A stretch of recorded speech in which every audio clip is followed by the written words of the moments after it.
White coat waste investigations have also exposed Trump NIH officials' numerous false claims that they stopped funding beagle testing and have prompted bipartisan congressional calls for action. Taxpayers are so upset about the NIH's deception, they're flooding Secretary Kennedy's phone lines. Instead of thoughtfully responding to public concerns about NIH-funded beagle abuse, yesterday, HHS defiantly changed one of its phone messages to play a recording saying, quote, "Thank you for calling Domino's Pizza," end quote, before sending taxpayers to voicemail.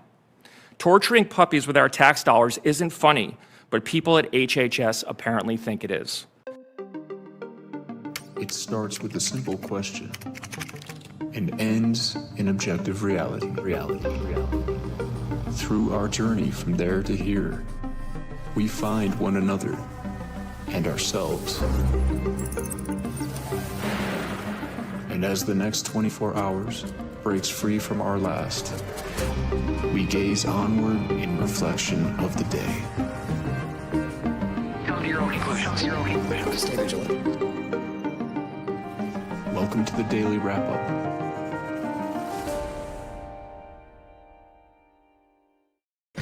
Wednesday, March 18th, 2026. Thank you for joining me today. Now, very focused show today, as the title suggests. I have a few things I want to start with, but that clip, I caught wind of that maybe 10 minutes before I went live. Part of me wanted just to put this off and make sure we made a point of that as well in this show. But I think it's good that we focus on the point that we're discussing today because of how much that's bubbling back up in the conversation.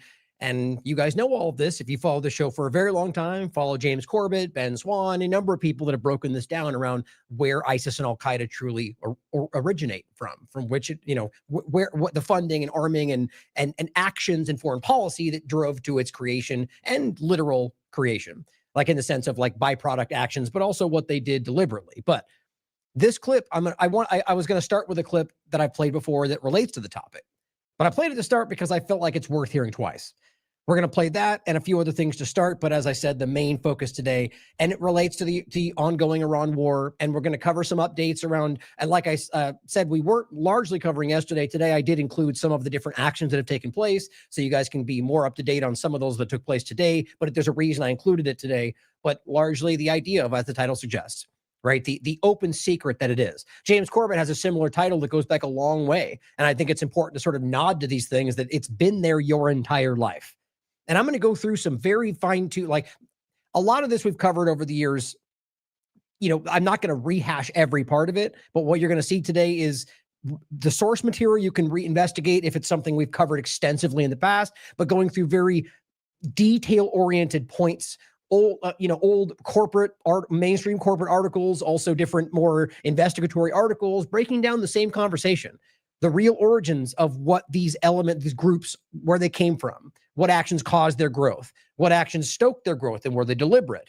And then at what point that became clear, and then how clearly you can see that these U.S. and Israel predominantly, but Western governments we could discuss, continued to work with them. I mean, just to start out with the frustration that we even have to keep talking about this, that we literally have Jolani in Syria. That's why I made fun of those pictures in the image today. How absurd it is that we can't be honest about that, even though it's self-evident. It's a guy that they told you was a terrorist because he was. He was part of al-Qaeda, al-Nusra. He ultimately was turned into a clean-cut, suit-wearing president for Syria. And when that took place, and we'll go through this in the show today, when he was put in that position, the image of the State Department $10 million bounty, that was up at least, I think it was about a week afterward. And that was simultaneous. And yet, so you can see on the State Department website that he is a terrorist. They're calling one anyway. And now here he is. They're telling you he's the president. It's insulting to our intelligence. And that's what I think this show is important for today, because yet again, we're hearing Iran is ISIS, or Hamas is ISIS and Hamas is Iran, or, however they're trying to mold this together. And it's just embarrassing. And my ultimate point, when you come down to like the media side of it, is these are people, I think, by and large, who know that they're lying to you. Now, that's just my opinion. I mean, I'm sure a huge part of the conversation are people that just don't realize they're wrong. But what I'm talking about are the deliberate deceivers out there who are trying for obvious reasons to paint Iran as the bad guy. And today we'll show, and that's not to say good guy, bad guy from my perspective, but because I see all governments in a very similar category, but simply to state that what they're claiming about Iran is just not true in most every possible way. But ultimately then making the case through the information we're going to highlight today that Iran was never really the culprit in what they've been painting. Now, whether you think Iran is everything they've ever said they were is sort of irrelevant to the point we're making. And the idea that you can clearly show that Iran is not funding or even associated with ISIS, but that you can see that in every possible location, it has been the US and Israel. And in fact, avoiding going after ISIS or al-Qaeda or their offshoots and aiming at Shiites and Shias and Iran. And it's very clear when you understand this. Now, to the few opening points we're going to get to before we go through all of that and end with some focal points around Iran and actually end with a really interesting and I think important for the framing of media where the current mainstream alternative media is with what we're dealing with and the constant punches that are falling on the team sport Republican MAGA type people who are still trying to find ways to blindly support Trump and show you how it is, I don't think, ever going to stop until we fully, digest and acknowledge and what these people have always been. Now, to start, I want to say one thing that I almost already forgot again that I keep forgetting. I want to shout out to somebody who sent a letter to us and really just to everybody. I don't do this enough because it's just, there's so much always going on every day. And honestly, I've had this thing sitting here for 4 days and I keep forgetting to just say it because I wanted to. And that's just to make the point that even when I want to, I still seem to forget with all the things being set up and organizing. But I want to make sure I'm thinking, in general, any of you out there that send the most amazing letters and regularly donate. And, many of you in the chat right now. And it means, as always, the world to me. We wouldn't exist without you. And I just really want to stress how much it actually, for those of you that do reach out, because we write everything back in a handwritten letter, at least the ones that we can get to are the ones that we receive. And that can't always be everything. But that's what we do. We don't respond unless it is a handwritten letter from us. And that we get a ton of stuff. But my point in saying all that is that I'm never able to get to all of it. So I hope you all know how much it means to me. And I want to give a special shout out to Drew, who sent me a letter that just retouched me. It was impactful. And I want to make a point about what Drew said in the letter, which was ultimately, and it's, which I appreciate, which is ultimately stressing that the people in their average people have the ability to gift, I guess, up to, and I'm not sure if it's even accurate. It's what they said in the letter, but up to $18,000 tax-free. Sort of reminds me of Shawshank Redemption, but if you catch you catch the connection to the part of the movie I'm referencing without saying it, but that ultimately the suggesting that people out there who want to support TLAV can do so. And I just really appreciated that, as well as just the long letter of just expressing how much our work has meant. And, it just matters to me. And I wanted to make a point to say that. And hopefully that just kind of spreads to everybody else out there that has sent things that just mean the world to me. So after that note, let's get started with technically, I wanted to make a point about, quick point about the Epstein thing, and then I'll reference that video that we played.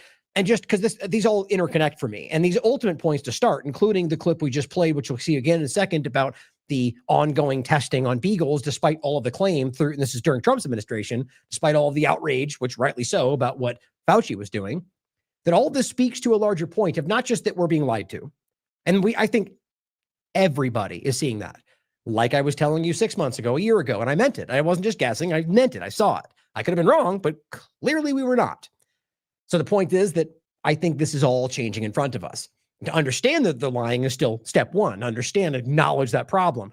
But then we have to recognize that it speaks to something much larger. And it's not just Trump's administration, if that's where you think this is leaning. Our government, left and right, Biden and Trump, Obama and Bush, has been doing the same thing my entire life.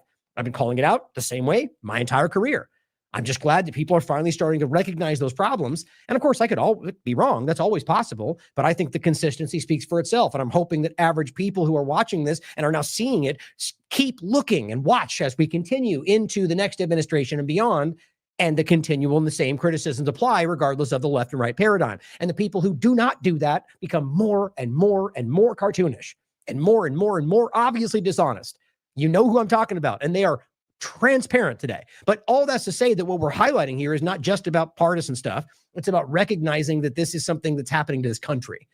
And it's not one side or the other. It's not, or that we see it happening, but we have to trust in Trump to make sure we can see our way through, which is kind of what you're getting from even people calling out what Israel's doing. It's wild. But all of it does connect to the origin point we're highlighting today as well, which is of the creation of these extremist groups, which are largely, I think, a product of what Israel created in the world, but I could be wrong with that. Ultimately, you can prove quite literally that the U.S. government has funded, armed, and moved them around and say, it's tons of stuff we'll cover. And I think that very much connects to what is ultimately happening here. Why are we being lied to? Why are they using a two-party paradigm to keep us yelling at ourselves while all these things happen around us? It's all kind of the same answer. Different agendas, different angles, but control, guys. Now, this is just a clip that you can watch, of course, with Katie Miller. Just weird, isn't it? That you got these like weird extensions of the like it's totally if it's like it's as if Obama's wife or Melania, which is also happening, in the midst of this, stepped out and started doing their own shows, which they're kind of doing today. It's weird. That's direct connection to the political sphere. It's not like it's like pretending like Fox and CNN are totally not obviously politically motivated. They used to pretend that. Remember that? Remember that? When they pretended like they were fair and balanced, or for like half a second, Fox pretended they were an independent platform.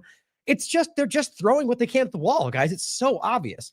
So that's just to make the point about how weird it is that this is Miller's wife extension, where she's just out there pushing the same talking points, and it gets all, crowded into by all the partisans who want to support the team. And it's just this lazy recycling of the same talking points. But what comes out in this conversation that Shadow of Ezra points out, even though they're largely partisan, a lot of people are still very unhappy about the Epstein files and the way they haven't done it, what they're supposed to.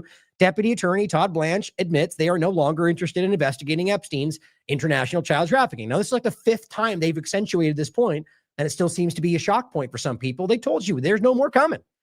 That they should go to prison right now, as far as I'm concerned. And that's not because of what I think may be in there. They broke the law with the Transparency Act. This is what I'm always talking about. Don't miss and what I do care about what else is in there, what else it may show. We all should. The missing pages that we don't see and what that means with what we're seeing. Care about that. Hope for it. Call it out. But make sure we don't miss the fact that this administration just broke the law with the Transparency Act. They did not follow it. Massey's called it out. They covered up information. They redacted names they shouldn't have. They withheld the communications between Bondi and Cash and others within the conversation. All of these are crimes. I don't care if it's considered a slap on the wrist or not. See it through. That's a crime. They broke it. Call them out. Let them be charged for it, whether Biden or Trump or left or right. It's amazing how simple that is. But you're going to get your arguments that may feel like logic in the moment, where they go, but they didn't do it when Obama did that, and blah, blah, and yep, you're probably right. I want them both to get in trouble, or rather be held accountable for their crimes, so we're not speaking in juvenile terms like they do every day in this political sphere. He dismissed Pizzagate as fully debunked and said it was not be pursued. Now, same kind of idea.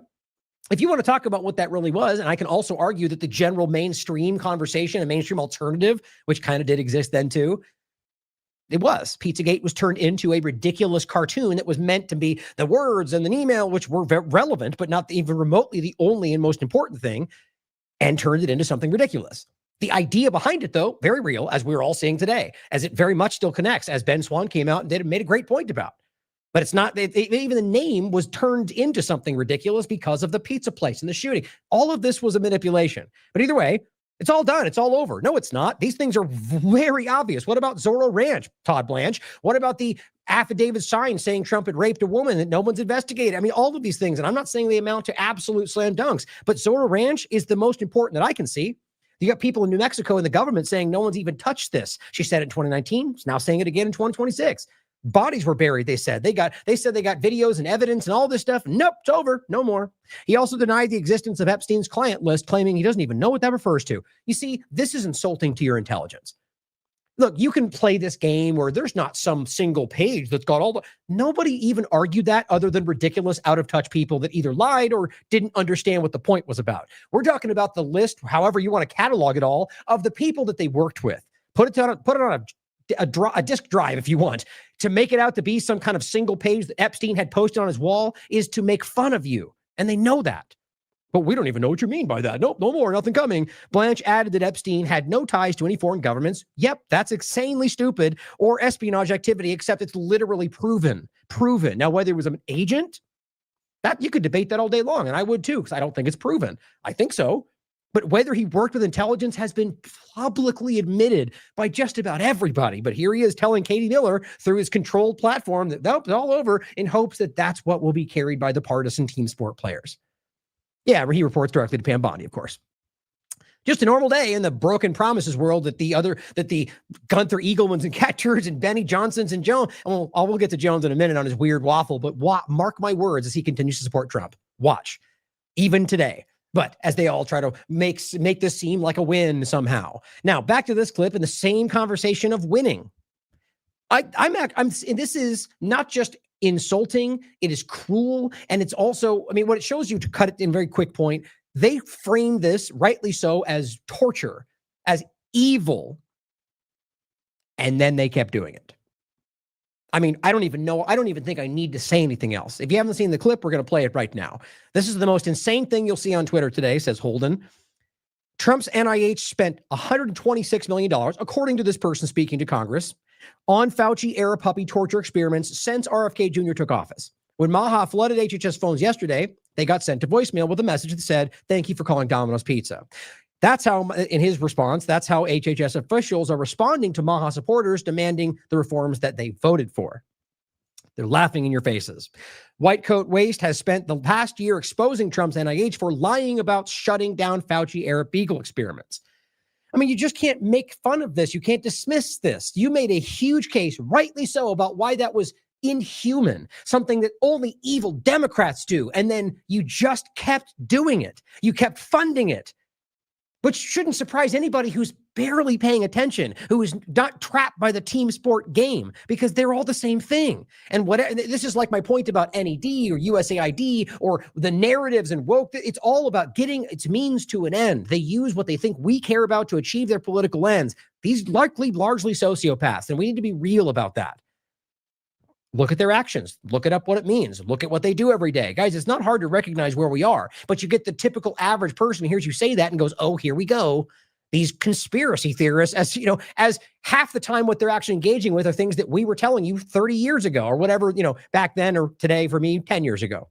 NIH leaders claimed over and over. And of course, before we move forward, let's not forget that on this platform, speaking for myself, we do not say things that, unless I'm clear that it's my opinion, that we're not verified with evidence.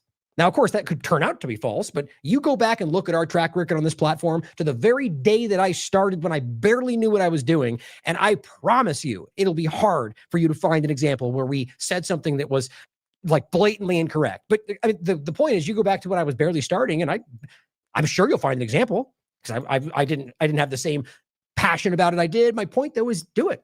You'll be hard-pressed to find something, especially since the daily wrap-up going forward. I think that's worth saying. That's demonstrating our value for you guys, that we continue to be integrity-based, fact-based, and report what we know we can prove. NIH leaders claimed over and over that they're phasing out these barbaric experiments on puppies and that funding for them was already approved before they came into office. Now, as I said, this is what he's reporting. So like that ultimate point, if you argue he's lying, then you should prove that if you think that's the case. I have seen him continue to call these things out. He's doing his research on it. You want to call it out, call it out. I'm willing to bet you that Donald Trump and the rest of his team are going to flatly say, not true. And no one will care to look into it. We all know what these groups are. Now, here's the clip. Oh, I forgot I haven't played the clip. For those that haven't seen it, we started with this. Here it is. Trump NIH. White Coat Waste investigations have also exposed Trump NIH officials' numerous false claims that they stopped funding beagle testing and have prompted bipartisan congressional calls for action. Taxpayers are so upset about the NIH's deception, they're flooding Secretary Kennedy's phone lines. Instead of thoughtfully responding to public concerns about NIH-funded beagle abuse, yesterday, HHS defiantly changed one of its phone messages to play a recording saying, quote, "Thank you for calling Domino's Pizza," end quote, before sending taxpayers to voicemail. Torturing puppies with our tax dollars isn't funny, but people at HHS apparently think it is. Now, of course, you could argue any number of things. And I actually think this is worth pointing out because you have to realize a lot of the people in these government positions are what were, look at the Hegseth, look at Kash Patel. These are people that are wildly out of their depth in these positions. So they're people that are put there because they're going to do what they're told, because they're easily manipulatable and are easy to cow into position and are overwhelmingly happy to have the power that they have in that position. That's what I believe. So what my point is you could take it even further down. Their assistant deputy, the people beneath them and are even more so that, right? My point is these are average people. That was the Doge people that Elon brought in. I'm not talking about smart versus not smart. Some of those kids are very, very smart in their specialized fields, but they're still just kids online who are younger, young adults, let's say, or teenagers, or, however you want to frame it. Because some of them were 19 or whatever. But in this case, just people who are, let's just say normal versus like internal politics and like the, like veteran politicians or whatever. And so what I think is interesting is that you have a lot of the examples of people who, like what I'm getting at is the calls coming in. They might think, well, that's just a bunch of Democrats who want to make this look bad for us or whatever, right? Or all the protesters are just paid people that are Democrats who hate us. Well, I'm willing to bet you some of it's probably that. But are you guessing? Are you unwilling to consider that there are people like myself included, not partisan, who would be out there protesting if it would be, who care about the fact that you're breaking the law? So realize that there's a lot of these people that are within that who have been convinced, sort of like Trump might have been convinced that 90% of Americans believed in what he was doing. I don't know for sure. I find it hard to believe, but it seems like that's what the reporting is telling you. So there might be a lot of people in the administration who just are convinced that anything that goes against what they think they're doing and that Trump told them they should do is only Democrats who don't believe in us because everyone trusts us, like Trump said. So I'm getting at like the idea that you put a message on there that says "Welcome to Domino's" and that would be taken as anything other than an insult to any American, in particular people that support Maha, is only in a world where you would think that the only person who would ever call would be somebody who's not on your side. And these are people in the government. Now, that's hypothetical. Obviously, I can't speak to their minds, but it's worth thinking about that in the large sense of how these things operate. I think right now, especially from the mindset, which we're going to get into more today a little bit, of Israel capturing this government on all sides, that their people are being put in place that are buying the lies. That's why you almost get these arguments of people in Congress who don't even seem to understand the things that most independent media are very well versed on. Or a Scott Horton could just rip people apart. Now, he's good at what he does. He's very smart. Now, I'm not saying the opposite. What I mean, though, is that he can step into these fields with people who are claiming to have, knowledge about Iran and like high-level military access and just runs over the top of them. And they don't even know what they're doing. Bringing up the claims of, like I said, Jake Sullivan in al-Qaeda, or rather, I'm not sure I mentioned it on this show, but Hillary Clinton claims, or Jake Sullivan and WikiLeaks claims, saying al-Qaeda's on our side. I mean, I can mention something like that. And I bet you 90% of this chat knows what that is. WikiLeaks, the whole thing. You bring this up in the circle of like in Congress and they're like, what leaks, what? And whether they know WikiLeaks or not, it's like they don't understand these things. It's kind of mind blowing. I think that speaks to the fact that these are people who aren't really in charge. They may think they are.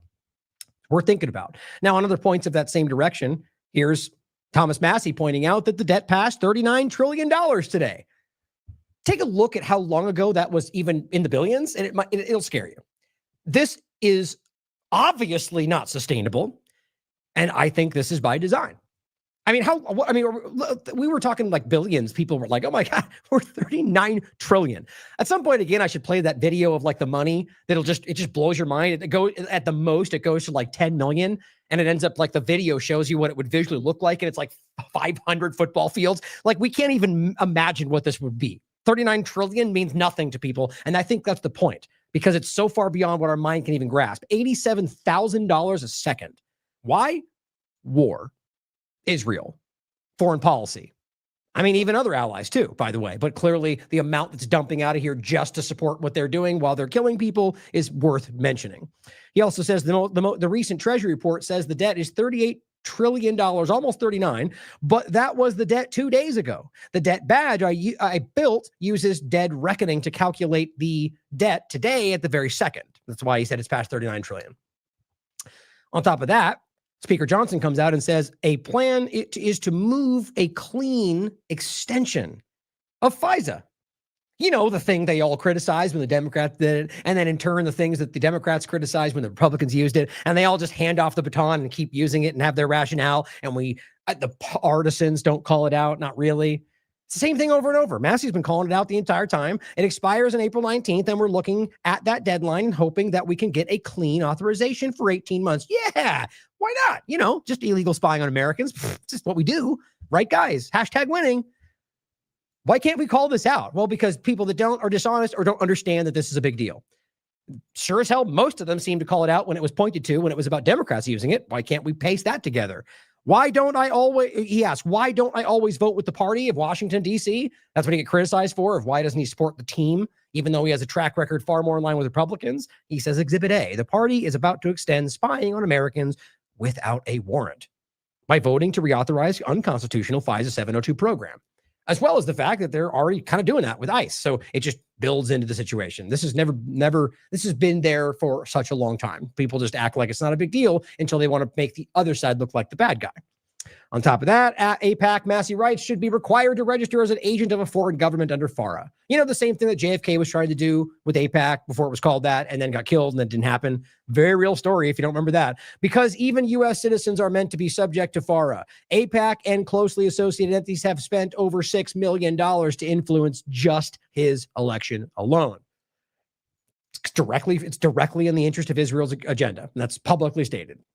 Also, as we told you yesterday or day before yesterday, oh, and by the way, apologize for not getting to the show yesterday. I mentioned on AM Wake Up, but I had a little bit of a family thing yesterday and wasn't really able to get to it. But ultimately, the plan still is, as we said, to continue through this week. So stay tuned. But Donald Trump just signed the executive order to create task force, eliminate fraud, DOGE, otherwise is what it was called, and they failed at that, or rather didn't fail. They lied to you about what would happen, and that's very easy to see how, and we're talking about right now, more spending, bigger government. Every basic promise they made is the opposite.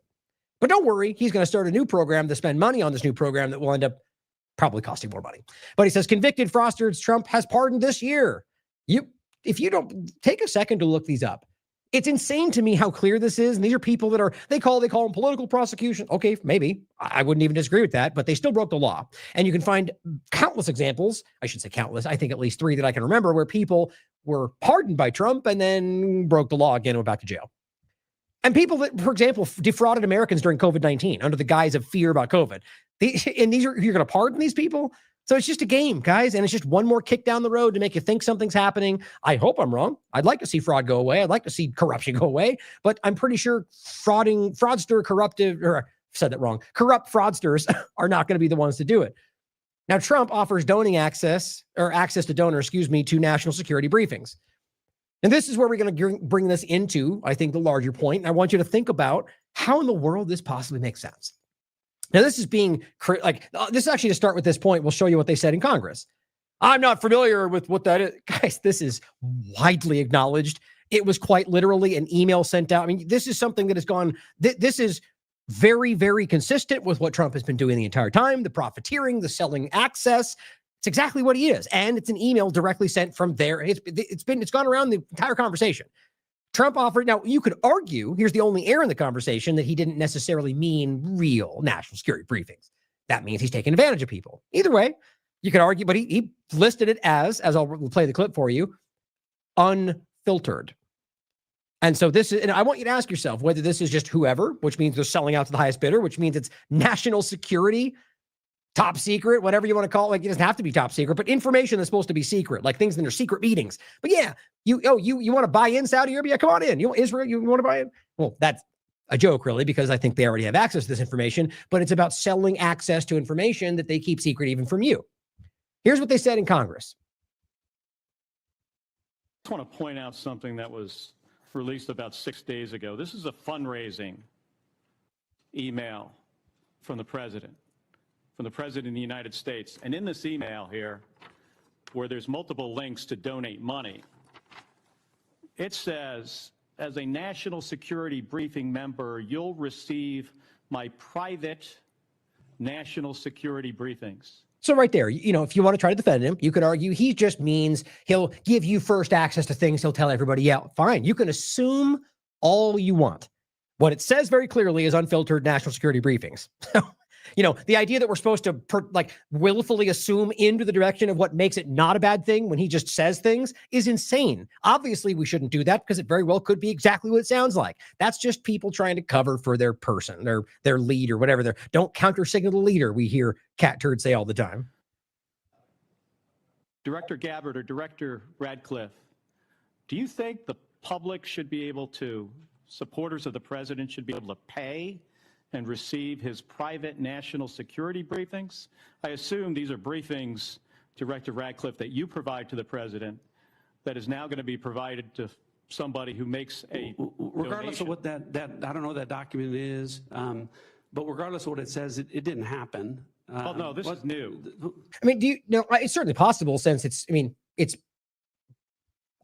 possible you didn't see it. But I mean, I find it hard to believe. It was a very, very, very publicized story. When, and the fact that it's even being brought up shows you that. It doesn't mean question it, like always. But this is what we tend to do.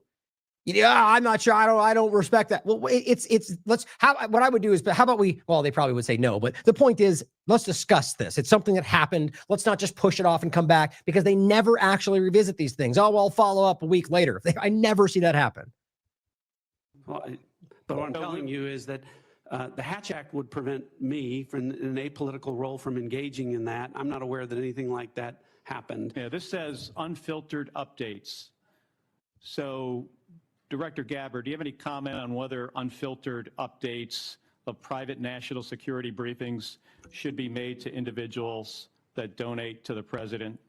I'm not familiar with that document, and it's been made very public 6 days ago.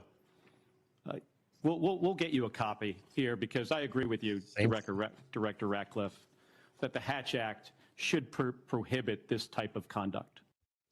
Right. I mean, it's just the same old thing.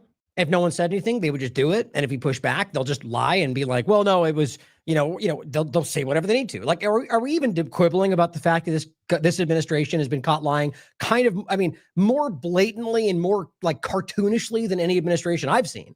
That's not to say that they haven't lied as much, but these people just seem to be very bad about it. They lie very obviously and just kind of run with, then never mind, or look away. I disagree. That's not true. And so here we are. I don't know about that. It's a small point. I mean, it's not really, but in the sense of what else is going on. But I think it's important to think about, what does that mean? Who has access? Is our country simply being sold out to the highest bidder? I think that's been the case for quite a long time. Now, there's a lot of this blind support, but what I want you to see is two things in this part. One, that there's a lot of support still, even for people that should know better, but also even they are clearly changing their tune. Kevin Sorbo has been like a diehard, ardent, blind supporter of Trump. And look, my gut, and I can't even know why I would say this, because I have no idea. I don't know who Kevin is. I've never met him, but just kind of looking at like his movies and what he says out loud, I feel like he's a good person that's being tricked into thinking Trump is doing what he thinks is the right thing. Genuinely. But it's like a blind guess into nowhere, because I don't know who he is. But my point in saying that is because I think a lot of people out there are just played by all of this. That he wants to believe Trump is the Christian who cares about people and wants to change the world for the better. But pretty sure doing genocide and murdering children in schools is not the way that goes, and Christians shouldn't support that. But, people find their ways to see things the way they want to. The narrative we're told is that's not what happened. It was Iran. They buy it, even though you can prove that's not true, right? But he said, Trump just said that Ilhan Omar married her brother and that they have proof that she's here illegally. Trump said that. I don't need to play this. They've said this thing. They've said that and tons of other things 1,000 times. We have evidence Pelosi did X, Y, and Z. Obama's going to prison. He's a treasonous character. Miller, Trump, all of them. Now, in most cases, I agree. They're criminals and should go to jail just as much as I think Trump should. So I support it. Put him in jail. Charge him with a crime. My point is it will never happen. I hope so. Hope I'm wrong. In this case, how many times can they hype with no follow through about her being deported because she's here illegally, about Pelosi and January 6th? Again, most of these cases, I'll argue there's something there. Obama, Social Security theft, Doge, all the crime you said you found. Not a single person, not even to mention the Epstein files. But how many times can they hype with no follow through before Kevin or any of them stop shilling for him? Apparently at least one more time. Because he says, well, get on it then. Okay. So right there. Okay. Well, get on it, Kevin says. So in a week, in a month, in a year, will Kevin stand up and go, you broke your promise? Probably not. I hope so. I hope everyone's changing. But from what I've seen thus far, these people just kick it on down the road. How many times can you tell them these people go to prison and then not happen until you go, well, they're lying to me, or they don't care. Right? I mean, guys, this is just a basic understanding of what's going on. You got to wake up to this. I'd love to see somebody like this suddenly start going, you know what? I see him for what he is now. I'm sorry I ever did the, that's what a lot of people right now are doing. Clint Russell says, I do believe, this is what Trump said, I do believe, actually, I'll play this first. I forgot I was going to include this one, but it's the same kind of point, but it's about Trump saying something about Cuba, which is just insane. This is about whether people think he's suddenly changed. He hasn't. This is who he's always been. I do believe I'll be having the honor of taking Cuba That'd be good. That's a big honor. Taking Cuba. Taking Cuba in some form, yeah. Taking Cuba. I mean, whether I free it, take it. Really? Right. Because you typically take it and then you take it, take it. Whatever. I think I could do anything I want with it. You want to know the truth? Of course, apparently, because that's a good follow-up. believe No, I'll be- free it maybe, but whatever the F I want, shut up. It's like whatever. It's just, how do people not see who this person is? That's just small. He's always pounding his chest about things that half the time don't even happen. And usually he's being driven by somebody controlling him, I would argue. But either way, I can do what I want. I'll take it, baby. Free it. Cuba. It'll be an honor. You can almost hear Lindsey Graham having, I'll be too crude. But the point is, it's ridiculous to pretend that this is a crime. Are you arguing there's a legal rationale? Does international law just not matter when Trump decides something anymore? Okay, again, I always make this point. If you're of the mind that it shouldn't matter at all, then just make that case. Stop hiding behind mom's skirts and pretending like this is you fighting for the freedom and Constitution, but then we don't care about it when we want our things, right? If you think it's okay to just take Cuba or take Greenland and you're fighting for that, then you do not care about the law. Hey, maybe you think that's the way it should work. That's my point. Then make that argument. Don't stand by those things and then go, America, liberty, Constitution, because you don't believe those things, or worse, you don't even understand what they mean. The honor of having the honor of taking Cuba. So I said to Clint, who said Trump has 100% lost his mind. Funny though, right? Seeing as how he did the same things before.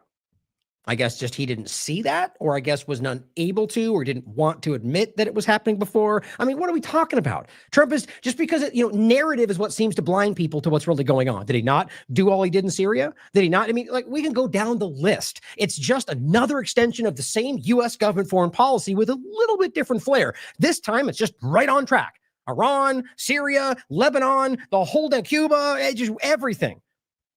My point is, this is no different than what he was doing before. It's just extension. It's the extension. It's ramped up. The agenda has continued. And I said, this is the exact same man we tried to warn you about, Clint, in 2025. Remember that?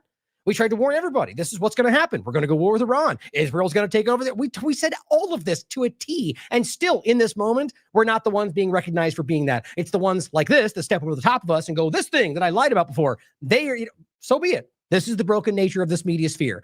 I'm of the mind that more honest people out there are able to see the long-term reality, and that's all I care about. I don't care about dishonest media players. I care about honest people who want to go where they can find the facts.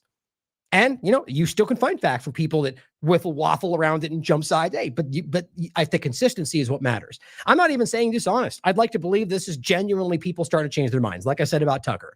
Nonetheless, it is important to point out, we all tried to do this. I mean, Derek says it to him directly because we did. We got by him, got called black pilled, purity test, the whole thing. Wild to me that some act like Trump's suddenly changed. That is the new narrative right now. Going on Piers Morgan, MAGA's dead. Trump, I don't know who Trump is. Now, why do you think that's happening? Maybe because they genuinely think it. That's one of the possibilities. But my point is, he's not really different. It's the same, just the lines were crossed, but he's the same point. So why would that happen? Well, I argue it's because this is what the system does. When the system is losing, it's a release valve. Okay, fine. Look, everyone now sees Israel is what they're doing. We can't get away from that. So how do we frame it so we gain? How do we control that narrative? How do we control release? Well, we do this. We suddenly go, everything's different. Trump's no longer who he was. And then watch as it suddenly becomes, it was all planned and Trump brought you back in, which is what Jones is doing. We see Israel's overtaking the country. We know it. Now it's all there. But we're fighting from within and it's a freedom. And the globalists are trying to fight us, but they're losing. It's like the same thing. Sorry, I'm getting off track, but I'm just like, it's important to see how broken this is. He has always been this person, and the evidence is overwhelmingly clear. Two-party illusion. Same thing. This is Rudy, I'm not familiar with. He says, is everyone on this administration being blackmailed? What happened, Pete? Well, what do you mean, what happened? Yes, he before got in this position said what he knew you wanted. No more war, freedom, liberty, Democrats bad. Then got in the position. And here we are, because guys, that's politics 101. And I'd like to believe that we all know that, even the partisan players. So why is it suddenly that Hegseth, oh my God, what happened to him? He did the same thing they all do. Or that earlier point, maybe it's because they believe that this is just somehow different this time, right? These guys are the real ones. They're going to be on my side. That's how these people do it. They convince themselves that somehow it's different. These are the ones that are going to fight for me. Whitney said, Hegseth's number 2, Steve Feinberg, is actually running the Pentagon. Hegseth is just the Fox and Friends figurehead. Look up Feinberg and Cerberus and you'll see what I mean. She wrote an article about it. So if you want to think about what might have changed, it didn't happen in the last year, didn't happen in the last 4 years. This is an important inflection point. Now, I believe this is still at a point you might argue it was already going on if you understand the overlap and the bankruptcy conversation, but nonetheless, and to be clear, what I'm talking about here is Israel Zionism influence, but you could take it however you wish, is that this was Trump in 2015. You could make many of these points about what they said, and you could just argue they were selling you the narrative you wanted to hear, but I do believe something shifted over the years. I know why you're not going to support me, and For the podcast, he's speaking at the Republican Jewish Coalition. You've seen him talk at this very location in, the last so many years, and it's a very different tone and a very different person. So here he is, 2015, or was it 2015? And why they don't support him at the Republican Jewish Coalition. I know why you're not going to support me, and you're not going to support me because I don't want your money. He raised $125 million, which means he's controlled totally. Well, doesn't that matter that Trump thought that 125 million meant you were controlled, seeing as how 200 million was given to him by Adelson alone? By his own metric, doesn't that mean he's controlled? Controlled by the people that gave him the money. That's totally controlled by the people that gave him the money. That's why you don't want to give me money, okay? But that's okay. You want to control your own politician. That's fine. Good. But I will think about that, folks. Don't worry about it. Yeah, it's fine. That's just the way it works, though, right, guys? Because that's what he thinks. That's what he said after this, too. What's really important to me is the United States and making it great again, right? That's all that matters. Is that really what matters? Maybe it did at that point. Maybe and this is what a lot of people actually considered, and I myself still consider, maybe he genuinely wanted to step into great again. My theme is Make America Great Again. That was weird. I thought that stopped already. Well, anyway, that just kept playing. But the point is that maybe he did. Maybe he was out there going, I'm going to step into this political field because I'm rich and I know what I'm doing and I can do everything. I'm that good. That's how he thinks about himself. And he steps into this. And then, the early conversations, he got the JFK talk or whatever you want to call it, that the power system was like checkpoint. That's not how this game is played. And let me demonstrate what will happen if you don't, and you could call that crazy. You can disagree with it. Maybe I'm wrong. Maybe that's not how the world works, but you can consider that clearly something has changed since then. First of all, this is Miriam Adelson. Her condition, West Bank annexation. He was desperate for her cash, $200 million by that same logic. But so here, back to the point, as we showed you before, 2015, well, here he is now. This is actually his last admit. This is a combination. Here is Donald Trump post being in politics. The biggest change I've seen in Congress is Israel literally owned Congress. You understand that 10 years ago, 15 years ago. And it was so powerful. It was so powerful. And I think you know exactly what I'm saying. They had such power. Israel had such power, and rightfully, over Congress. Rightfully. There's just no way you can ignore that. Rightfully. Now, you could argue he meant because they paid the most. And I'm telling you guys, that's how these people because that's how it actually works. Money means influence in their lives and in politics. That's the reality of the world. And so what he's trying to say is that, or you could argue it means that it's Israel doing it just because it's Israel. Either way, it's the same point.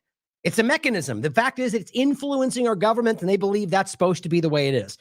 That's what he just said. Here he is telling you that he's going to remove the Jew haters from the country. Now, as I've always said, regardless of what you think he means, it's an idea. It's an idea. In this country, you're supposed to be able to think and whatever you want, including things that are hateful, including things that are, other people disagree with. That's the whole point of free speech and ideological freedom. But also, let's realize what they mean when they say Jew haters. There's likely people overlap with, at the very least, that support Palestine or people that call out Israel's crimes, myself included. I'm literally working alongside tons of Jewish people to call out what Israel's doing, and plenty of marches we've been alongside, like we've talked about, because it's about the ideology in regard to like the Zionism influence and not the idea of the religion. We've talked about this extensively, but there is an overlap. And even those Jewish people, Orthodox and otherwise, will tell you that. And then tell you they don't support Zionism for that very reason. My point, though, is this is what he said after you heard him before going, don't pay me because you'll want to control me. Here's what he said after that money came flying through. We will remove the jihadist sympathizers and Jew haters. We're going to remove the Jew haters who do nothing to help our country. It's simple. It's simple. I mean, again, to make the point, you could argue that they genuinely just means people who irrationally hate Jewish people. Is it a crime? Is it irrationally a crime? Is it a crime to irrationally hate Muslims or Christians or a person that's wearing a red shirt? No, it's not, because you can irrationally hate whatever you want. We can also call you irrational, hateful, bigoted, whatever, but it's not a crime unless you commit a crime. But apparently not anymore in the free speech administration. It's always been this obvious. He didn't change. Other than my point being that whenever this influence started, but not suddenly yesterday or last year. What happened to him? I don't even recognize him anymore, is what I've heard 1,000 times over the last 3 days. And I've simply said how it started, how it's going. Well, here, to hear it again after we just played those. It's very short. I know why you're not going to support me. And, you're not going to support me because I don't want your money. He raised $125 million, which means he's controlled totally controlled by the people that gave him the money. That's why you don't want to give me money, okay? But that's okay. You want to control your own politician. That's fine. Good. But I will tell you, think about that, folks. Don't worry about it. What's really important to me is the United States and making it great again. My theme is Make America Great Again. Right. After Israel first, or Iran, or Syria and Iraq, Libya, after that, maybe we'll get to it. Shut up. That's what I feel we're dealing with. But so here is, let me include this for you. That's always an important one. This is the long thread of just his last run. This is 2024 of just the many times that he came out and said many variations of the same thing. And many times on his own campaign trail, as you can see by the podium, where he had both Israel and American flags. And I don't know why that wasn't a problem for anybody. Why does that make sense? If it was an American and a Chinese flag, why would you not think that was weird? Whether or not it was at a Chinese event, and many of them were not, by the way, at just some Jewish Republican coalition. So many of them were at regular events, and Mary Madison was there, and they put Israeli flags behind him, running for president. This is wild to me. I added this last second because I saw this. Carrie Lane Leavitt put this out. I'm just talking about this. And this is, of course, CNN. So let that actually flavor this even more, exactly in the two-party illusion perspective. She says, CNN, and this is what they're saying on the clip, MAGA GOP view of Trump, approve is 100%. I mistyped that, but it says, if you are a member of MAGA in the GOP, what does that even mean? Does that mean what Trump says, which means you just blindly go with whatever Trump does? Well, that makes sense. MAGA is not what Trump says. That's why tons of major MAGA influencers are like, that's not reality. That's why he turned on Megyn and Tucker. And that doesn't mean good versus bad. Just recognize that's happening. If you approve of Donald Trump, 0% say they disapprove. 0. He's the 72 Dolphins. It's such a joke. I mean, guys, this is just sad. Do you realize I make this point in any context, especially in polls or in it's never, ever 100%. When you get a 100% result, there was a mistake. From science, from polls, from studies, it doesn't happen. That's insane, especially with the political situation that we're in, where you're doing things that have never been more unpopular. All I'm saying is this is just that obvious. They're losing so badly that 100%. It's exactly what I expect from the situation, and it's CNN doing it. Now, what's interesting, I think CNN is trying to do this from perspective of that's how bad they are. But it's the same point. It's the system convincing the people they need to convince, which is the Republicans, to continue to supporting the globalist agenda that they're running through right now. This is how stupid they think we actually are, or how stupid Leavitt is, apparently, by saying 100%. It totally makes sense. It's wild to me. Now, let's get into the bulk of the point today. Dave DeCamp put this out about a Daily Wire reporter, if you can call them that, blocked him, so he can't retweet it, but she called ISIS Iranian-backed, which is just another point to add to the larger conversation. But my point was I've been seeing this bubble up for a while now. The idea that somehow that Iran was involved in 9/11, or that Iran is ISIS, or that Iran supports ISIS, or however they want to frame it. It's entirely, verifiably, ideologically stupid and proven wrong. But that doesn't matter, though, because and the real question is whether Bree knows that. Right? Whether she is conscious of that or actually thinks that's the case, despite all of the evidence. Because you have to understand, there is not proof that that's the case. All you get is the US guy said, and he's a national security expert, or the Iranian expert who's lived in the US his entire life, totally know. And that's what happens every single time in these conversations. I've literally proven this to you over the years. Robert makes this case every time that all of these experts, all the Iranian experts, the Hamas experts, they're people that in many cases have never even been to those countries, because all they do is, and they really are experts, but they're experts on the propaganda about Iran. So he says that they, can't block, he can't share it because they blocked him, of course, but they're pushing this again. So we just had a great interview, by the way, with Gabor Kalmasi, and literally titled "The True Origins of ISIS, al-Qaeda, and the Iranian Sleeper Cell Threat," which is clearly being manufactured, and it's obviously a false flag concern. That it's not the same as saying that it's not possible that they're Iranian sleeper cells. Understand that's always the possibility. The reality is that they're manufacturing things like they do. And he talks about this exact point. So let's start with an article from The Diplomat from 2014. Tons of stuff to get to. Iran didn't create ISIS. We did. August 31st, 2014. Now it says it may be convenient for dissidents and opponents of the current Iranian regime. And it's important to remember this is 2014. We're going to go kind of chronologically through most of it. It may be convenient for dissidents and opponents of the current Iranian regime to blame Iran for the rise of ISIS, but history tells us a different story. I'll also point out that this article, and many of them, by the way, are very much of the mind, one, that Iran's government is just borderline terroristic, but not ISIS, which is the point in most of them, which almost makes it more powerful. I'll break down why I don't believe that's the reality, and I have many times before in regard to what they claim they are. They are a government, and I don't support governments, and I think governments are capable, and Iran's government has been proven to commit crimes against their people, just like any government has. But it's not the same as saying that what they just called Iran is the truth, or that they're throwing gay people off their building. They've been manufacturing these things for a long time. Now, that's not the same as saying that's never happened. Today, that's not the reality. It's just not, and we can prove that. But they'll recycle these same old talking points, like being gay in Iran. You know how we look into what happens in Israel before you make that allegation, and also then come back and realize that allegation is entirely baseless for what currently happens today in the larger sense of the claim. But there are examples that you could make. But the point is that in these articles, they're going to make the case that they're brutally suppressing their people, for example. Which my point is there's much more nuance than that. But even these people will tell you that they are not ISIS, and in fact have fought ISIS, which kind of belies the point in a way. But he starts out by simply saying it may be convenient for people to want to frame it like that, but it's just not the truth. The U.S., Western Europe, and their regional allies, in fact, bear most of the responsibility for the rise of extremist groups like ISIS. Now, this largely frames it as, their like adventurism in the areas, which alone is enough to make that case. And you'll see what I mean by that. But it's more than that, especially that it continued to be used, funded, as even Mohammed bin Salman from Saudi Arabia publicly said, that they had organized, basically used these groups, but in many of them, they lost control of them.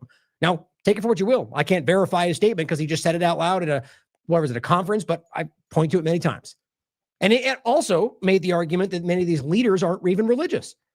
And that speaks to the point we're always making, that it's an abuse, to manipulation through religion to manipulate extremists, but the real extremists are the people like the Zionist atheists who are driving people into the ground. But continuing, the U.S. invasion of Iraq in 2003, which Britain notably supported, was a strategic disaster. And also think about that right now with being compared to Iran, it's exactly the same thing. And I mean, literally, possibly even worse, to be honest. Contrary to speculation at the time, Saddam Hussein's secular Ba'athist regime prevented al-Qaeda from operating in Iraq. Think about this now. Now, this is important for many reasons.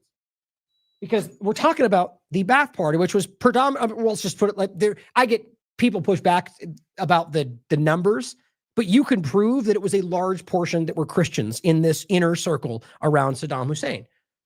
If that doesn't make sense to you, it's because you've been misled all these years. Let's also remember, and that is, again, same thing, doesn't mean good guy, just means that they lied about that. And it has to flavor how you see these people. Remember, Saddam Hussein was an ally of the United States until he suddenly wasn't, until he was not useful for them anymore, or became a problem because he was not following direction, however you want to look at it. Remember, he was armed with chemical weapons to be used against Iran. And, and there's all these different background points. My point in this is to understand that Saddam Hussein was not the way that they framed him at the very least. There was a major Christian population in Iraq until they did what they did, and that got largely destroyed. And that because of that and that group, they were preventing al-Qaeda from operating in Iraq, even though the argument is they're the terrorists, right? Or they're the ones creating them, working for them. Iraq had also been supported by the West before 1991 Gulf War as a counterbalance against the Revolutionary Islamic Republic during the Iran-Iraq War. So as always, even if you want to argue it's with good intentions, what we're talking about is the U.S. government supporting the groups we're talking about because they needed to use them against the group they thought they needed to fight. Now, you can prove this as far back as you want to go, that the idea of the U.S. going after Iran was because of Israel. And then in this case, that they're talking about them standing against, like basically that in Iraq, that they had supported them in the rise against it because Iran was the focus. And so all this time later, let's just say that was the only thing they did. Well, then that group became the very things we're talking about. So you could argue it was clumsy. I disagree that that's what it was. I mean, it was by design in my mind, but it still means they're responsible. This is the Mujahideen argument, Afghanistan. It's what they do. And of course, then you could play the points about how commonly they do this. I'll play that clip again today at some point. The idea of how they create these groups in order to keep these countries at bay. Now it goes on to say, the U.S.-led invasion changed all of the dynamics that we just discussed of Iraq. The Iraq War toppled Saddam, destabilized the country, which of course is their responsibility. The idea was we'd go in there and free everybody. They'd welcome us as heroes. We all know that's not how that went. And I hope we now understand that they never even planned for that. They clearly did not care. And very much so like the chaos because that's easier to control, easier to exploit. It's every country we've ever, I make this joke, I guess, all the time. I mean, guys, they're batting zero. You understand that, right? Every country they want to liberate. Can we not just stand back and go, that one failed, that one failed, that one failed, that one failed, and every one of worse, chaos, destruction, killing, civilians, slave markets. Yeah, at what point do you go, oh, I guess that's the design? Obviously. But the problem is people, even if you don't think that, then why don't we just go, hey, why don't you take a seat? Let's just stop saving people for a minute because you clearly can't do it. But the idea is it wasn't by accident, guys. The Iraq War toppled Saddam, destabilized the country, and led to a wave of sectarian bloodshed. Right, the very thing that they told you they were trying to fight, but created that. I'm not saying bastion of freedom and democracy before, but it's the same with, Libya is a better example because it was very much so a place they pretended it was not. Free education, free healthcare, highest quality of life in all of Africa. Or I think it was at least on the top three. And they made him get rid of his nukes by claiming that would end it and then killed him because he got rid of them. A lesson for everybody. It says it also made Iraq a safe haven and recruiting ground for al-Qaeda. Now, in this case, again, you could argue that was just a vacuum, as they always like to say, which is it's not impossible. But of course, what we're talking about in that situation is if they remove a power when there's really nothing else to replace it, it just kind of ends up, but in most of these cases, Iraq, Syria, well, the government was still there. So the idea would be the government would just come back in and take control. There wouldn't be but see, they created this by removing the government, then opening the door, and then creating the very thing that led to the creation of ISIS and al-Qaeda. So again, you could blame them for being clumsy or not caring, or you could argue, as I am, and I think the evidence shows that this was a plan. You created this. But either way, I think at some point, if you think it was by accident, they then recognize the usefulness of manipulating these groups. But I want to argue again that I think this was by design. I think this was creating the circumstances for this very point. And this, whether you want to talk about Brzezinski and the balkanization of the Middle East, 70s, or you want to get into the more inner dynamics, talking about Turkey with Syria, there's lots of different dynamics to get into. But in this case, just understand that this is very easy to see, that they did this and created the circumstances at the very least that led to the creation of these groups. Al-Qaeda in Iraq, and again, at this point, let's also not forget that this group stems from the people they funded in Afghanistan. So already you've got multiple connections. They funded the Mujahideen to fight the Soviet Union, and then it became these groups. I argue even that was somewhat by design, but you can decide for yourself. So then Iraq, and then they create another opening, and they flood in there. Same point. It's the same point that happened with Syria. They flooded into Syria from both Turkey and from Iraq, and from all over. Now it says al-Qaeda in Iraq, ISIS's forerunner, was founded in April 2004.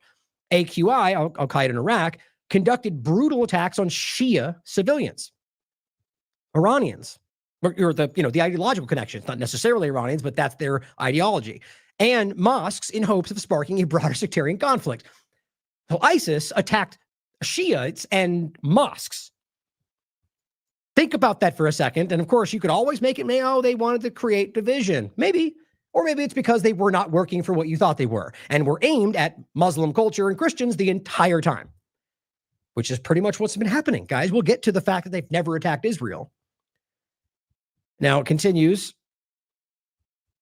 Iran, where was I? In hopes of sparking, Iran naturally supported, of course, the Shia militias who fought extremists like al-Qaeda, both to expand its influence in Iraq and protect its Shia comrades.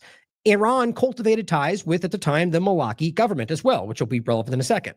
What's interesting, though, Iran, of course, supports the Shia militias, right? They're ideologically, it'd be like, it's exactly like Trump claiming he wants to support the Christians in Nigeria. Whether he means it or not, it's the sentiment, right? So in this case, why are we arguing that that means they then control? They certainly could just control them. But I've always made this case. You can call them proxies if you understand what it means, and doesn't mean that they are puppeteering them. I don't think that's the case.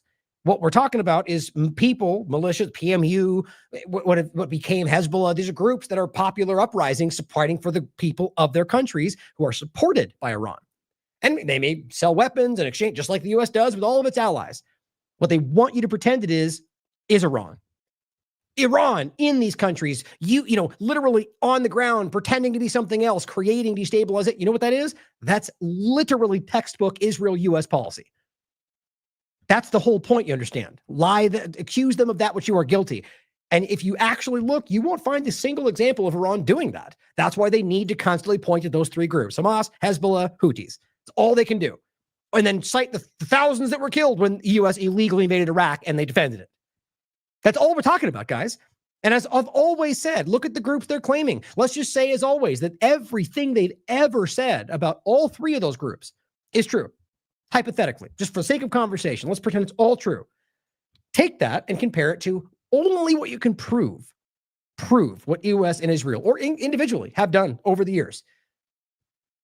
Night and day. But think about that for a second, because it's only, and most of what they say about these groups are false. It's just unbelievable what we can accept today. Iran cultivated ties with the Maliki government. Oh, and then it says al-Qaeda both to expand its influence in Iraq and protect Shia comrades. Iran, basically, they were fighting al-Qaeda. And this is very clearly documented. When the U.S. helped to establish Iraq's government, after, of course, it destroyed the entire country, it consistently supported Maliki at the time. So at this point, you have common ground. You have Iran supporting that group, and you have the U.S. supporting that group. It consistently supported Maliki, the U.S. government, even going as far as to assist in Malaki's persecution of dissidents and civil society activists, because, you know, freedom, right? The U.S. was probably more instrumental than Iran in cementing Malaki's power in Iraq. Now, when Malaki's troops stormed Sunni protest camps, so Sunni being, you know, the divide between Sunni and Shiite, the other ideological divide, and largely Saudi Arabia. Right? That's the Wahhabi Sunni mindset, which is the foundation for almost every part we're talking about in regard to the Sunni side. So al-Qaeda, ISIS, al-Nusra, right? So the point is that you can find the direct connection to their ideology right back to one of their chief allies. Like, that's not enough to recognize what we're talking about, but keep making the list, add the points, right? So if every one of them ties back to their chief ally, and why would it be Iran? That's the one, because they just say it out loud and people scream it too. It's not true. So by the time when Malak's troops stormed the Sunni camps in 2013, they were armed with U.S.-made weapons. Whether this, like, you could pretend that point may just be that Malaki decided to do that. The point is always is these groups, they're just dumping weapons in groups that they later called terrorists. They do not have they don't care about any of it. They don't have integrity. They don't have principles. They don't care about what they're doing. I'm saying that because of their long history of demonstrating that to us. By the time the U.S. and Western Europe finally decided Maliki was enough of a liability after, killings and all the things they've done to push out of government, fertile ground already existed for an ISIS-led Sunni insurgency in Western Iraq. Sunni, not Shiite, not Iranian ideology, Sunni, like Wahhabi, Saudi Arabian. So think about this in that context, that they are the ones that ultimately removed the government that they were previously supporting, which Iran, at least was, as they wrote, consistently supported him, or Iran cultivated ties, rather. That's the way they frame it, in order to protect the Shiites. So not even necessarily on their side, but he was in power, so they wanted to make sure that their people were safe. This is how he's framing it.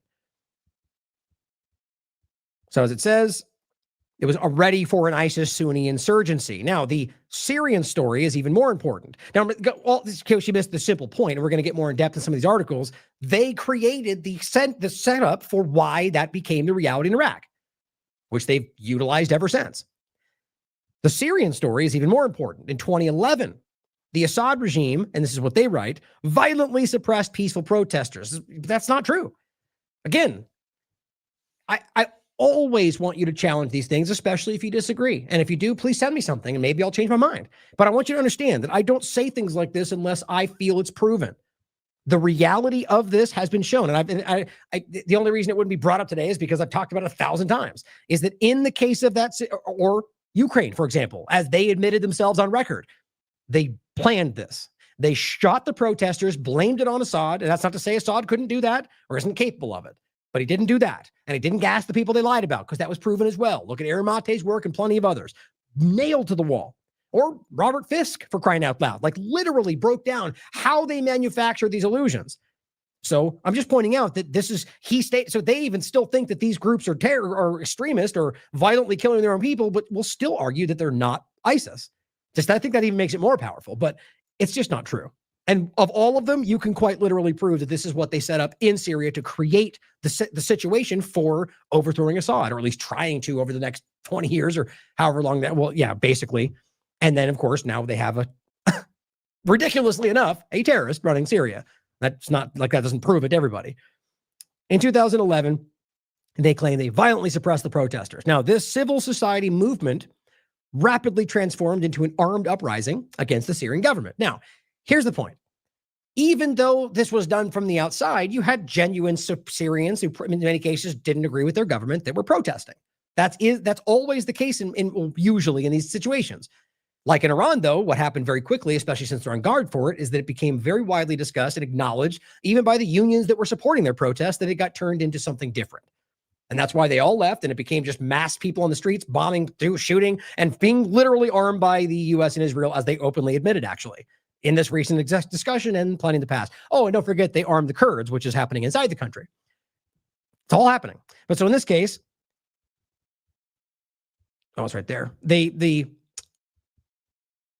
Basically, they've suppressed the civil society movement rapidly transformed into an armed uprising. Well, I disagree with the way they're framing that. I think what we're talking about is that the people are protesting, and then what you had was as they're going to mention right down here, Free Syrian Army I'm forgetting the names now.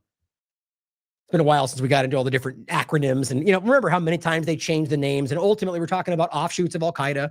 Vanessa Bealey and I talked about this. I had her on for many different interviews. The point, though, is these groups they work with in Syria, not the ones fighting on Assad's side, but the ones on the U.S. supported side that they pretended were the free army fighting for Syria. They were the moderate rebels. They were the very people that got proven to be al-Qaeda in Syria. And so they started the uprising. And it says, why? In the early stages of the war, this is interesting, Saudi Arabia, Qatar, and Turkey began funneling arms into opposition forces. You see, so this was not organic. Immediately. And this is always the case, guys. We're seeing, and arguably, as much as they're pointing at Turkey, Vanessa doesn't think, and plenty of others argue that that's not even close to what's going to happen, that there's more alignment there than otherwise, but it's certainly possible because they do have disagreements. But either way, in this case, you have the Sunni Saudi Arabia, they're arming the people that they later point to as the civil uprising. Well, that's not the reality, since it was started with a false flag, and they literally dumped these weapons in there with these terrorists they brought in from other locations, from Iraq, and Turkey, and created this whole situation. And seeing an opportunity to destabilize a key ally of Iran and Hezbollah, their geopolitical foes. As the civil war deepened, extremist groups joined the fight. They also became the beneficiaries of large amounts of arms and funding from America's regional allies, which is the same conversation. Just more were involved than just, filtered it in. So all we're talking about is you have the U.S. axis with Israel through their allies, dumping weapons into the people on the ground to create the revolution that they point to, and then dumping in all the terrorists they could find, and then calling that a civil war. Saudi Arabia, Qatar, and Turkey knowingly funded extremist groups, including Jabhat al-Nusra, al-Qaeda's official affiliate in Syria, right? This is Jolani, guys. That's the whole point. Jabhat al-Nusra quickly became one of the most effective and influential rebel groups fighting against the Syrian government. Nusra. This is a terrorist organization that was called that even by the people that supported it at the time. Some al-Nusra elements have also merged into ISIS. It's not fair to say the same thing, But for the purpose of the conversation, it's the same thing, right? It's the same element we're discussing. The U.S. ordered non-lethal aid to the Syrian rebels. So please remember, those are terrorists we're talking about. That was even admitted by the Obama administration that these moderate rebels were more extreme than we thought, or whatever they tried to say. It was obvious. And eventually covertly armed them, as we all know, going so far as to operate a training camp for rebels in northern Jordan. So you getting this? They were training terrorists. Al-Qaeda's on our side in Syria. Obama said we're training ISIL forces. I mean, actually, I think I even have that. Let me see real quick. Yep, there it is. This is the exact conversation. As I've said before, this aspect of our strategy was moving too slowly, but the fall of Ramadi has galvanized the Iraqi government. So with the additional steps I ordered last month, we're speeding up training of ISIL forces, including volunteers from Sunni tribes in Anbar Parliament. So with the additional steps I ordered last month, we're speeding up training of ISIL forces. That's ISIS in the Levant. I mean, that's what we're talking about. And Sunni tribes. It's the same conversation. My point is that you can do this yourself. All this stuff is out there. And like I'm going to get to in a minute, showing, John McCain, for example, and when he was there, and then finding the email that says that, we're basically pointing out why in 2012 that they were already on their side. It's just easy to see. Now, again, you could decide that they're variations of the same terrorist groups and ISIS, al-Qaeda, but we're talking about extremist, the kind of people that they always tell you they're fighting, and they have always been working with them. That's the reality to come to here and to understand where we actually are. We need to get past this to see what's going on. Non-lethal aid to the Syrian rebels eventually armed them. I think that was probably from the beginning. And as I just said, training ISIL forces. And it says, when the Obama administration asked Congress for $500 million to train and equip moderate rebels, the Pentagon testified that it anticipated difficulties finding moderate fighters to train and arm. But that didn't stop them, because they didn't even want moderate anything. They wanted the extremists to throw at Syria, because that's what they do. In plain English, this means that they don't really exist. That's what the article's saying, meaning moderate anything in this conversation. With ISIS's victories in Iraq and the U.S. strategy of fueling the fire in Syria without allowing either side to win is finally revealing its inherent contradictions and keeping it destabilized like this. That's the important part. And realizing that the victories in Iraq, I mean, just like with Afghanistan, you create situation and you just pull back and let it become chaos. So then you can use that chaos to justify further action. Now, it's much more complicated than that, but that's the point to understand in this part of the conversation. The U.S. and its allies destabilized Iraq and Syria in turn, creating safe havens for extremists that previously did not exist. U.S. allies provided the material support that allowed ISIS and groups like it to become threats to the entire region, despite lacking any substantial popular base in Syria or Iraq. I mean, I don't know how you can misunderstand that. This is just this article's framing, but all of this stuff is textbook. It's like you can read this on anything discussing the background. It is not unreasonable for Iran and Hezbollah to fight against these groups, which murder and enslave Shia and other religious minorities, right? You could argue they're still terrorist groups, but the point is that it's not their terrorists because they support these groups, or vice versa, that because Iran supports them, therefore they're terrorists. It's just not the reality. Their actions conceivably fall under one of the West's favorite principles of international law when they care to pretend it exists, the duty to protect, which means by their logic, Iran has every right to step in and protect these groups. Iran has been the most serious foreign force fighting against ISIS from the very beginning. One of the easiest parts to prove, in fact, which is just why everything's so cartoonish. Iran is the most, they write, viable regional partner for a temporary pragmatic alliance against ISIS. This is 2014. Iran and its regional allies are not the cause of ISIS's rapid and brutal rise. Extremist groups like ISIS and Jabhat al-Nusra have been consistently aided by disastrous Western interventions in the Middle East and the influence of regional actors like Saudi Arabia, Qatar, and Israel, I'll add, and the fact that it wasn't just destabilizing actions by accident, it was creating these for the outcomes that we still see playing out today. I mean, I didn't even get into ISIS-K. I'm not going to talk about it today, but remember my entire point. I'll bring up one of the articles. That, to me, is the extension of maintaining this whole thing. Maybe this. The point of my discussion was ultimately, I'll try to find something included, that ISIS-K is essentially not real. That the point being that it's like I guess if we're saying none of them really are, that it's always a construct created using other extremists that they call moderates or rebels. But on top of that, the point is that ISIS-K seems to be an extension to today that might not even exist, not in the sense that other than the idea and like the framing of it that they then just carry out whenever they decide. Just a thought, and I think the evidence is actually pretty sound of what they're claiming it is, and the reality doesn't seem to be there. But if it's always been a construct, why even need some kind of like base or location? Just claim it's a thing, and then when you do something, point to that. That's what I think we're talking about. But it says extremist groups like ISIS and al-Nusra have been consistently aided by their interventions. Responsibility for the rise of ISIS isn't much of a mystery. The West and its allies just have to look in the mirror. It's a good article. Now, I'll also include, as always, the excellent work done by James Corbett, which I think if you wanted to truly just walk away with no question in your mind, I should have just played this entire thing. But we've done it before. In fact, we literally have the watch along that we did with Corbett of all three parts, and Brock as well, where we just kind of we watch it, we jump in here and there, make comments, and this is I think important to watch. In addition to just the actual content he has, which is very powerful, and it's called "False Flags: The Secret History of al-Qaeda," and it's the same conversation. Undeniably so. The reality of the receipts and the money and the track record and what it shows you of how they created these things going back well before the conversation we're having today. Or I could also include, which, by the way, I'll show you this in a second. It makes me verify, which brings to a weird page. But Ben Swann's documentary, there's the link. It's included, 2015. Which, if I'm not too long, I may just play it out to the end. It's like 12 minutes. Ben Swann, Truth and Media, The Origin of ISIS. Now, why is this on a age verify?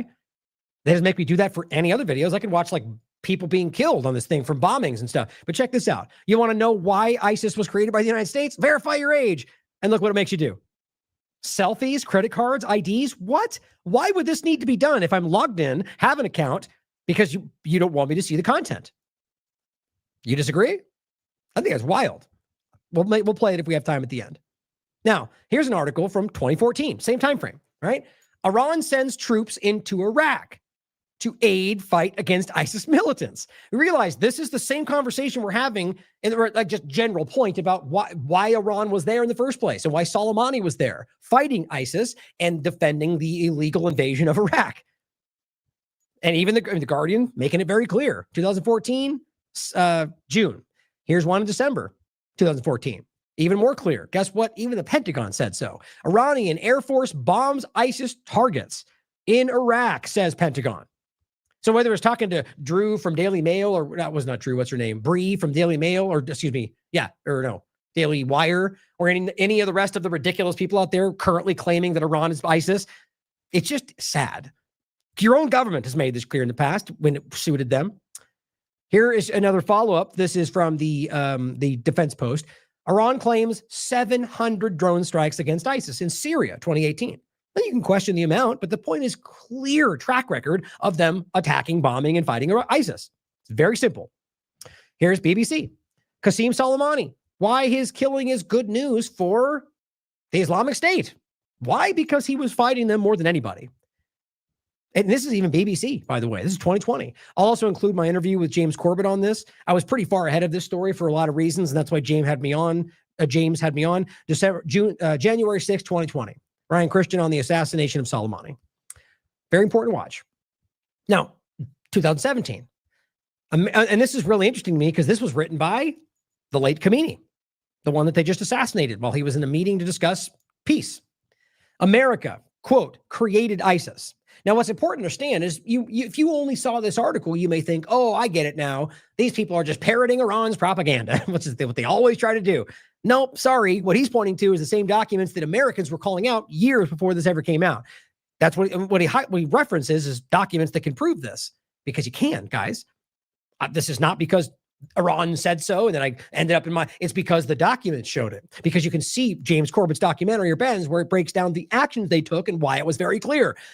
But keeping that in mind, America created ISIS, he says, and its war on the group is a lie, says Iran's supreme leader. So ask whether that may have played a factor. Iran's supreme leader, Ayatollah Ali Khamenei, on Monday, and this is 2017, accused the U.S. of creating the Islamic State, ISIS, and called its war on jihadists a lie.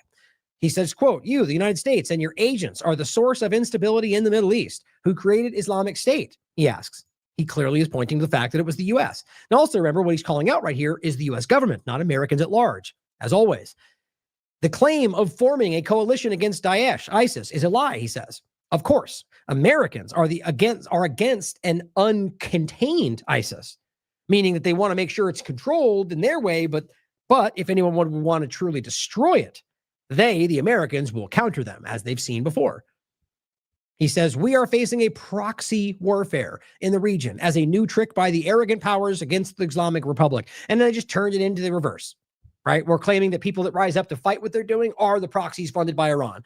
"We possess documents and information showing the direct support of the U.S. imperialists for this highly disgusting movement, ISIS, in the region, which has destroyed Islamic countries and created a wave of massacres and clashes, as we showed you earlier, bombing mosques." So understand, you can argue that there's overlap on both, but realize with what we just went over, and there's more to get into, and then that they now and then try to just say that ISIS is Iran. So how do you make sense of that? I mean, you could argue, like, the point is that question it all. But that lie seems to make this even more clear, doesn't it? If we can, out of all of it, very clearly prove beyond a shadow of a doubt that they've been fighting them over the years, that their ideology is different, that they're far more aligned with Sunnis and even Israel, then why would they? So they come out and they go, "But they are ISIS." Well, that's just lazy. And it's because that's what they desperately need. And that alone should show you that they're lying about this whole situation. That doesn't mean every other thing they've ever said about it is a lie, but you should be asking that. And in fact, I argue it largely is. Here is the Crescent International, and this is more about the overlap of Israel and ISIS, but also Hamas. Because let's not forget, what do they say? ISIS is Hamas, Hamas is ISIS. And then what do they say? Well, Hamas is Iran. Okay, so it's very easy to see what they're actually trying to insinuate, that Iran is ISIS, or that Iran does all of this, and if Hamas is ISIS, they at least support ISIS. It's not true. Now, let's also not forget, as I'll point to in a second, about the overlap of Hamas and Israel. But in this case, the article is ISIS, Hamas, and Zionism, enemies or allies? And the real thing is about specifically whether Israel is more connected to ISIS. Long-term strategy is what motivates both ISIS and the Zionists, he writes. Same with this article, like I said before. You read this, it's very critical of some of the groups that you may think we're trying to defend, I guess. And it says, all's fair in love and war. So torturing and killing civilians is the order of the day. It is all about land. And this is important because what he's framing is both ISIS, not Hamas, but ISIS and Zionists. And he's saying it is all about land. So both are aggressively expansionist. Ethnic cleansing and racism based on spurious historical readings are necessary. At the same time, both are movements demanding strict adherence and willingness for self-sacrifice. The ISIS fantasy is the same as the Zionist foreign policy. Guys, now that's his opinion, but really think about that with what we're discussing today and all the things we're showing you to prove that they're not connected to Iran. Think about what this may mean with what we started with there. And in fact, here, I'll play a couple clips before we continue on this to make this point, and play the clip I mentioned before, since it's important to see the arming of these groups and how they actually do this. Oh, maybe I'll wait on that one. But this one I was going to start with, and this is, guys, this is just a sentiment. In fact, it doesn't prove anything, but I find it interesting. And it speaks to how far this is, the people asking these questions from this long ago and the idea of ISIS or what Mossad is actually called. I find it interesting. It's on C-SPAN. And others. You tell the story about how you tried to find out what they call the Mossad when they deal with publicly? I thought it was a reasonable question, but the trouble is you can't pick up the phone book. There's no Langley in Israel that you can look up, CIA, or in our case, the Mossad. We thought we should ask, what shall we call it in English? You can translate the Hebrew words, as I said, Mossad is institute, but when they write a letter to their friends in the CIA or the British intelligence, what do they call themselves? It took a while. It was a matter of asking the Prime Minister's spokesman. The best you could do, because officially the Mossad is under the Prime Minister's office. And I think he sort of wondered why you want to know and all that, so we explained. And he came up with the Israeli Secret Intelligence Service. I mean, if it were to have initials, it would be ISIS. Just simple words like that. Interestingly enough, kind of a British model. Like I said, it's just a data point. I find that fascinating, and it would be a little bit on the nose, wouldn't it? But There's arguments about why that's necessary, but it's factual based today, like, what we can prove, but consider that there may be a reason of why that would be the case. I'll play the other one in a second, actually, when we get to this end of the segment. You've seen it from The Nation, just the point about why they fund these groups and why they need to keep these countries destabilized. So continuing, that they're both the same. Zionism, ISIS, as this person argues, aggressively expansionist, ethnic cleansing, racism based on spurious historical readings. At the same time, both are movements demanding strict adherence. The ISIS fantasy is the same as the Zionist foreign policy. Just replace Jew with Muslim. That is Wahhabi Salafi. That's the Wahhabist Sunni discussion. At least the Zionists aren't picky about who they call a Jew. But think about what he's saying right there. That's what he wrote, by the way. But the idea, because we're talking about the same kind of extremist ideology. That needs to be considered because that's the whole point today. Now, you can argue they're not literally the same thing, but that seems like a valid point to consider. Why would Israel promote Hamas? It writes. Because remember, they have, and I think we'll play some of these next. ISIS is a spin-off of the U.S.-backed Mujahideen and al-Qaeda in Afghanistan in the 1980s. So it's common knowledge, but yet you talk to a military Pentagon, they act like, what do you mean? I don't know what you're talking about. Because they know these things are not supposed to be acknowledged. Intent on undermining the secular Soviet-backed regime in Afghanistan. The U.S. government funded these extremists for that purpose. Likewise, it says, Hamas was founded in 1987 with the tacit approval of Israel. That is true. With the intention of undermining the secular Palestinian resistance. Now, the point you made there, as I've always covered, it's not, there's an argument that needs to be, there's a debate rather about the full, created from whole cloth conversation. And I don't think that's what happened. As I've said before, I think it's clear that there was a group, there was an entity that existed. And that then you can see that they decided in their own discussions to use that group. My point is what they then got turned into through that time frame, Israel created that. That's clear. I mean, that's the funding, the creation, as they're highlighting here and others will get into, is using them, whether they knew that or not. And I argue that it wasn't even full control even at that point, but over all the years, it changed. Funding and manipulation and eventually killing people, and people grew up and younger people joined, and the group changed all the way until October 7th. Until, you could even argue even then, as many do, that was all coordinated and it's because they funded them. That's not what I think makes sense. The evidence doesn't seem to support that, but it's certainly possible. The point, though, is to consider, or they just acknowledge that Israel did fund and influence Hamas. And that matters, especially if we're going to criticize people like Hamas is the worst thing in the world. Well, then why did they fund them? And the reality is, I'll play the clips again, is in order to create the divide. Just like they're doing to us in this country right now in regard to the left-right paradigm, or even creating groups they want to point to. They're literally Antifa and domestic terrorist lefties or whatever they're trying to create. It's the same kind of idea.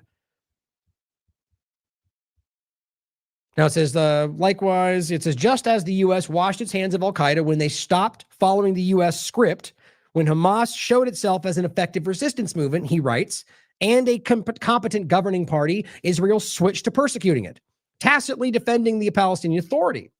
Things were catching up to Israel, he writes. It had its wayward Hamas now a terrifying, if not particularly competent, more extremist Islamic group on this doorstep. Now, I don't fully agree with the framing, but to read it again and to frame it, he says, just as the U.S. washed its hands of al-Qaeda. Now, I don't agree with that. I guess if you want to argue that Mujahideen in Afghanistan, that they ultimately said, screw it, which they did, I argue. But even then, I argue there was more planning that went into how that could eventually be used again. Still, you could argue they just kind of dropped him and moved on. But I do not believe they washed their hands of al-Qaeda. I think once they became al-Qaeda, that was a group being used, sort of like funding. I mean, I'll bring that up right now. Not that it's relevant today, other than the general point. Oops, that's not the one. Oh, it's what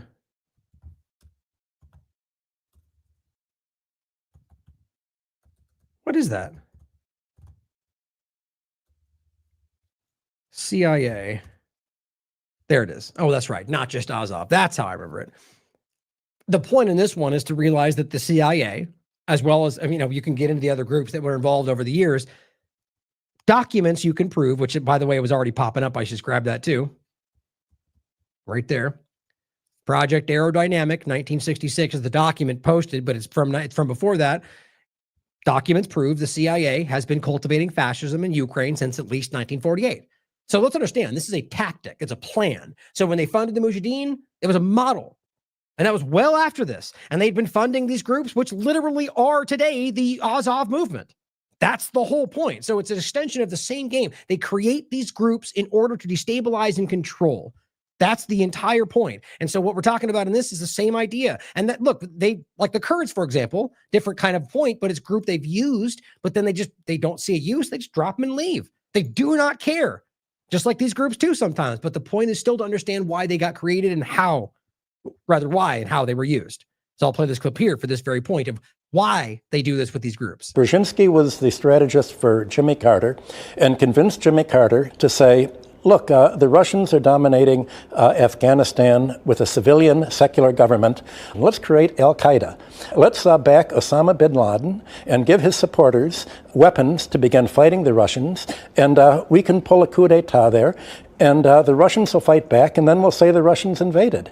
And it worked. Saudi Arabia made a deal with America that they would push the Wahhabi extremists, the al-Qaeda, the most right-wing wing of Islamic parties, and it worked. Essentially, al-Qaeda is a contract army for the United States. Well, the same thing was happening in Russia. What Brzezinski wrote was that America's faced with a possibility of not being able to rule the world unilaterally. Any country's economic ability to be self-sufficient means potential military power. And in order to prevent any country from threatening America militarily, you have to prevent it from developing economically. The American nightmare, Brzezinski wrote, was that Russia would get together with Germany and with Western Europe, creating Russian raw materials, German industry, and somehow, finally, Russia would become westernized. America, under Brzezinski's strategy, said this would be a disaster because if Russia's westernized, if it becomes democratic, if Europe and Russia are prosperous, then we cannot control them anymore, and they will have no reason to be NATO. We've got to stop Russia, and the place to stop this Russian-European conglomeration is to split it right at the border down Ukraine. Let's do in Ukraine what we did in Afghanistan. Let's back the crazies. Well, most of them are the former neo-Nazi groups that have been so prominent that fly the Nazi flag. Important to think about, right?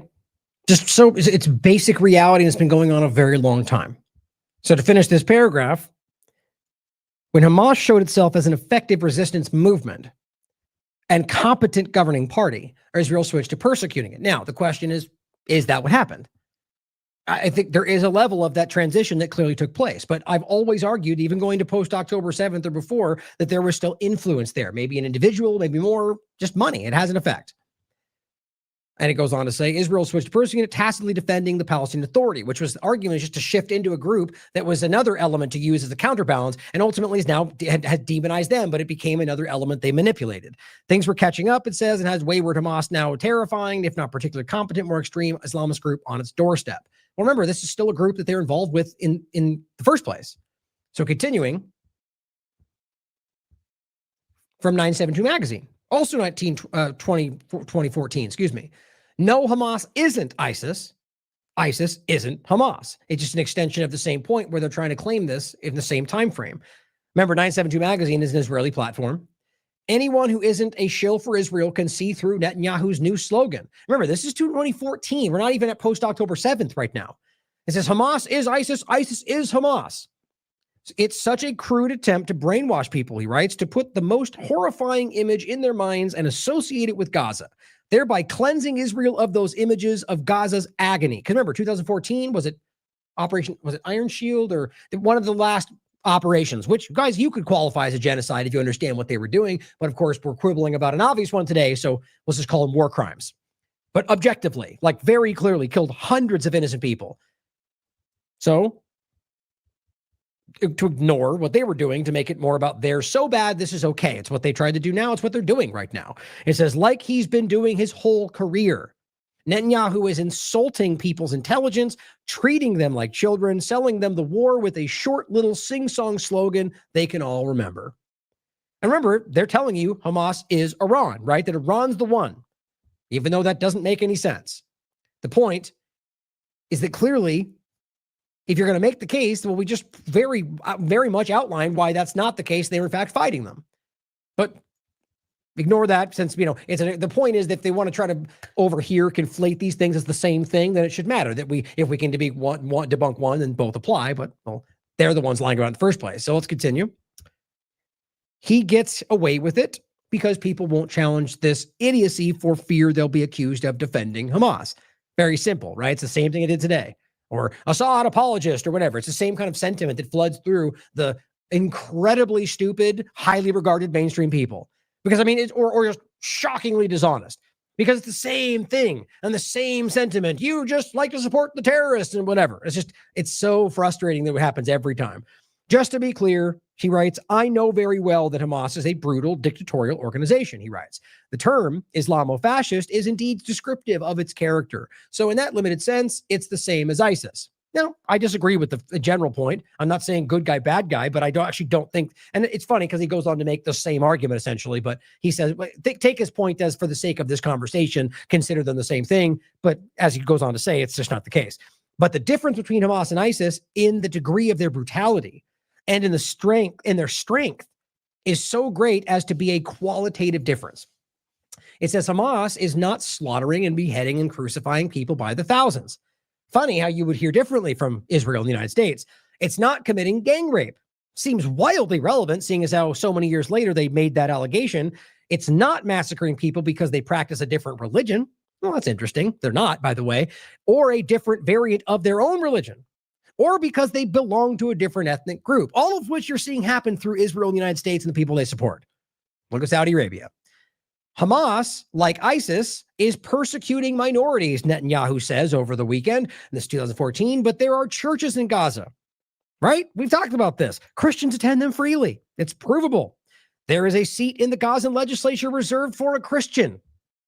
That's night and day from the way ISIS treats Christians, isn't it? Except Gaza's a flat place now. But realize the same point. How can you tell me that that's the case when you don't even see the same thing happening in Israel? In Gaza, like the idea of Christians, the way they treat them in Israel is self-evident. It's publicly discussed by reverends, but the Christian right ignores it. Needs to say something to you. The reality is that you can call Gaza whatever you want, or rather Hamas as brutal, but you have to acknowledge that they, while ruled, allowed churches, allowed free attendance, which you can prove. Even post October 7th, when Israeli politicians were trying to call it out and say there's no churches, they publicly got exposed because one of the people, I think it was LBC, was an idiot, I guess, and said, look, I just talked to the reverend. There are people right now in those churches. And he goes, well, whatever. Let's change the subject. Just moves on. They're all like that, guys. And I mean, the ardent, diehard, dishonest Zionists who are trying to destroy Gaza. It says about Hamas's executions in recent days of some 25 suspected collaborators, which, as always, I thought the case you could argue is people that they didn't know or the innocent people they caught. The reality is we know and have already seen what the U.S. and Israel do to people they call collaborators, or they call whatever they want to call their enemies. Do I even need to go into it? All the examples of people, what they've done in Israeli prisons, what the U.S. did in Guantanamo, when many of them were proven later to not even be the people they thought they were. I mean, guys, it's obvious. That's not to justify any of it. Because you see, I never play that game. If it's wrong, it's wrong. I don't care what your side's coming from. In this case, though, the point is to say if they have 25 collaborators they killed, and you think that makes them terrorists, well, then at least apply that same logic to over here where they do it all the time. And recognize where they could very well be people that did this because they're being funded by the U.S. and Israel, and very well are not innocent people being caught. Think of it, recognize the possibilities is the only point. It's a sickening reminder of this organization's ruthlessness. It says, but the fact is that the pre-state Zionist underground. So he's arguing, look at the bad things that Hamas is doing. But the fact that the pre-state of Zionism, the Lehi, Irgun parties, whose military leader was Yitzhak Shimer, executed many suspected Jewish collaborators. I make this point all the time. The Zionists killed Jewish people who pushed back. The Jewish people that were alongside the Palestinians in a large set, this has been covered. I mean, it's so, I hate always having to qualify. These things are so obvious. And so there's UN documents and there's written down things from Zionists that they were critical. The Jewish people in the location were like, this is not Judaism. What are you doing? We don't support this. And many of them got killed. But, it's all about saving the Jewish people. From Zionism's perspective, it's just not the truth if you understand the history. Both Lehi and Irgun, led by Menachem Begin, who, by the way, is a horrifying person. One of the worst that you want to look up some of the stuff they've discussed, it'll keep you up at night. And I'll give you some examples in a second, by the way, because it was written by Haaretz. He also deliberately bombed crowds of civilians, hid behind their own civilian population, human shields, and had maximalist territorial goals. This is an Israeli platform talking about the foundation of Zionism. The Irgun and Lehi, the progenitors of the Likud, which is Netanyahu's party, practiced what could be called Judeo-fascism, and minus the religious fundamentalism, could be compared to Hamas. What do you mean minus? It's the same exact thing. But it says, but like Hamas, they could not be compared to ISIS. Now it says, if Netanyahu really believed Hamas is ISIS, would he have sent a delegation to negotiate with Hamas and offer it concessions in Cairo? Probably not. Would he have reached a ceasefire agreement with Hamas after Operation Pillar of Defense in 2012? If Hamas is ISIS, would a senior Israeli Defense Forces officer have told this to Britain's Financial Times in March of 2014? Today, we can describe Hamas as a much more restrained, much more responsible organization than it used to be a decade or two decades ago. This all in light of their statehood experience. This has made them much more responsible, much more cautious. Funny how that worked out until they no longer felt that was working for them, and then they just started to use them again as justifications. At this time, this is the overlap of the funding, guys. I'll play those in a second. And if Netanyahu thought Hamas is ISIS, would his goal in the current war, at least until now, have been leaving Hamas severely weakened, but still strong enough to go running Gaza until keeping it out of the hands of ISIS's global jihadist allies? I mean, think about it. If your argument at the time is ISIS is Hamas, then like they're saying, there was a point at which Hamas was weakened and they allowed them to keep running Gaza. Why wouldn't you? You could either argue they thought that they didn't want to take on the responsibility. Then that simply means that they're willing to work with terrorists at the very least, but realize it's because they always were, whether here or there or anywhere else. And they do not actually have the designs they claim they did. And overall, this part as well, they're telling you, we describe them as restrained, but they're different. And at the end of the day, all of this speaks to the reality that they're allowing them to exist while going after Shiites, Iran, other elements, and in Lebanon. But this being allowed, like I've always pointed out, in Yemen, in the Saudi Arabian controlled area. Why do I keep telling you? They've got an area of al-Qaeda that's just always existed and in fact gotten larger. That's not connected to any water locations. It's just within their area and somehow seems to prosper. I'm sure you could piece that together. Continues, but for all those differences, the decisive one between Hamas and ISIS, of course, is that Hamas represents a nation under foreign rule, says the Israeli platform, which means Hamas is fighting a war of self-defense against Israel. Yep. It's objectively clear. It's international law. It's been documented my entire life. But of course, once the October 7th happened, now lies took over the entirety of the Western media apparatus. Because, ask yourself why that is. I don't have to tell you. If the entirety of the apparatus lied to you about beheaded babies, left or right, and I lied about every other lie, and does that mean they're all that bad at their jobs? Or does it mean that there's some element, you can decide what that element is, that influences the entirety of our media apparatus? Guys, it's just 1 + 1 = 2. It's not hard to recognize that because they tell you that means racism somehow, even though I didn't even mention what we're talking about. In fact, you know what I think? It's Zionism and not Judaism. It scares people away from acknowledging these things. And then people grow up in their media spheres and it's like a bubble they draw around certain conversations. They just don't even know they're there anymore. Honest people don't do that. But for all the differences, Hamas is fighting a war of self-defense against Israel. It's a legally occupied territory, which means they have the legal right to arm resistance, regardless of whether they were ever attacked. That at post-occupation, that is international law, Geneva Conventions. And it goes on to say, ISIS is trying to take over a nation or nations that are beset by civil war. Now, think about it for a second. What ones were they always trying to go after? Well, that's strange. It's every country Israel wants. What a weird overlap. I guess that's just coincidence.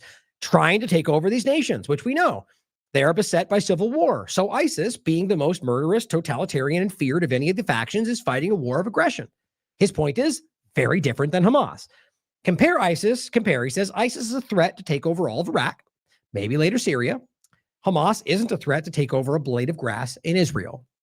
You see, they turned this into it because, and they're not fighting ISIS and the groups they're pointing, they're fighting the groups they want you to think are the bad guys. It's a construct. And they'll tell you at this time, it wasn't even the reality. It never was the case. They never wanted to. Doesn't matter. And there's one more answer, he writes, to Netanyahu's attempt to justify the war by equating Hamas with ISIS. It is the Palestinian Authority, or rather is the Palestinian Authority ISIS too? Well, according to their arguments, they're all terrorists, right? He says, is Mahmoud Abbas also ISIS? Now, as Robert's artfully shown you, they are a controlled entity that Israel uses to kind of shuck off its responsibilities, but they work for Israel. Very clear. And that's the whole idea, is they shifted into a new proxy group. That's the whole point. When they arguably lost some kind of the influence or whatever you want to call it, the PA became the thing. That's the same dynamic. And so he's saying, are they ISIS too? If Netanyahu can't deal with Hamas, why couldn't he deal with the PA? Because he's saying, well, we can't do it because they're bad guys. Well, what about the PA, right? It's all, they're lost in their own lies. If Hamas is the problem, why does Israel maintain a military dictatorship over the West Bank? See how easy it is to break this down? Where the PA has worked with the IDF and Shin Bet for the last decade to shut Hamas down. Well, they do it because it's about controlling territory, as I think everyone is seeing today. For Netanyahu, ISIS is a red herring, he writes. And so is Hamas. Netanyahu is fighting in Gaza to defend the occupation. And we would fight to defend it against any Palestinian challenger, or he would. This is 2014. It's true then, it's true now. It's always been the case. There was just a constant, never-ending propaganda campaign from Israel from this point, from their entire career, life, their existence. 2014 later, it just got more and more and more and more and more enshrined. More people got replaced, more politicians got put there. Here we are, where we know these things and we can prove them, but people don't even understand. Now, for the point about Hamas, in case you don't forget, or in case you forgot, in case I haven't mentioned it recently, the idea is quite obvious. Like I said, I've explained it. I think it's not about saying they outright controlled them or outright created them from nothing, but there was, without question, influence. And you can debate to what degree. Mossad chief visited Doha, urged Qatar to continue Hamas financial aid. It's very clear. That's Haaretz. That's 2020. Here's the clip I often play. This is the former prime minister simply telling you that, yes, we gave them money in order to keep Palestinians divided. I just don't know how you can ignore some of this stuff. Consider they're lying, sure, but acknowledge it. So are you saying Benjamin Netanyahu deliberately boosted Hamas to try to prevent a Palestinian state? Yeah, sure. He deliberately and systematically even told on record, whoever wants to avoid the threat of a two-state solution has to support my policy of paying protection money to the Hamas. So what we did with the Now, this guy's the former head of Shin Bet. permission of our prime minister is to let Qatar to transfer a huge amount of money in cash, probably more than $1.4 billion. By doing it, we increase the power of Hamas. We did everything in order to make sure that Hamas will go on controlling Gaza. So I think that's pretty clear. And you can also, by the way, point to the tweet put out by Haaretz on October 9th, 2 days after October 7th, quoting Netanyahu saying, anyone who wants to thwart the establishment of a Palestinian state, the very thing that they pretended they wanted the entire time, has to support bolstering Hamas, the group they tell you is a terrorist organization, which means support them, and transferring money to Hamas. Quote, this is part of our strategy. Isn't it? I mean, this is my point as always. You can have this quoted directly from the Likud meeting by Haaretz, and yet we get called crazy for even pointing to that. It's because the hype was there from the very beginning. Like the rape conversation. Like you could barely get a word in edgewise. It was pearl clutching and screaming because that's what wins the day when it's emotional. Well, here's Haaretz. Hamas and the Irgun. How dare I compare the two?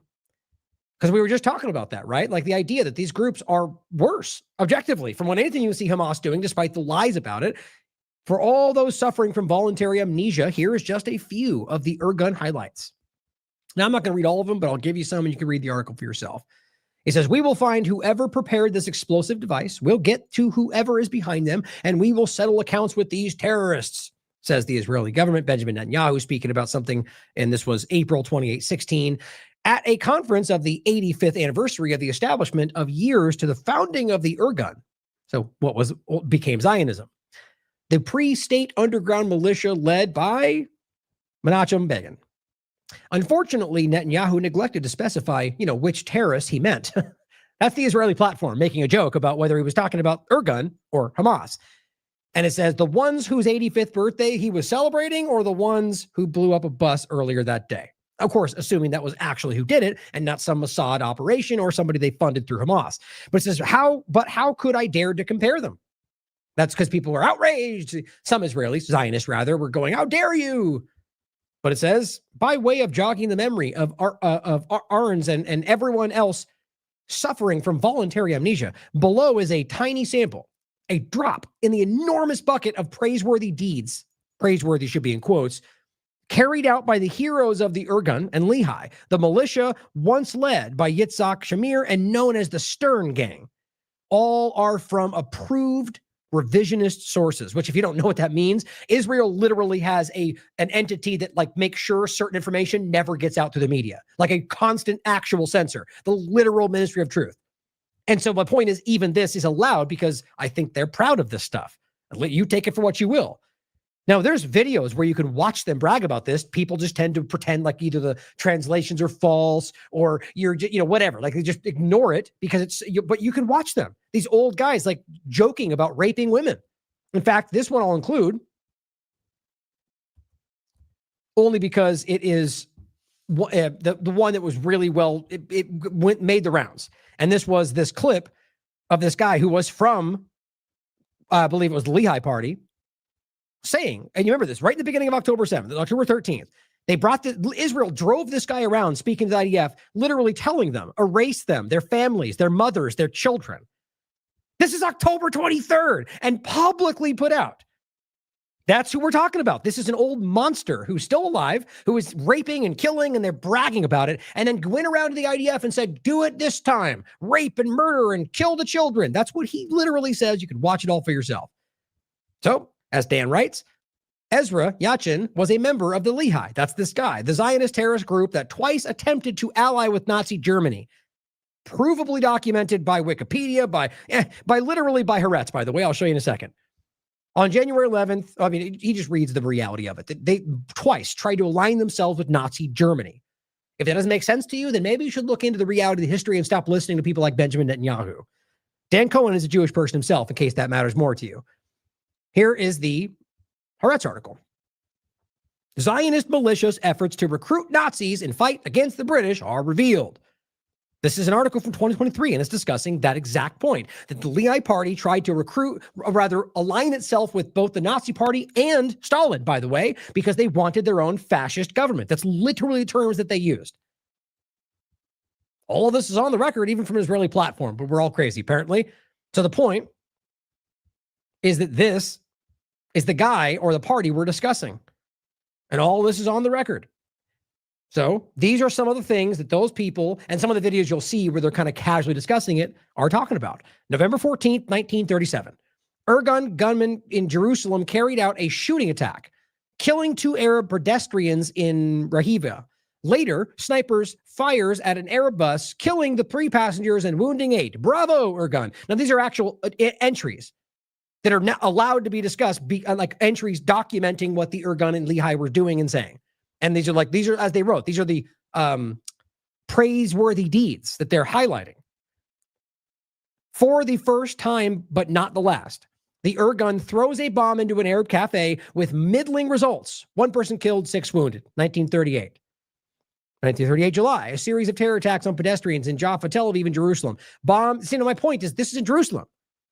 So these are by their people, guys. And this is the reality. It's what I'm constantly pointing out. These are false flag dynamics like you can see with the British. Same things they did. They bombed the British. They blamed it on other people.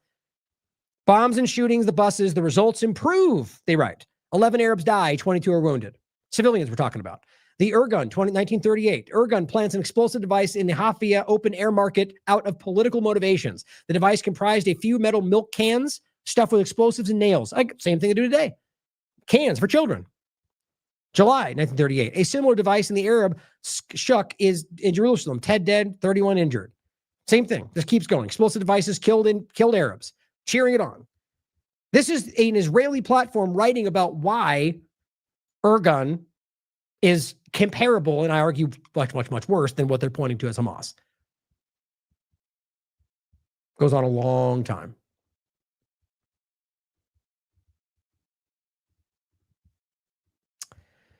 Now, to bring this forward to today, in case you thought this was some kind of an old thing, here's Haaretz. Here's the article.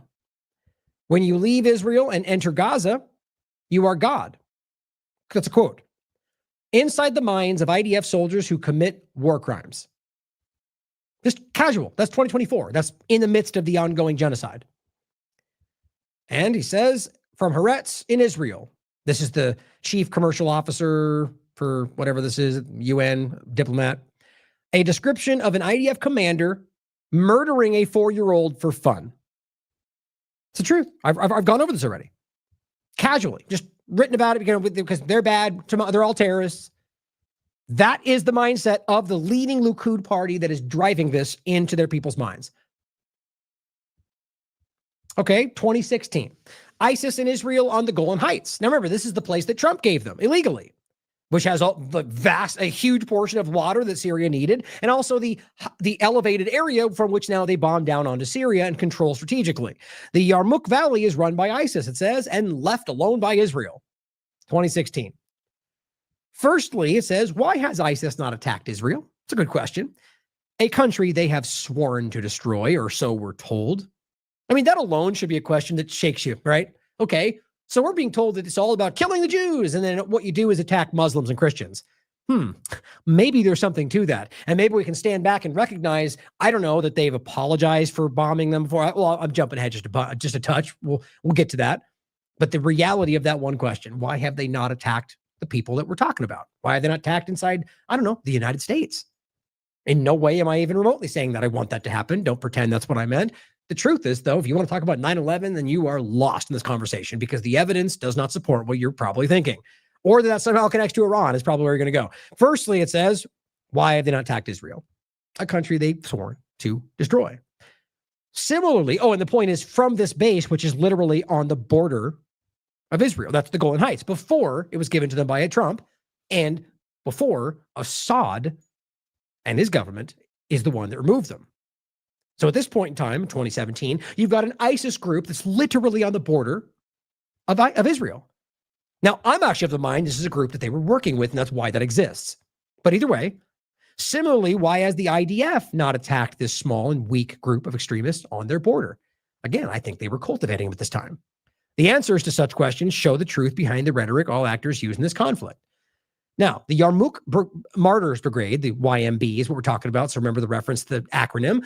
The group started off relatively moderate, they say, with a close alliance to the Free Syrian Army. Okay, well, then let's make sure we realize totally not moderate then. The game is about the moderate. These are the same people we're talking about. The same groups we'll come back to that McCain met in Syria. These are the groups that literally were shown to be al-Qaeda, and I'll make that clear to you in a second. But so just for the point, the article was written then, they argued they were not. And the fact that the Free Syrian Army, we know what these groups are at this point, right? These are the al-Qaeda elements they used to throw against Assad that they want you to believe were the rebels fighting back. We already went over this very clearly. Now it says, and the point was the group started off with alliances to them. The YMB in 2015 began implementing Islamist reforms. Okay, interesting. So remember the timing here and where they are and what I believe was the influence from Israel. And again, that they're right on their border, knowing that they're there, coveting the Golan Heights in general, and yet you're going to allow them to grow into the very thing you're fighting? It says change the name of its department even, translating to the regional name for ISIS. Look at that. The group even changed their logo to incorporate the ISIS flag. By the end of 2015, the YMB became a subgroup of ISIS, only a stone's throw away from Israel, literally at the border. The YMB alliance means that ISIS now shares a border with Israel at this time, yet they have not acted on this. In one of al-Baghdadi's speeches before he was allegedly killed for the 17th time, I think it was 8, I guess, but who knows if he even still killed right now. He discussed Israel. I mean, in case you don't know that, by the way, same thing I even said with like considering that possibility with Khomeini. How many times, and it's a different point, by the way, because I think with Baghdadi or Osama bin Laden, how many times they said that these are assets, guys. That's the point. And Baghdadi was being used, as we're getting into today. They said they killed him like 5 or 6 different times. And the last one that's what Trump, we got him. And then he hasn't popped up again. But there were times where there was years where, and then he popped up again. And maybe that was the lie. The point is to think about that in that context of how they use these ideas, these boogeymen. And James Corbett makes an excellent point about that in regard to his al-Qaeda documentary about Osama bin Laden. But it says in one of Baghdadi's speeches, he discusses Israel. And it says he went that on to say that with the help of Allah, we, ISIS, are getting closer to you, Israel, every day. Right? But it's puzzling, is it not? Since they were literally on the border. Armed groups of fighters right next door to Israel. To get any closer would mean they would be literally inside of Israel. So why is ISIS not followed through on those treaties? Come on, guys. I think we can all piece together why. Now, in the article, they at least give you one of the possibilities that maybe they just weren't able to actually win. Maybe they were recognizing they couldn't win. But I don't believe for a second that's what we're talking about, especially since what they tell you is these are irrational lunatics who want to kill themselves to kill anybody and kill a Jew, right? So, but let's make that though, but they needed to get stronger to kill themselves for that. Come on. The reality here, I think, is quite obvious. You have a group that they claim they're fighting. That's ISIS. The guys that literally publicly changed their name and their flag and are on the border of Israel. And then Baghdadi says, we're getting you next, right? Or we're getting there closer to you. It's insane, guys. This is a group that I can prove, and you can prove if you watch this show or do your due diligence, that have an origin point of what they did in the area. We're going to get even more into it in the next couple articles. And so it's incredible to me that we can see that, and yet they and have them being built and cultivated on their border, and then stand up and go, we're going to get to you, and then not recognize how clear that is. But at this time, there was less evidence, I guess, but even that that's why this article was written. Why does that make sense? In 2013, the YMB kidnapped some 20 Filipino United Nations peacekeepers. I remember that. They held them for 2 weeks before releasing them. However, the YMB kidnapped these peacekeepers from inside Israeli-occupied territories. Okay. While YMB was only loosely affiliated with ISIS in 2013, there have been no repercussions for an Islamic militant group infiltrating an Israeli buffer zone and kidnapping UN peacekeepers, which I think we all know what they think about UN peacekeepers in general or UN at all. And so what you have to understand is that you have a group that I'm pretty clearly can show you are influenced, funded, connected to these groups who they want to pretend that they're fighting, who has never invaded, who's right there. And yet they then are allowed to go into Israeli controlled territory and take UN peacekeepers and take them, and then nothing. Can you even imagine what they'd be saying if it came in and took somebody from Israel, a Jewish person from Israel, or anything they could use to create the sentiment? This is obvious to me, especially since they know what the UN peacekeepers will ultimately do is expose what they're doing. Because that's the ultimate point here. We're talking about locations, even with serious territory where Israel has been breaking the law. And that's why these peacekeepers are usually sent in. So they, just like they did today and continue to do, got them out of the way. That's what I believe. My opinion. And it goes on to say, Israel has shown in the past its willingness to attack groups on its borders that it perceives as a threat. But for some weird reason, they didn't do it with a group that invaded its territory and stole what is supposed to be protected UN entities in Israel territory. Doesn't that make Israel look weak? Yes, it would. But see, it doesn't matter because they don't even want you to know what happened, I don't think. Not in the way that it is actually being seen, or should be, rather. Israel has, during the Syria war, authorized airstrikes in Syria multiple times. We saw that. We've covered them. Israel bombed into Syria countless times. These airstrikes, however, have aimed not at ISIS, nor al-Nusra, or other Sunni jihadist groups. You know, the entirety of the whole al-Qaeda ISIS conversation. These strikes, however, were overwhelmingly targeted at Shia-affiliated groups.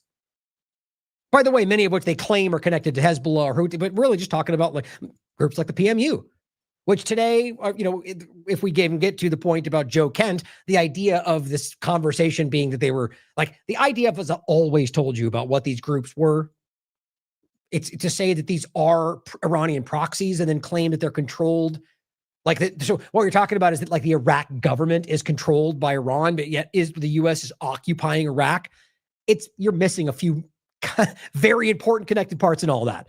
It is that we can prove that they have very clearly been funding the groups they use to create the chaos in these areas. But you can show that, like the PMU, for example, is just an extension of the Iraq military that is funded by Iraq. That I told you this so many times over the years, that at that time was being funded by the U.S. And they were going, the PMU is Iran. I'm like, well, you guys are literally funding them right now. Anyway, that's all to say that there's this weird narrative being floated about all this that I think is meant to sort of water down the point. Israel has bombed Syria many times, but only going after Shiites instead of the very group they tell you they're all fighting. Israel in September 2014 also shot down a Syrian Air Force fighter jet for straying into Golan airspace. You're willing to shoot down a jet of Syrians that potentially sparking some kind of conflict, but you're not willing to bomb the ISIS group that you're cultivating on your border? And it says Israel has shown during its the Syrian war that it is willing to attack those who threaten its territorial integrity, but apparently not when it's ISIS. The article writes, the YMB has entered Israeli-held territory, yet there's been no reported conflict between the two groups. Funny how that works.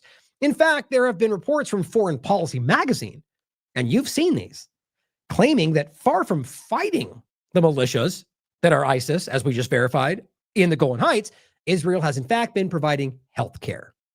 Now, you see, these are the things that you get, like the mainstream. Sometimes these things pop into the conversation, right? Like this one that a lot of people talked about.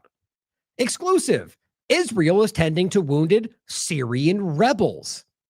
But we know now that's not what they were. But you see, these things fail to connect for the normie mainstream broadcaster that says, or well, they don't care or want to know. But let's go back to this. This is really important, right? So what we've very clearly identified here, according to even U.S.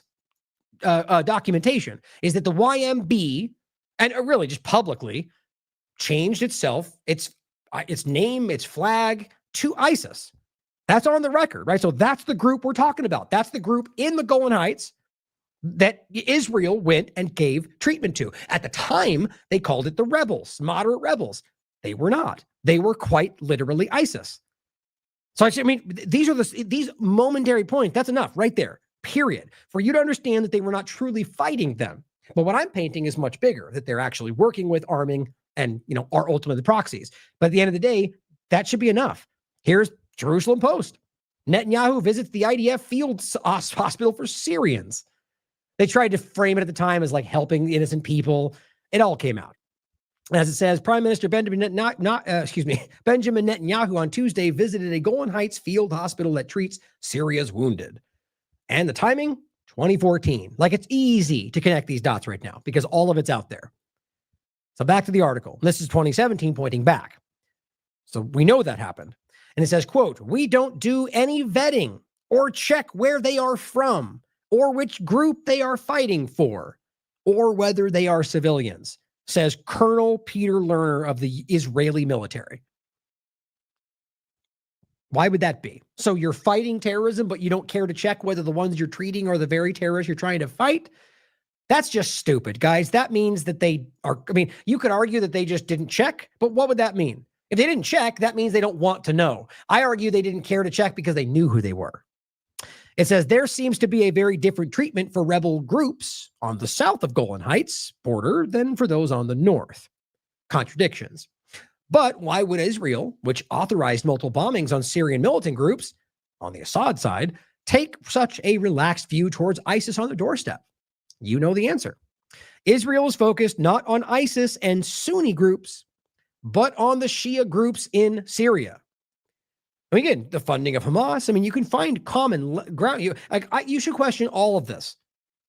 Even question the source material, but realize that the body of evidence is very clear. And if you look to the other side of the argument, you really have a bunch of statements and narratives based on, your clout, what group you come from, what news group you work for, or that you're a former president or an expert on Iran. But I'm showing you source material and evidence and reporting, and all of this you can verify for yourself.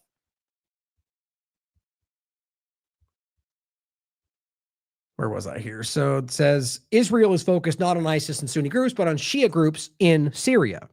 Right there is enough to show you that. Israel's airstrikes have hit Assad's Shia-backed regime and Hezbollah, not ISIS or al-Nusra. Correspondence between then Secretary of State Hillary Clinton and political advisor Jacob Sullivan about Israel's aims in the region tried to rationalize why Israel ignores ISIS. It says, in 2012, at the start of the conflict, Sullivan said that there was, quote, a positive side to the civil war in Syria. This so-called positive side to a war that has cost some 400,000 lives, and this was only at 2017, was that, quote, if the Assad regime topples, Iran would lose its only ally in the Middle East and would be isolated. Great. So we're willing to destroy an entire country, kill a lot of people, just so we can maybe weaken the group that ended up not actually being weakened. That's the kind of people we're talking about. That consciously make the decision to do things like this, like with Iran right now, not for any hopeful, altruistic agenda, but because they want to get what they want. And they will kill, as Madeleine Albright told you, 500,000 children, and they definitely think it's worth it. That was on the record, for crying out loud. This would please Israel, it says, which under the Netanyahu government has fixated on the perceived threat of Iran. A war which destabilizes Iran's ally, Assad, would benefit Israel's interests. This Machiavellian belief could explain why ISIS is not focused on. The Iranian-backed Shia militias are the biggest concern for Israel, not extremist groups such as ISIS. Yeah, you could argue that. They'll get to them next. Or you could just realize how obvious it is that they were never fighting in the first place. Despite all of this, the YMB, or the Yarmouk Valley, at this time was still run by ISIS, left alone by Israel until the Assad government took them out. That you could look it up for yourself. Now, the point is that then what happened was Trump gave them the Golan Heights, which they then occupied anyway, which kind of shows you what this was all about in the first place. My opinion. Now, here's the document they referenced. You can read it for yourself, coming from Jacob Sullivan to Hillary Clinton, and it just breaks down everything we were just discussing. Now, even more than that, though, which I believe, we'll get to it in a second. It's timed well. I'll show you the other email from WikiLeaks that shows you what they said. But again, here's these. You can check them out. Israel's tending to the terrorists that we now everyone has proven that these were not moderate rebels.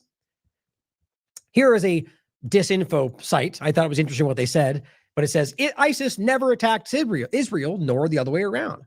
Now, they're not denying that, but they just argue that's just them like debunking that it was because of ISIS, whatever you want to frame it as, like they weren't fighting them. So it says, why does ISIS never attack the state of Israel or the other way around?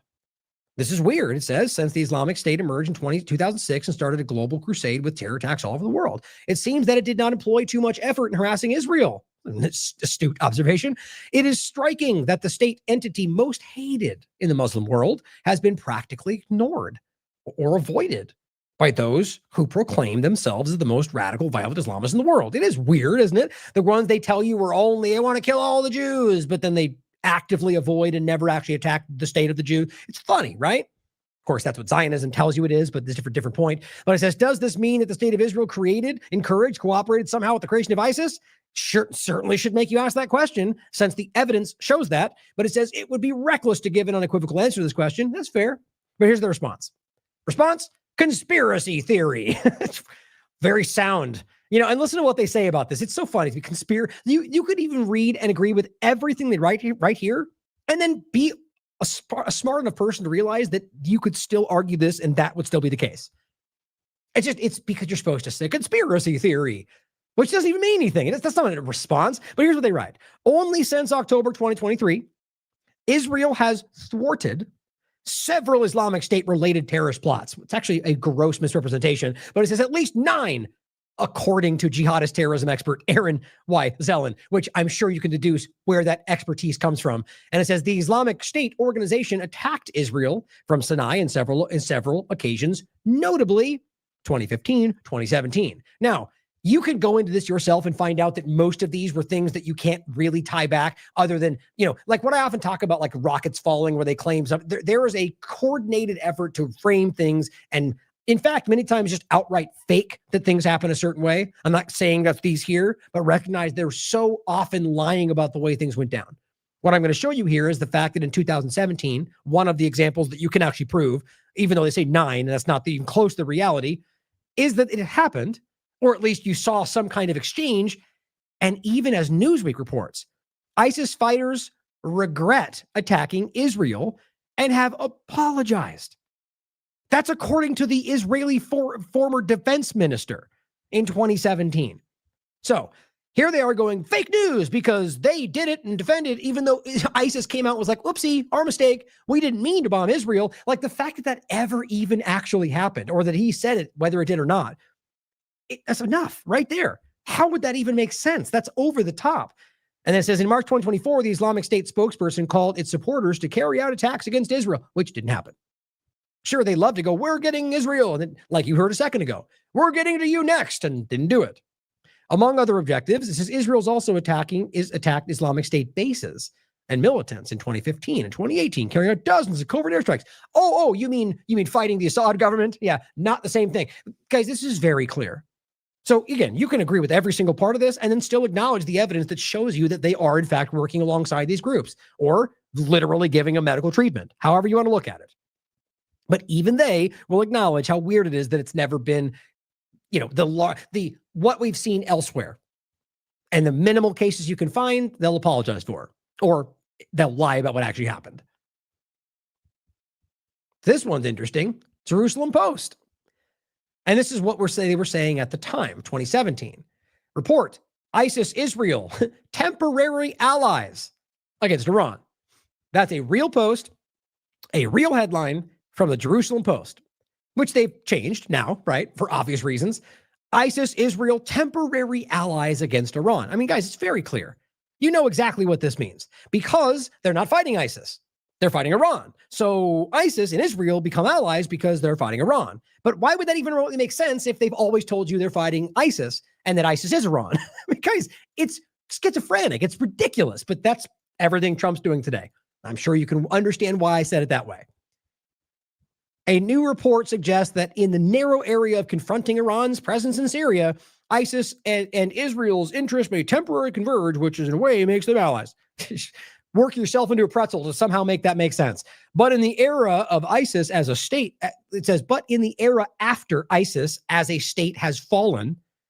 So what you're talking about is Syria, because they argue, it's like they're saying today, Iran's been defeated, but we're still ongoing. That wasn't the case at the time. But it says, when Israel's new main concern in Iran's presence is Iran's presence in Syria and its attempts to smuggle game-changing weapons through Syria to Hezbollah. Good God. Both ISIS and Israel may be targeting the same Iranians. It's a ridiculous way to simply make the argument that we're working together, which, if no matter why it happens, shows you that they're not actually fighting them. And second, that they're not actually fighting Iran if ISIS is Iran, as they tell you. It's just laugh-worthy. Stupid. Also recognize that the game-changing weapon, you're talking about allies selling weapons, which is just like another Tuesday for every other government unless you're Iran. Then, that was 2014, right? But we have clear evidence that they were working with these groups, moderate rebels. Well, in case you forgot, here's the archive of Hillary Clinton's emails that WikiLeaks showed. And let's not forget, they've never been shown to WikiLeaks has a pristine track record of showing you information that has been shown to be correct.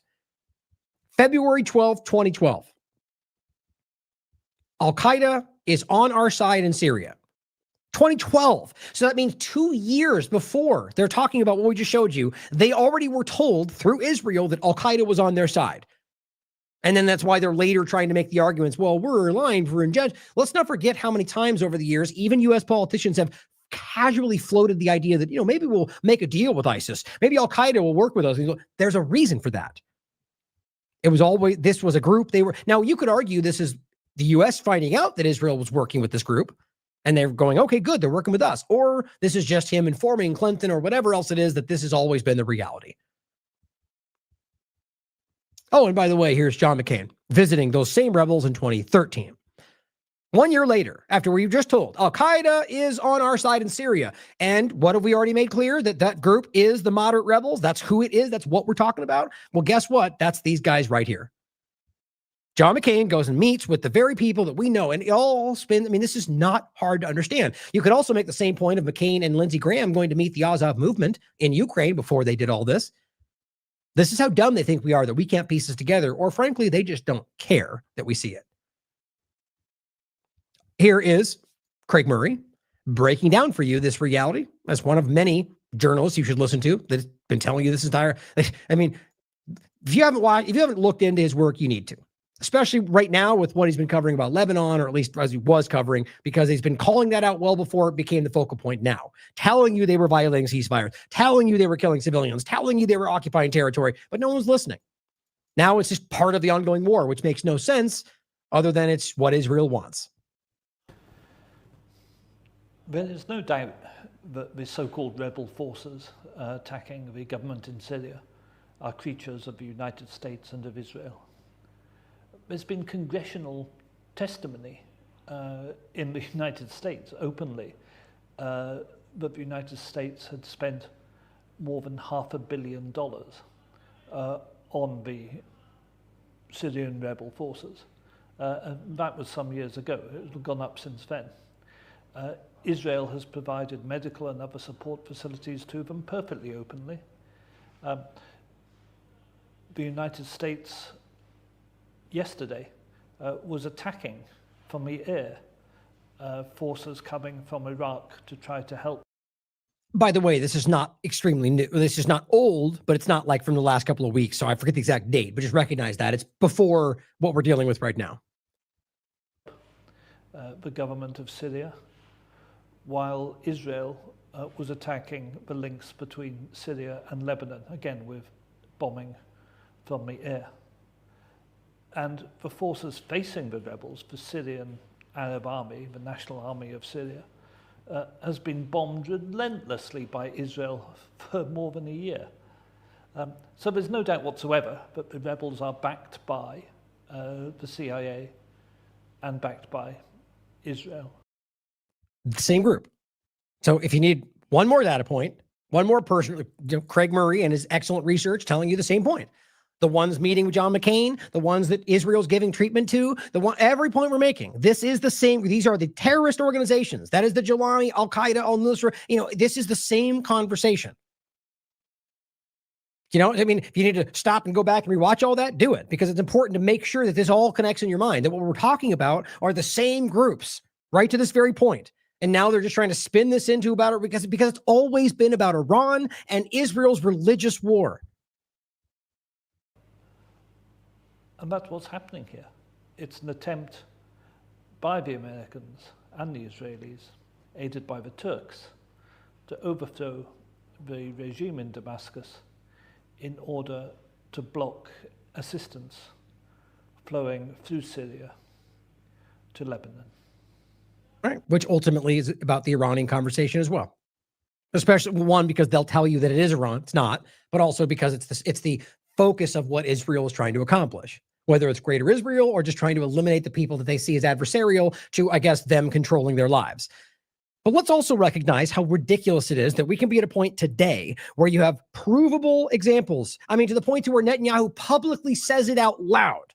Haaretz covers. What's wrong with that? How Israel trained and armed an ISIS-linked Gazan militia. I mean, if you haven't heard about this, this is objectively clear. This has been openly discussed in the Knesset where it got brought up. You're working with ISIS-linked elements. And he goes, what's wrong with that? If that sounds crazy to you, you should recognize what we're talking about today. Because in their inner circle in Hebrew, where much doesn't translate over to the blind people who don't want to see what's going on in the Western press, is that they'll say these things very publicly. They'll discuss the fact that international law does not bind us in the world. I cover this stuff often. People dismiss it as crazy. I don't know why. It's open there. I can show you a video of Netanyahu telling you these things. They'll still go, Israel, Bible, whatever it is, openly. How Israel trained these militias. This is the Gaza Humanitarian Foundation. These are ISIS elements. And he's open about that. So again, if you want to pretend it's because of some current reality, it doesn't change the fact they're working with the very things they tell you they're fighting while going after Iran, who is not working with these groups. Here's an example of this was from 2024. I bring this up all the time because I think it's such an important thing to think about. This was, it was January 7, 2024, one of the previous examples of their hostility growing towards Iran. And ISIS claimed responsibility for the deadliest attack in Iran since 1979. That alone should make you go, wait, what? That doesn't even make sense. What we're hearing, didn't you just tell us Iran is ISIS? Are you telling us right now that they are backed by whatever? Okay. How many times exactly do we need to see ISIS, the very group they're pointing to, attack the enemies of Israel, whether Iran or otherwise, when they're at the peak of hostile rhetoric with Israel, before we understand what we're actually seeing? And then go right back to them calling it Iran or Hamas is ISIS after. It's insane. It's clear what this is. If ISIS can be driven to attack Iran in the midst of Israel heated conversations, then ISIS is working for Israel, or at least influenced by what they're doing. Kind of simple to see. We also talked about Syria as we made the image today. This is December 2024, after Jolani and Israel took over Syria. Despite the U.S. using U.S. servicemen to throw it, to carry out everything they did in that country, all of the horrible things they carried out, all the missing children, all of the faked attacks, and the American people that died. And then Israel got to take it over. Do you need to make any more examples of what the U.S. government's doing for another country? America first. On top of that, as they further occupied Syria, you could prove they were Western-backed, ISIS patch-wearing people wandering around. As I say every time, grab the image, do a reverse image search. This is literally from Syria post they're overtaking it with a proud ISIS patch with number one driving down the street. You also have examples of another ISIS patch-wearing guy who was literally executing Alawites on the ground. Christians, Alawites, killing everybody they didn't like. That is the kind of people they support because they are easy to manipulate. And here's actually, in case you didn't see the image from today, the reason I used this and made the joke about it was, I think, because this is, here, I'll grab this too, in case since we're talking about Jelani, in case you haven't seen this, and I'm sure most of you have, I might even have it in there somewhere. This was the post that was on the I have the actual State Department link where this is on there. So this is verifiable.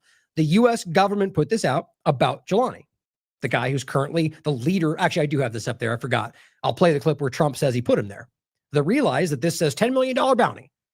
As I said in the very beginning, this was up on their site after, for at least so many days, he was put in president's position. How do you even make sense of that? They just don't care, guys. They literally don't care. So that's the whole point of what we're discussing here, is that that's who they're working with and always have been. So as DD Geopolitics points out, the U.S. wants to activate al-Jilani and his ISIS gang to fight Hezbollah in Lebanon. We actually told you this already. It's been being reported, floated at the very least. The U.S. has urged Syria to consider, which they'll do what they're told, I imagine, to deploy forces in Lebanon, illegally in Lebanon. Why would the U.S. government be asking a new Syrian terrorist organization they put as the government to illegally go into Lebanon when that's not even part of the Iran because they don't care. There's no boundaries, there's no law. I mean, imagine if you had an entity they were fighting in Mexico that just turned around and was like, well, we're going to take Florida, we're going to take Texas, we're going to turn around and take some South American countries because we're just going to defend ourselves. Do you think any of these people would be acting like that just made sense because, they said bad guy? How do we not make fun of how dumb this is? It's all just because they go, those are bad guys. What they're doing is illegal anyway, even if they're terrorists. It's funny how we just go past these things and pretend like it's okay because we're the ones. It's supremacy is what it really comes down to. Exclusive. U.S. encourages Syrian action against Hezbollah. Is that not exactly like them tell proxies invading our country? What do you think that is? What do you think the Kurds are in Iran? That's what they're doing. It's what they've always done, and they accuse everybody else of doing, which is certainly possible. But I use this image for the show today because I wanted to make a point. So here's McCain, but they don't even try to hide what they're doing. Like it's that lazy. Mohammed al-Trumplani. This one is Mohammed al-Netanyahulani. Like it's a joke, obviously, but the point is it's just so brazen and obvious, and they know we see it. They don't care, it seems. Oh, of course, right here. Well, since I already showed you, here's what Trump had to say. Maybe it's his hubris because it's clearly Israel that made this all happen, but he wants to own it, even though he must know, or maybe even doesn't, which is even more alarming, that this guy is exactly, you know why I know he knows? Because Loomer screamed about it. Terrorism, Muslims, we hate Muslims, right? Jones will tell you at the end of the show today, get the Muslims, kill them all, basically, bomb them all. The point is that he still comes out and goes, yeah, I put him there. He's doing a great job.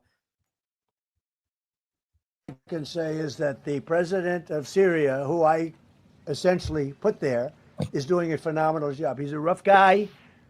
He's not a choir boy. A choir boy couldn't do it.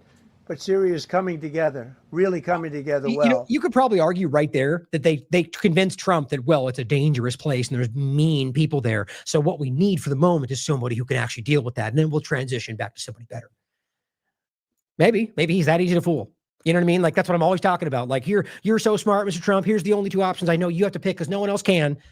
And there's 95 other options, and that's either one they want. I mean, that's how this game is played against people that can be manipulated. Especially somebody who's full of his own, he's so up, high on his own opinion of what he's possible. The whole thing about Iran is what we were told. Question it, but I believe it. In this case, here's Scott Horton. Jelani killed U.S. troops in Iraq War, too. He did. Easy to document. We covered this last time. We went over it. He pledged his allegiance to the butchers of New York City. And yes, his Syrian al-Qaeda regime is involved in systematic kidnapping, rape, forced marriage. But I guess it's all okay when our guys do those things, but we can claim that's what's happening over there and not prove it, and we'll kill people for that. America first, he says? No, Israel instead. Wake up. Here's what John Bolton wants you to think is happening, just to show you the insanity of what we're actually guiding. Despite how he's not in the administration, this is the same mindset. It's the Israel, neocon, globalist mindset. Well, the United States and Israel have knocked out so many people at the top, working their way down the list, as it were. Is there not a danger that eventually there'll have to be talks with somebody, but there won't be anybody with any authority left in Tehran, and they may be more extreme than the people at the top? In other words, who in the end is Donald Trump going to talk to? Well, I think the way the regime will collapse is that the disagreements among whoever remains in the leadership will spread. And what he means by that, by the way, is that's what they're aggressively trying to create. They're trying. Like, reality has been over the years. They clearly are in a unit against what they're trying to do. But what they're like, they tried to do in Venezuela last time and failed, and I guess in some way succeeded in kidnapping Maduro. But what I think he's arguing, my opinion, is that they're in there with their intelligence, their cloak and dagger manipulations, trying to create divisions. And in fact, they probably have other assets in there. They're using them to create little false flag, whatever. So what he's really saying is we are destabilizing the country. We're going to cause rifts amongst them. And then once we do that, we'll, as he's going to tell you, we'll put people we want in there. # democracy. It will just collapse because so many of them will say this ship is going down and we don't want to go down with it. I think one more thing, because that's how they are. That they are so driven by their own opportunism and profiteering that they recognize that, okay, well, I'm principles be damned, right? Constitution, America, who cares? I'm going to make sure I get mine. That's how these people are. And in fact, that's how they always have been. They don't care about any of the things they want you to think about. In my opinion, they scream what you want to hear. Right now the MAGA movement is coming to terms with that. But think about what he's saying and what they're actually doing. We're making a mistake, though, in not working more with the opposition, providing them with resources, assistance. Which they are, weapons if they wanted. They are. And to help them break away chunks of the regime in, for example, the regular army. And what do you think happens to the Iranian people during all of this? Especially since you guys are targeting their civilian locations. Let's be clear. These are not some casuals, like they are hiding in the school or the bomb hit there and fell off and it's just part of war. No, they're bombing schools, hospitals, like every other war Israel's ever been involved in. And you can listen to the experts across the board.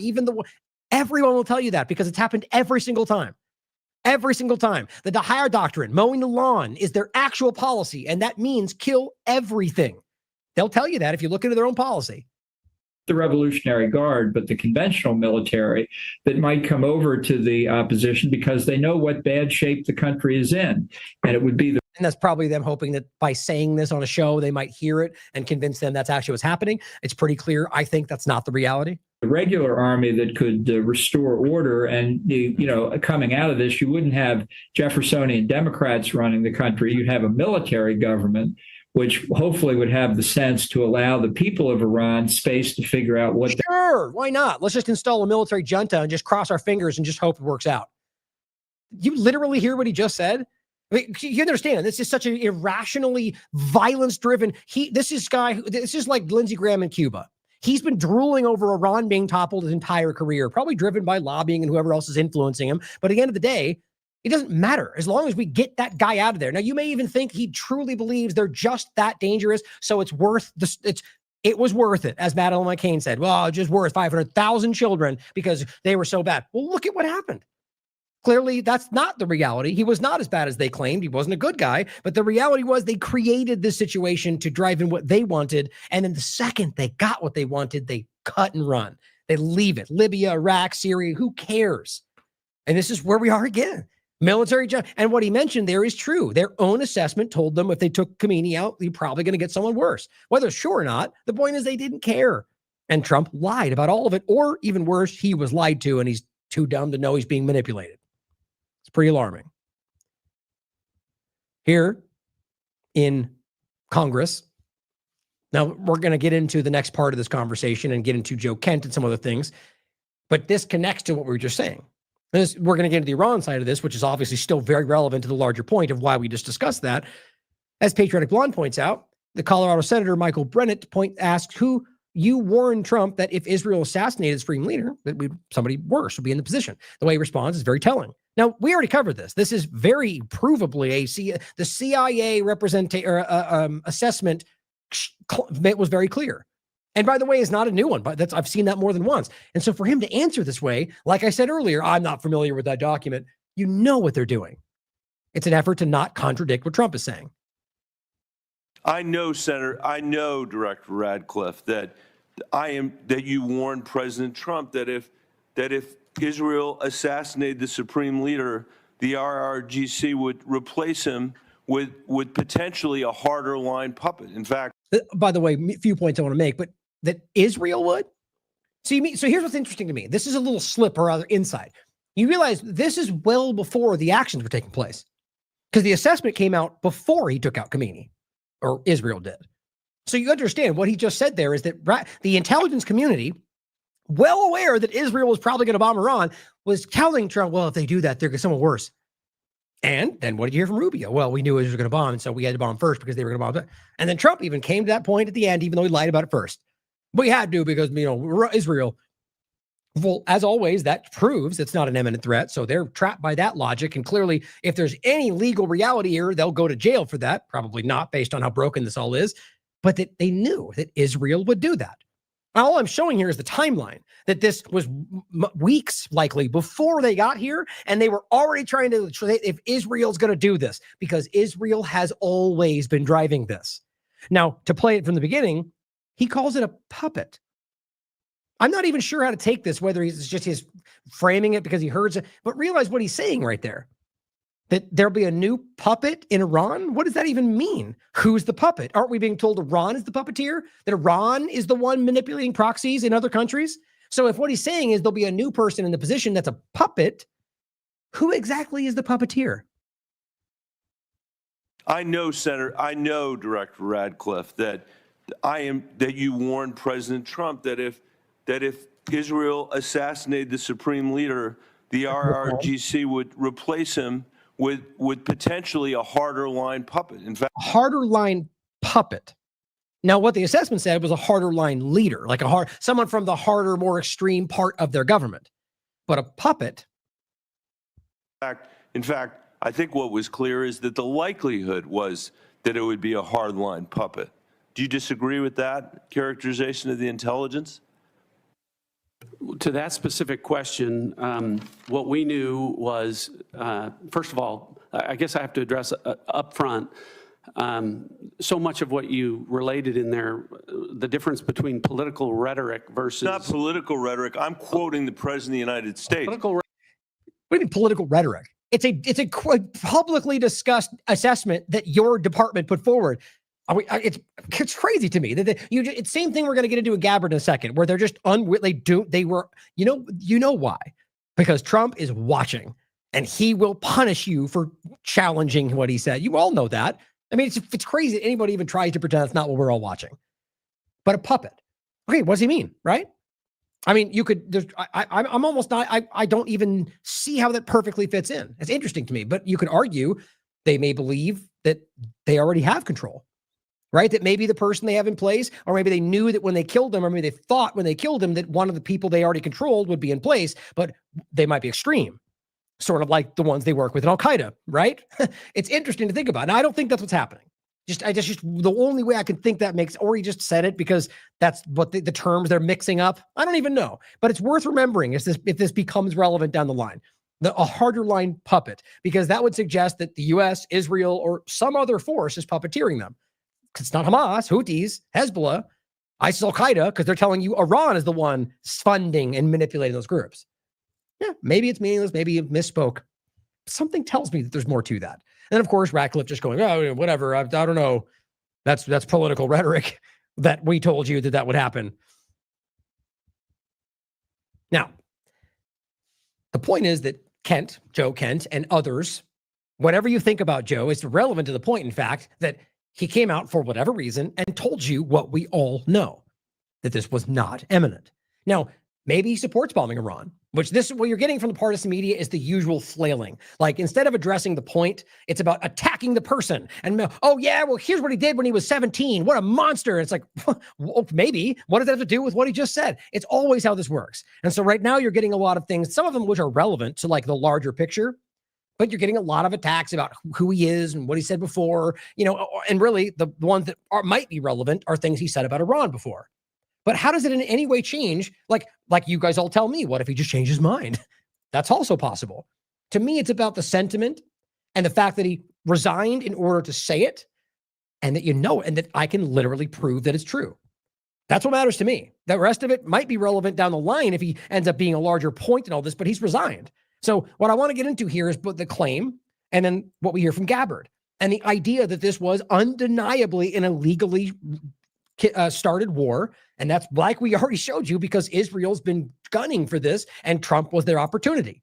And that's why Lebanon was brought into it with no justification, and just because they're taking advantage of the situation. Top counterterrorism official Kent resigns over Trump-Iran war. We'll get into what Trump said about him, which is just kind of crazy. That before he's a great guy, super smart. And then because he challenges you, like I was just saying about what Gabbard and them know, he was a loser. He was the worst guy. He was really bad on this stuff, which everyone points out. Then why did you put him there? Or, Mr. Trump, as we all know, is it just because he challenged you and now you call him a loser? Because you're a child, apparently. But it says, Joe Kent, the director of National Counterterrorism Center, announced his resignation on Tuesday, citing his concerns about the justification for the military strikes in Iran. You see, different than saying not terrorism or saying we shouldn't bomb them or shouldn't take them out it's simply saying, because you can look into his opinions, he seems to be pretty gung-ho about going after terrorism, and that he's simply pointing out that the way we did it was illegal. See, we could disagree. Maybe people out there genuinely think Iran's government should be taken out, but want it to be done through Congress, want to get a declaration and do it the right way. That's the way it should be done. So think about that. But it says, saying that he cannot in good conscience back the Trump administration's war.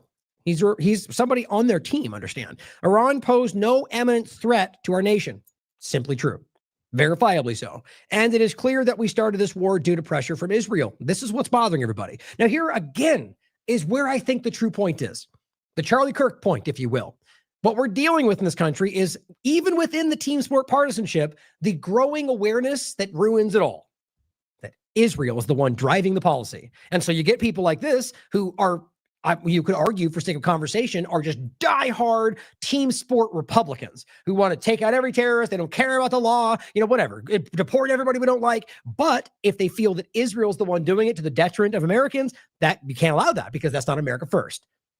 Very interesting to think about. Now, that's one way to look at it. There's 1,000 ways you could frame this, but in my point, I think is that he says can't in good conscience support this. Not that he doesn't support Trump's agendas. It says, again, no threat. Iran posed no threat to the nation. And it is clear that we started this war due to pressure from Israel and its powerful American lobby. This is exactly what happened. So everyone spinning out about this makes the point even more clear. Here's what he posted with his document, his statement. After much reflection, I've decided to resign from my position as director of National Counterterrorism Center. I cannot in good conscience support the ongoing war in Iran. Iran posed no imminent threat to our nation, and it's clear, same thing, because of Israel. And then here's what Derek said, and I appreciate this. He says, good. Now, the one thing you got wrong is that Trump was never a peace candidate, which he says here. And this is my point from before about What happened? How he suddenly changed? Well, as Derek and I and the rest of us in the IMA have been saying from well before 2024, that was never the case. They lied. It was propaganda. Same thing. And he says he dropped more bombs than Obama in his first year in office. True. He dropped the largest non-nuclear bomb in Afghanistan, and he didn't even order it, as we can prove. He bombed Syrian based on a false flag. Easily identifiable. He helped Saudi Arabia starve Yemen, still to this very day, by the way. Not to mention Maduro bombing of boats, giving more money to Ukraine and to Israel to kill Gazans. But yes, good on you for this move. We both agree with that. But it's worth pointing out that these things it's this weird wishy-washy partisan game. That's kind of why I framed it like that. He may believe all of that, but still has the integrity enough to acknowledge that what they did with Iran was illegal. I'm surprised that that's not, for some people, it seems like that point just doesn't connect. I don't know why. I mean, I guess I would argue because you're in that middle ground that doesn't really have anything you truly care about. It's a team thing. Because at the point, you either care about the principle or you don't. And I think that's probably most people. Here's what Trump said. Actually, I forgot to grab this one too. Let me play this one. This is what Trump said in 2022. And I'll play you the one he said recently. Trump on Joe Kent in 2022. But I'd like to introduce Joe to say a few words. A very incredible guy and with a tremendous future, in my opinion. Right now, he's only thinking about Congress, and maybe he'll be there for a number of years, and we don't know what's going to happen, but I think this man has a tremendous future, very special person. Thank you very much. Come on over, Joe.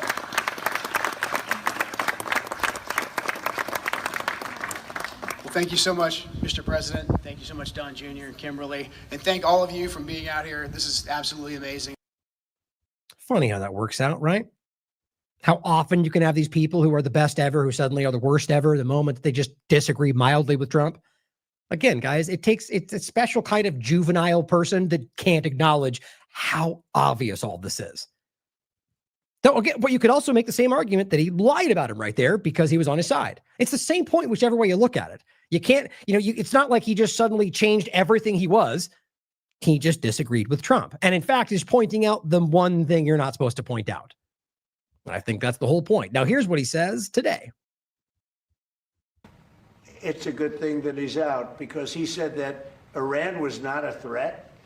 Iran No, he said not an imminent threat, Trump, as you damn well know. was a threat. Every country realized what a threat Iran was. The question is whether or not they wanted to do something about it. Oh, yeah. So imminent, though, is the difference. Not just the threat. The missiles are threats. Everyone's got missiles. You're all threats. All he really just did right there is confirm that there wasn't an imminent threat. That's the only point. And on top of that, though, Iran said very clearly, and we'll get to more examples in a second, that they had no intentions of bombing. And in fact, even warned them what they would do if they attacked first. All on the record, by the way. Trump just doesn't think you're smart enough to look into any of this stuff. And many people, many of the greatest military scholars are saying for years that... Name one, Trump. Name one of these military scholars that are agreeing with you. They don't exist. It's not true. It's just ridiculous how we can't all be honest about that. He just, casually lists off things that support what he wants you to think is happening.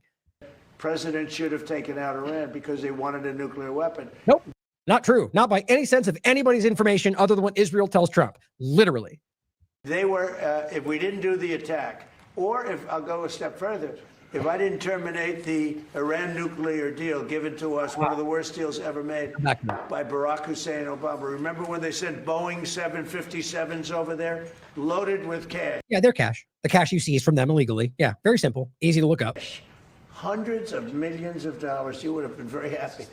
This was a wonderful, they said hundreds of millions. People forget that. Does anybody remember? Yeah, we all do, Trump. And you all lie about it over and over. Now, you can argue that they shouldn't be allowed to have their money because they're terrorists, but that's also kind of silly. It's their money you stole and returned for whatever reason. That's the reality. And on top of the fact that they've never done what you're saying, not once. Right? You remember hundreds of millions of dollars in a... Yeah, right? Rob, you were there. You remember out there, buddy. Is there even somebody sitting right there? Probably not. That's how dumb this is. Boeing 757. I think they had two of them loaded. They took the seats out and they put cash. What's funny is maybe these are unnecessary points added, but how much you want to bet that's probably not even true. I'm just kind of joking right now, but he just does this. Maybe even 2. Maybe it was 75 planes. I'm not sure. Maybe they took all the seats, they turned them into tanks. Just he does this every time, and half of it turns out to just be casual lies. I don't even understand why you would do that. Why would you lie about things? I'm not even saying I know this one is, but we know he's done this. Why do you lie about unnecessary things? I don't even understand that. And it was so much that there wasn't a bank in Virginia, Maryland, or D.C. that had any money left. They stripped them of all. Now, realize where this started, and this is all he does. What does any of this have to do with the point?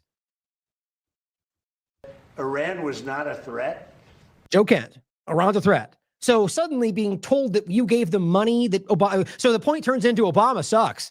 And that's supposed to somehow make us think that they were a threat? Why would that make that happen? Why? This is just him reeling. He's suddenly going to start telling you why he stole the election and why Obama's going to go to jail. It's just this same old rhetoric. Iran took the seats out almost as ransom. That's not going to happen with Trump. And nobody ever did anything about it. Nobody ever said anything about it. Yeah, we mean literally everybody talks about it forever, though. I guess you forgot that. Can you imagine if I did that? So they've been a threat for a long time. See how that worked out? So funny how you just totally didn't make any argument at all that was about a threat. You just rambled on about Obama giving money and how that was there, or how they, gave them money and the seats were out, 2 planes. Yeah, see? A threat. I told you. Why don't people laugh at this person? But they've really been a threat. If I didn't terminate Obama's horrible deal that he made, the Iran nuclear deal, you would have had a nuclear war. Incorrect. 4 years ago. Nope. You would have had nuclear holocaust. Incorrect. And you would have had it again if we didn't bomb the site. Oh, apparently again, right? So you nuclear holocaust and we all die, and then a second happens again and we all die a second time. Because that makes sense. So when somebody is working with us that says they didn't think Iran was a threat, we don't want those people. Yeah, you don't want people who have opinions, right? You want people who completely follow whatever you tell them to do. Because that's what intelligent people do, right? That's what, when Trump told you before, right? When Trump said, look, I'm going to bring in the best people around me because I don't know everything. I don't have all the opinions. I'm going to bring in the smart people to tell me. And then he goes, you don't agree with me? Get out of my administration. Because that makes sense, right? The best people to tell me the things that I don't like, so I fire them. An honest person can see this hypocrite, can see, right now, a lot of people are pointing to him saying, it's just one example, how your energy bills will be 50% less by my presidency. It's not true. Didn't happen. Then you can argue he tried and failed. But the point is, every one of these things, and you get the same Benny Johnson Jones types out there just lying through their teeth about how it's all going to come through. Maybe. I disagree. But all you're getting right here is the reality, the flagrant hypocrisy. Where is it? Where we're here, this one. And there are some people, I guess, that would say that, but they're not smart because they didn't think Iran was a threat. We don't want those people. We don't want those people. So you mean you don't want people who have opinions that disagree with you? So that means you want people who aren't the best people in the conversation. You want people who are on your side. That's called team sport politics. And it's exactly why this administration is barely keeping its head above water. And there are some people, I guess, that would say that, but they're not smart people or they're not savvy people. Oh, right. You're not smart or savvy if you say that the Iran cover wasn't, if you say the provable reality, if you say what Tulsi Gabbard told us, if you say what the IAEA told us, if you say what Rubio and you both basically said without saying it, then you're a stupid person that's not savvy. It's like when he told you, if you think that shutting down the internet's a free speech issue, then you're a dumb person. Well, it is, and it's actually completely free speech. So we're dumb for being correct. Or if you say burning the flag is constitutionally allowed, then you're a stupid person, as he literally said, even though that's the truth. I mean, I don't know how many times we can look at something like that and walk away going, oh, he's just speaking off the cuff or whatever. No, he's just being stupid or dishonest or manipulated. And if you think it's about Trump alone, you're not paying attention. Biden is, frankly, worse in many ways. Obama, Bush, it's just an extension of the same game. So Scott Horton points out, well, first, actually, Josh Gottheimer says, Joe Kent resigning and immediately pivoting to blame Israel for everything is as predictable as it is unserious. Oh, really? And understand this is being presented with no evidence to counter the point. Everything we covered today shows you unequivocally always that Israel's playing a part in this. That's exactly the case. What he just told you, what Rubio told you, what Trump told you is that Israel was the reason that this had to happen. That's exactly what they said. And so Joe Kent comes out and says Israel drove this into reality and now he's racist for saying what Trump said. This is counterintuitive. It's as I said, schizophrenic. This is why certain people just they act like they don't, maybe I just don't understand. Paul, it's just too complicated. I'm just going to listen to the people that I like. What did he say? Okay, that's what I'm going to agree with. They do that on purpose. You're smarter than they want you to think. This is not some kind of deep inside understanding. He's just wrong. He's just lying because probably paid through lobbying for a lot of reasons to lie about any number of things. Pharmaceuticals, Israel, that's what they do. They are sellouts. Either way, the point is he's wrong. Scapegoating Israel isn't just tired anti-Semitic trope, and there it is. It's anti-American to point out that Israel manipulated Trump. These guys, if you don't see by now, these people this is not in my mind stupidity. This is blatant covering for everything we're talking about. Why do you think that exists? It says this guy has ties with white supremacists and has panzer. Okay, here we go. Let's just go ahead and say it's true. I haven't even looked into it. Why does that even matter in regard to his claim? I get it because he's a white supremacist, therefore he hates Jews, except for the fact that those literally overlap in the larger conversation today. That you can show more supremacist, extremist perspectives from Zionism and in Israel than just about anything we're talking about. And also show that they provably connect with, fund, work with the extremist Nazi white supremacist units in this country that are elements of the Azov movement and literally fund them here. Just for the one example, since people always will want to ignore these things.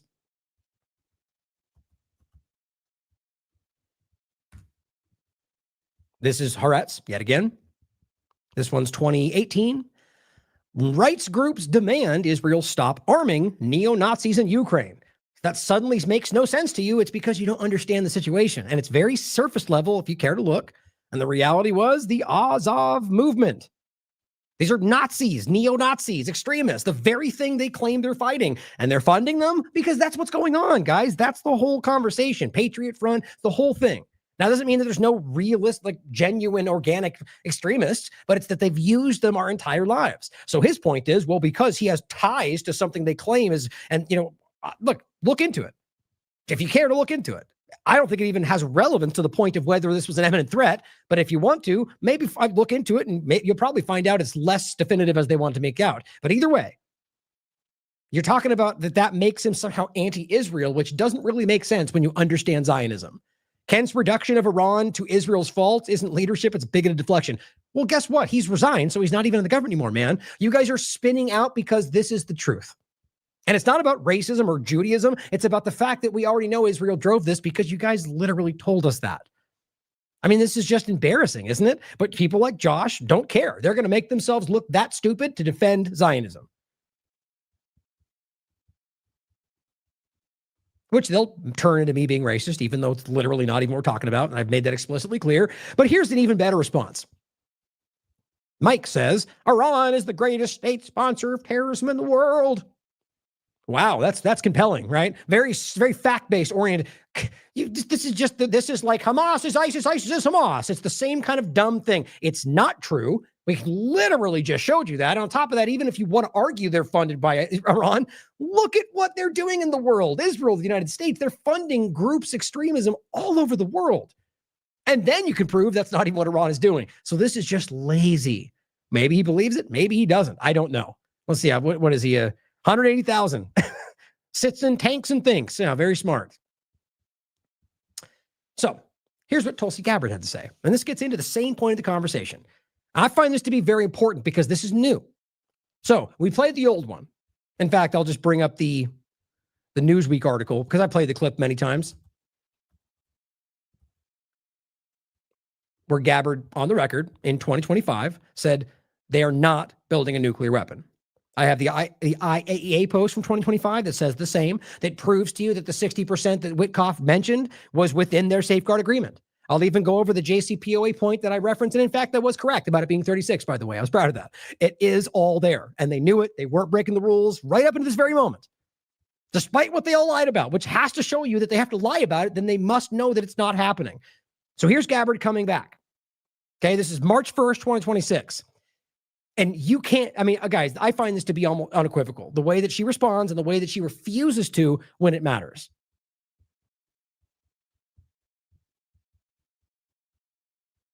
Director Gabbard, I'd like to reground this in your core responsibilities. Under the law, you are responsible for providing national intelligence to the president, correct? Yes. And to the heads of executive branch departments and agencies, yes?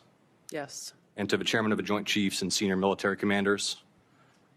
Across the IC, yes. And to the Senate and the House and relevant committees, correct? Yes. And the law states that the national intelligence you provide to Congress, quote, should be timely, objective, and independent of political considerations, correct? Yes. And you noted in your opening statement you're here fulfilling a statutory responsibility and that your testimony, quote, represents the IC's assessment of threats, That's right. correct? That opening statement, as submitted to the committee in advance of this hearing, stated that as a result of last summer's airstrikes, quote, Iran's nuclear enrichment program was obliterated, end quote, correct? That's right. And is that in fact the assessment of the intelligence community? Yes. So the assessment of the intelligence community is that Iran's nuclear enrichment program was obliterated by last summer's airstrikes. Yes. In the opening statement you submitted to the committee last night also stated, quote, there has been no effort since then to try to rebuild their enrichment capability, end quote, correct? That's right. And that's the assessment of the intelligence community. Yes. The White House. Now, that one's important, as I've been telling you. But it was also widely reported, at least by people that cared about the facts, which were that the whole argument of being obliterated was not factually correct because it wasn't entirely obliterated. But what they did was take out the enrichment facility. That's been proven. That's IAEA, IAEA, everybody involved. Which, by the way, means, I've told you, that even if they were doing what they're claiming, they would not have the facility, or rather, if they wanted to do what they were claiming, they wouldn't have the facility needed to actually do the enrichment. Let alone, as I'll play Scott Horton in a minute, something he said back in 2025, which is well said, that there's many, as I've been telling you as well, there's many other steps involved. They're all just trying to play on people on the point that most people don't understand these things by design, because they're not things that most people need to understand. But so the point here is he was saying, Try to rebuild their enrichment capability, end quote, correct? That's right. Or I went one more far. There we go. In the opening statement you submitted to the committee last night also stated, quote, there has been no effort since then to try to rebuild their enrichment capability, end quote, correct? That's right. So the point is that clearly they didn't even try according to the U.S. intelligence assessment. So we know they did it. They can't build it again. They haven't even tried to build it back. So there's no world in which it's possible, according to U.S. intelligence, that they would even be close, let alone even trying, let alone being close to what they're claiming. That's the assessment of the intelligence community. Yes. The White House stated on March 1st of this year that this war was launched and was, quote, a military campaign to eliminate the imminent nuclear threat posed by the Iranian regime, end quote. That's a statement from the White House. Quote, the imminent nuclear threat posed by the Iranian regime. Was it the assessment of the intelligence community that there was an imminent nuclear threat posed by the Iranian regime? The intelligence community assessed that Iran maintained the intention to rebuild and to continue to grow their nuclear enrichment capability. But right there, because he rightly gets, tries to make the point further, I think right there alone was enough.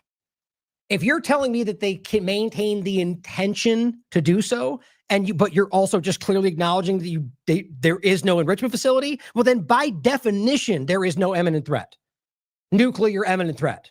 And also, you can prove there was no imminent threat in general because nothing was happening. But there was provably, based on those statements, and she being the representation of the entire intelligence community, no nuclear imminent threat like Trump, like he just read, and they said. That's easy.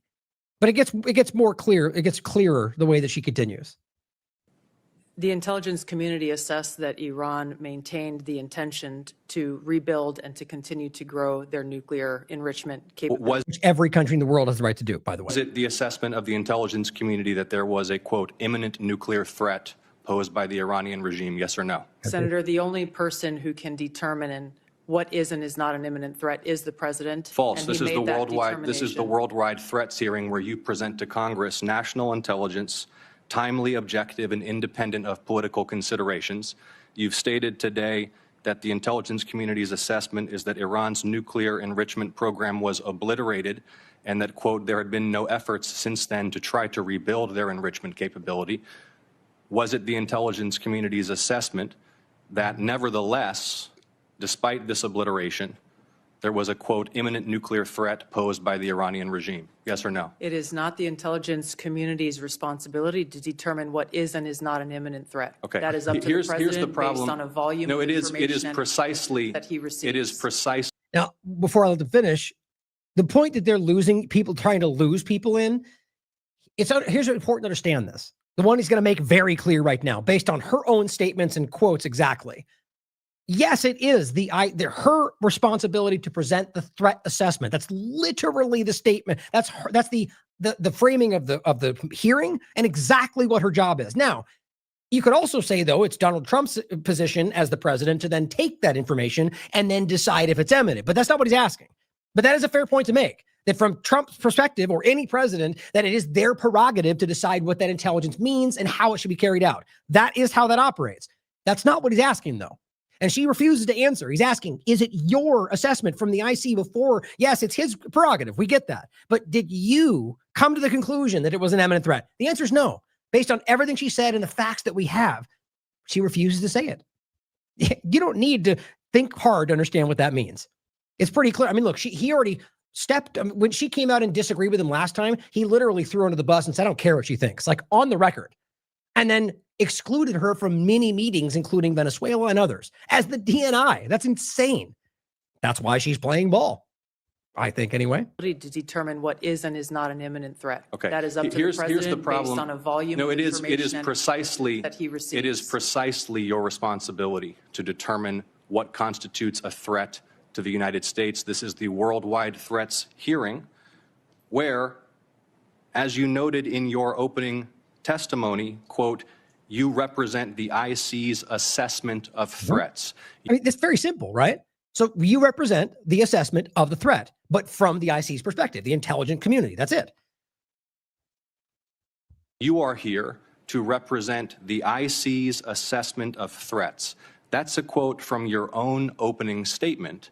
And so my question is, as you're here to present the IC's assessment of threats, was it the assessment of the intelligence community? Very simple. That, as the White House claimed on March 1st, there was a, quote, imminent nuclear threat posed by the Iranian regime? Yes or no? Once again, Senator, the intelligence community has provided the inputs that make up this annual threat assessment. You won't answer. Right there, exactly. Right there, she was refusing to say it because that's what she just said. We gave them the assessment, but you're refusing to say what the assessment said. You're just letting it drift with whatever Trump claims it looks like. And we know they're being dishonest. But either way, you could acknowledge what the assessment was, but you know that it will contradict what Trump is saying.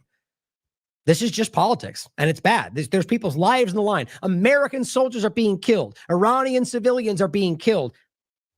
And Israeli civilians, well, I actually don't think, actually in the chat, let me know. Last I checked, there was only the one person who had been hurt, not killed, but I forget if that went further. But the whole point was that Israel and the U.S. are lying about how many are being killed. But regardless, the point is, this is where these things lead to civilians being killed. And she's refusing. It is the nature of the imminent threat that the president has to make that determination based on a collection and volume You're here of to be information and timely. intelligence that he is provided with. You're here to be timely, objective, and independent of political considerations. Exactly what I'm doing. No, you're evading a question because to provide a candid response to the committee would contradict a statement from the White House. I'm checking this real quick just to see so we can get some general insight.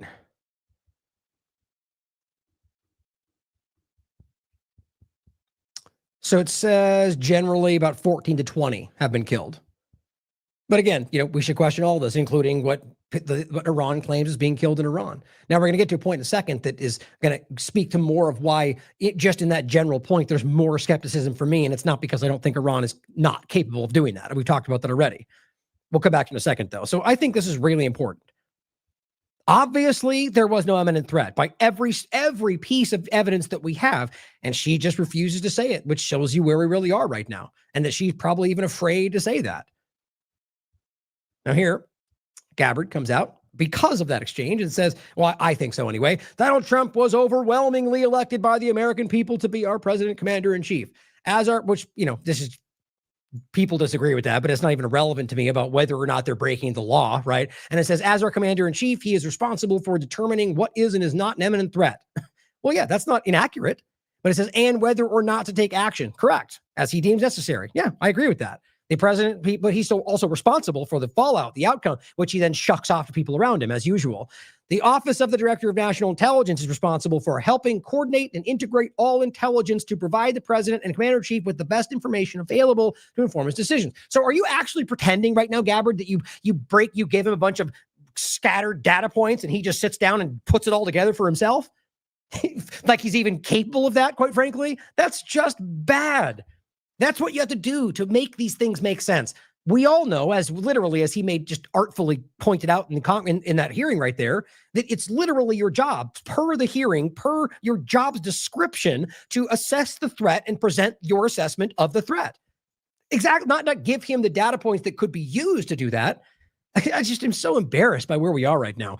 After carefully reviewing all the information before him, Trump concluded, that's what she's trying to pretend, that the terrorist regime in Iran, the very group that she right before all this was telling you would forever wars, no more invasion, the terrorist Islamist regime. Are you serious? Imposed an imminent threat and he took action.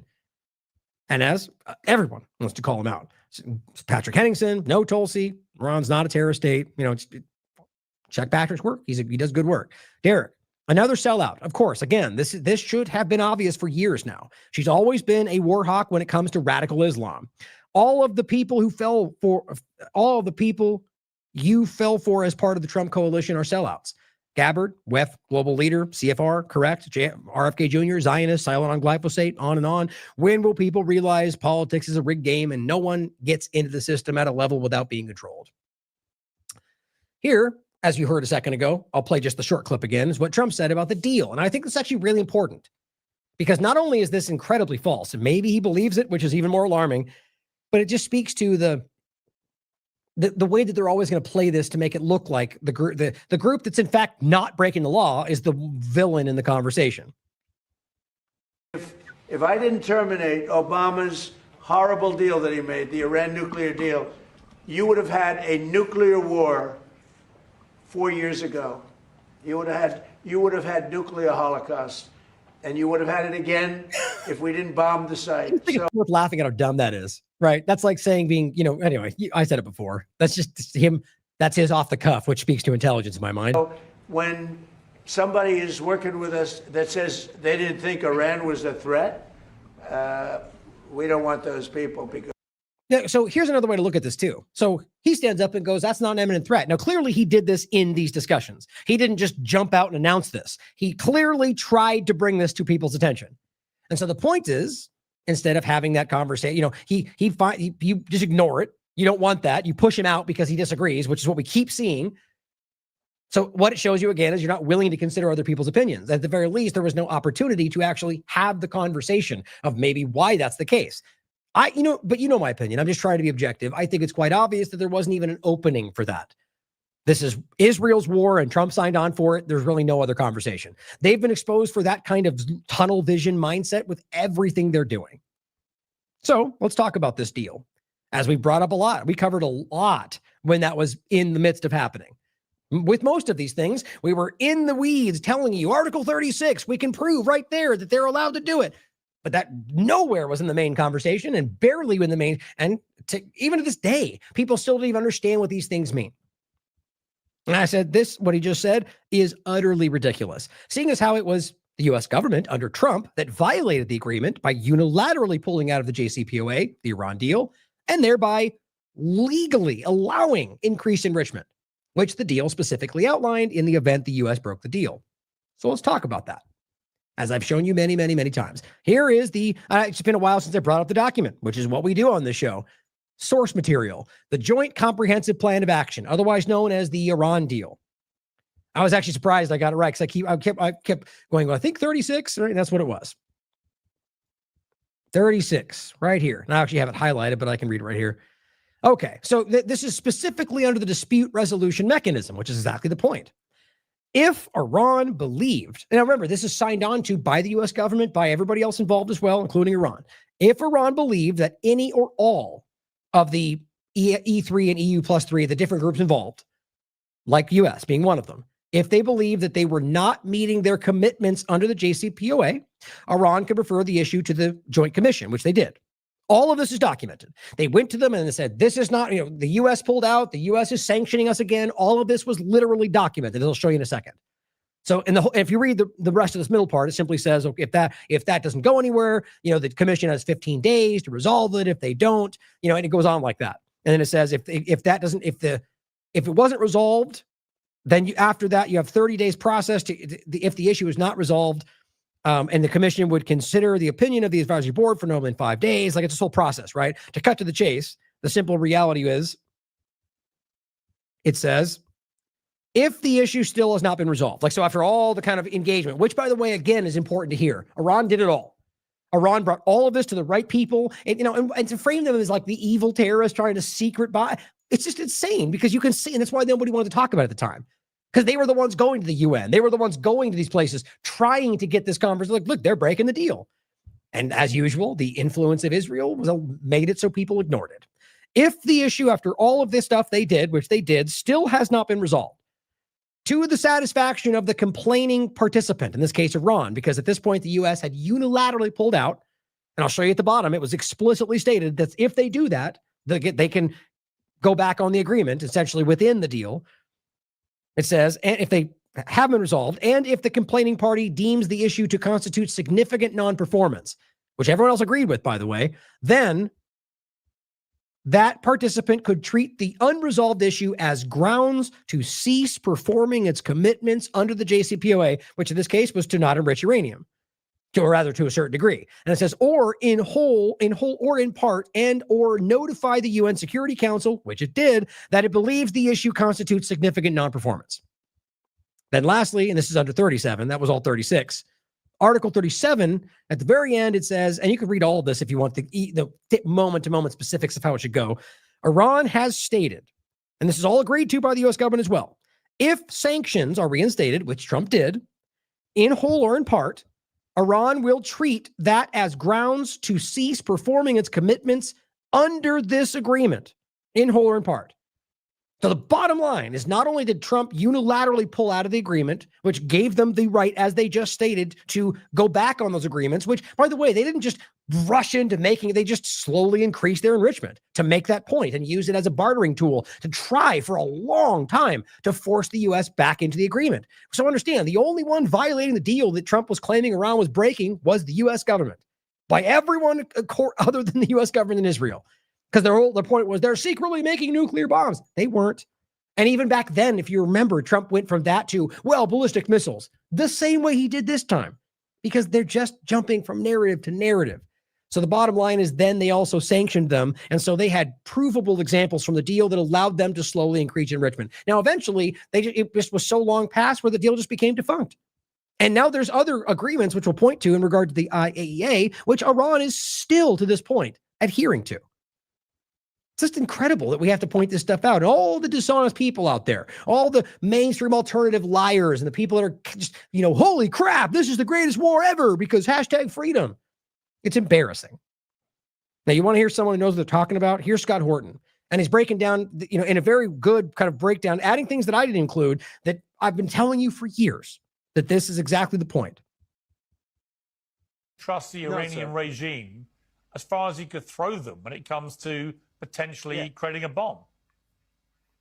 By the way, even just starting with that, so Piers Morgan's sentiment is, why would you trust the bird you could throw them? Why? Do you have any engagement with the Iranian government, Piers, or are you just blindly taking what the U.S. government that lies our entire lives says about the regime they want to overthrow?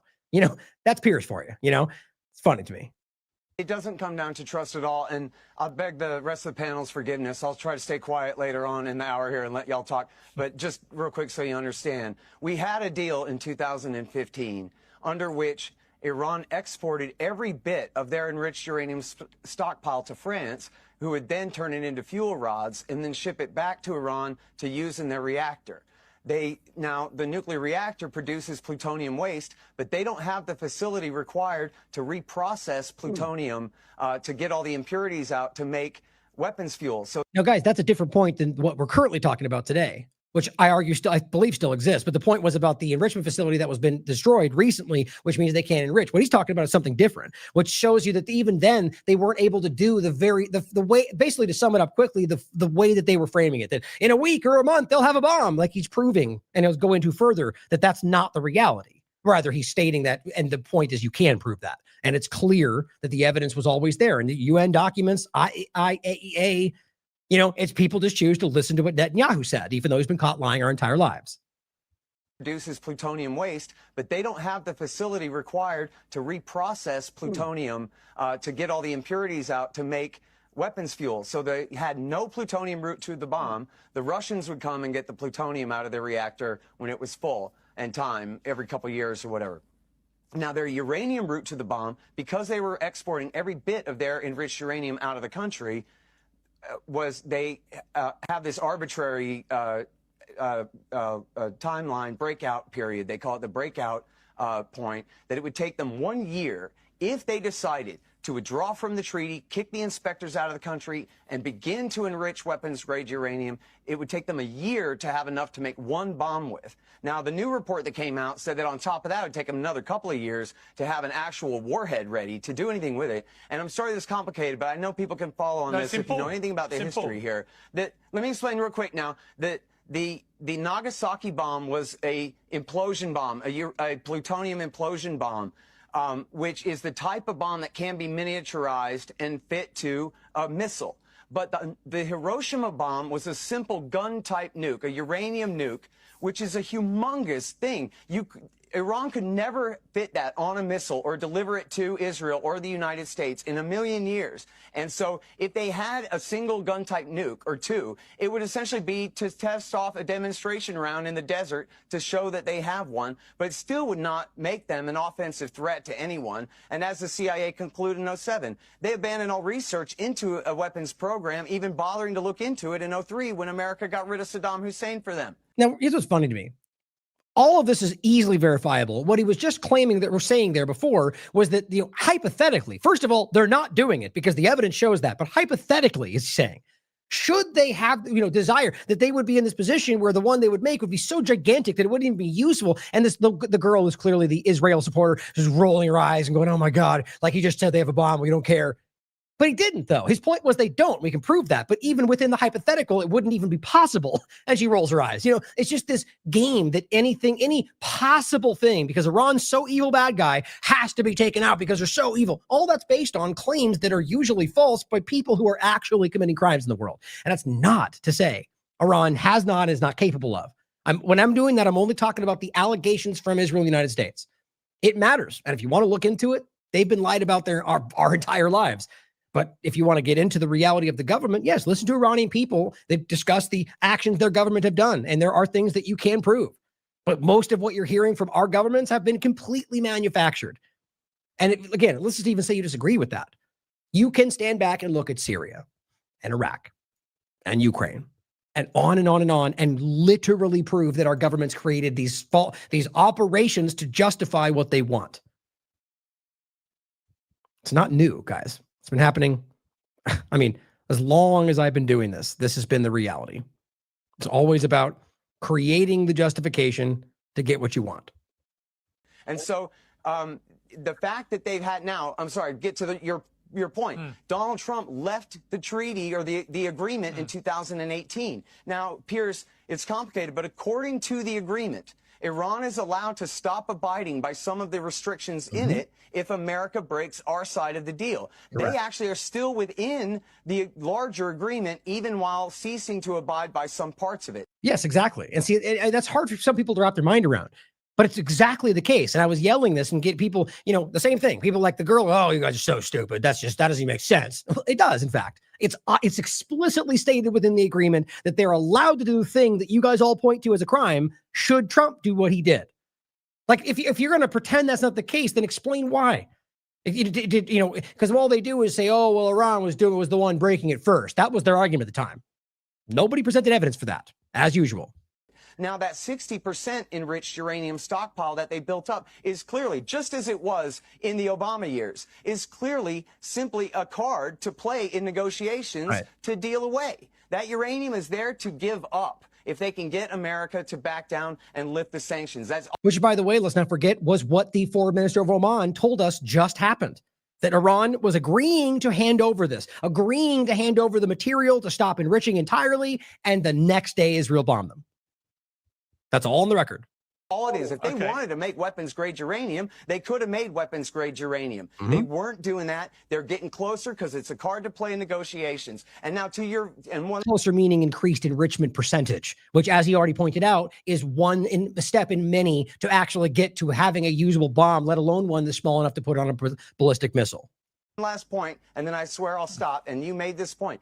Nothing changed. Tulsi Gabbard, the director of national intelligence, says nothing changed. They did not break out toward a nuclear weapon. There was no casus belli here, even if you accepted the premise that there's no justification for start the war. You could launch a preemptive war to prevent them from getting a nuke, which is a whole other argument. But even if you accept that premise, nothing had changed in Iran other than the timeline, the arbitrary timeline of Trump's demand had expired, and you hear Trump and the rest of the hawks trying to conflate having a nuclear program at all with being on the verge of achieving a nuclear weapons capability. And this is what George W. Bush called shorthanding it. In other words, they just imply a bunch of lies because they can't explain what they mean.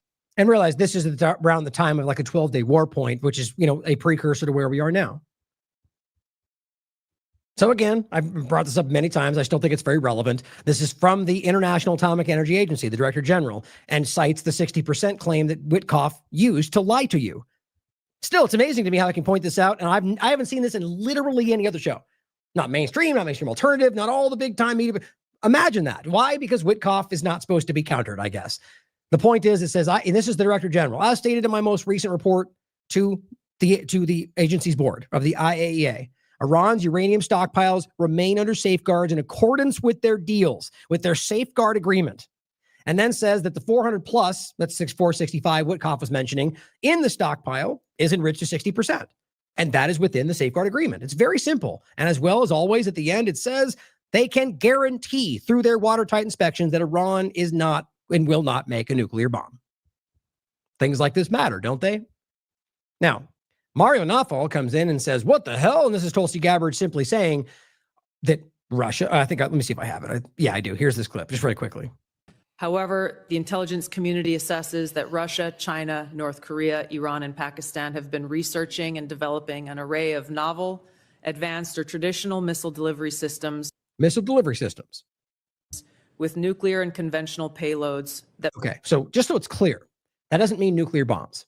It could. What it means is technology that could deliver a nuclear payload on a ballistic missile. That's what they're claiming Iran. That's what all of them are doing. It's not a crime, by the way, to have. There are conversations to be had about the intercontinental ballistic missile agreements, but none of them follow it. As far as I can tell, the U.S. and Israel lie about it. So at the end of the day, the point is that every government has the right to have their own missiles and defense and so on. So what I'm pointing out here is first that she says this, right, that they have them. Pakistan have been researching and developing an array of novel, advanced, or traditional missile delivery systems with nuclear and conventional payloads that put our homeland within range. Okay. And why is that a big deal? Well, because these are bad guys and they're aimed at, okay, well, here's the important part. As Mario goes, what the hell is going on? Why did she just say that? Well, guess what? This has been basic fundamental information that I've known my entire life.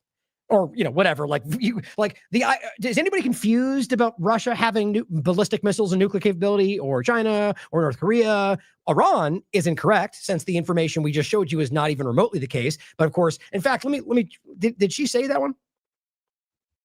And Pakistan have been researching. So again, the point is that's why I made that clear. All she's saying is they're researching the types of ballistic missiles that can carry warheads, one of which would be nuclear. That's the technology we're talking about. If you look into it, it's not unique to one. At the end of the day, all she really said is stuff that's publicly available that's not a crime. And she kind of folds in Iran in there, and that's the statement that was later used to claim that. But then you saw what followed. You saw the engagement where it was very clear that the assessment they knew was that they did not. My point, though, what the hell is going on? Why is that they can hit the U.S. becoming a threat? Like, are you serious? Is this guy an actual, like the new media that we're now clutching our pearls at something that everybody knows that these people have missiles and stuff? Is it just now a big dangerous deal to point out that they have them because Tulsi said so out loud? She's just reading a basic statement of understanding, but according to the new media, it's a bombshell. Or because they want you to freak out about it. I don't know. Or they want to bury Iran in the middle of it so it slips in and it's a lie. Probably that one. Either way, I'm just so exhausted with the ridiculous new media. So here's Caroline Leavitt in response to Joe Kent coming out and saying there was no imminent threat. Here's what she wrote. There are many false claims in this letter, but let me address one specifically, that Iran posed no imminent threat, which was the only one that matters, seeing as how it's the only thing you were saying to keep you out of jail. If there's any actual accountability, which there probably won't be. But if it wasn't an imminent threat, this was an illegal war. Which, by the way, every good president in my life has done, but they should all go to jail if we have anything that means anything. This is the same false claim that Democrats and some of the liberal media have been repeating over and over. False claim? I mean, we just went through this, but it's just so embarrassing.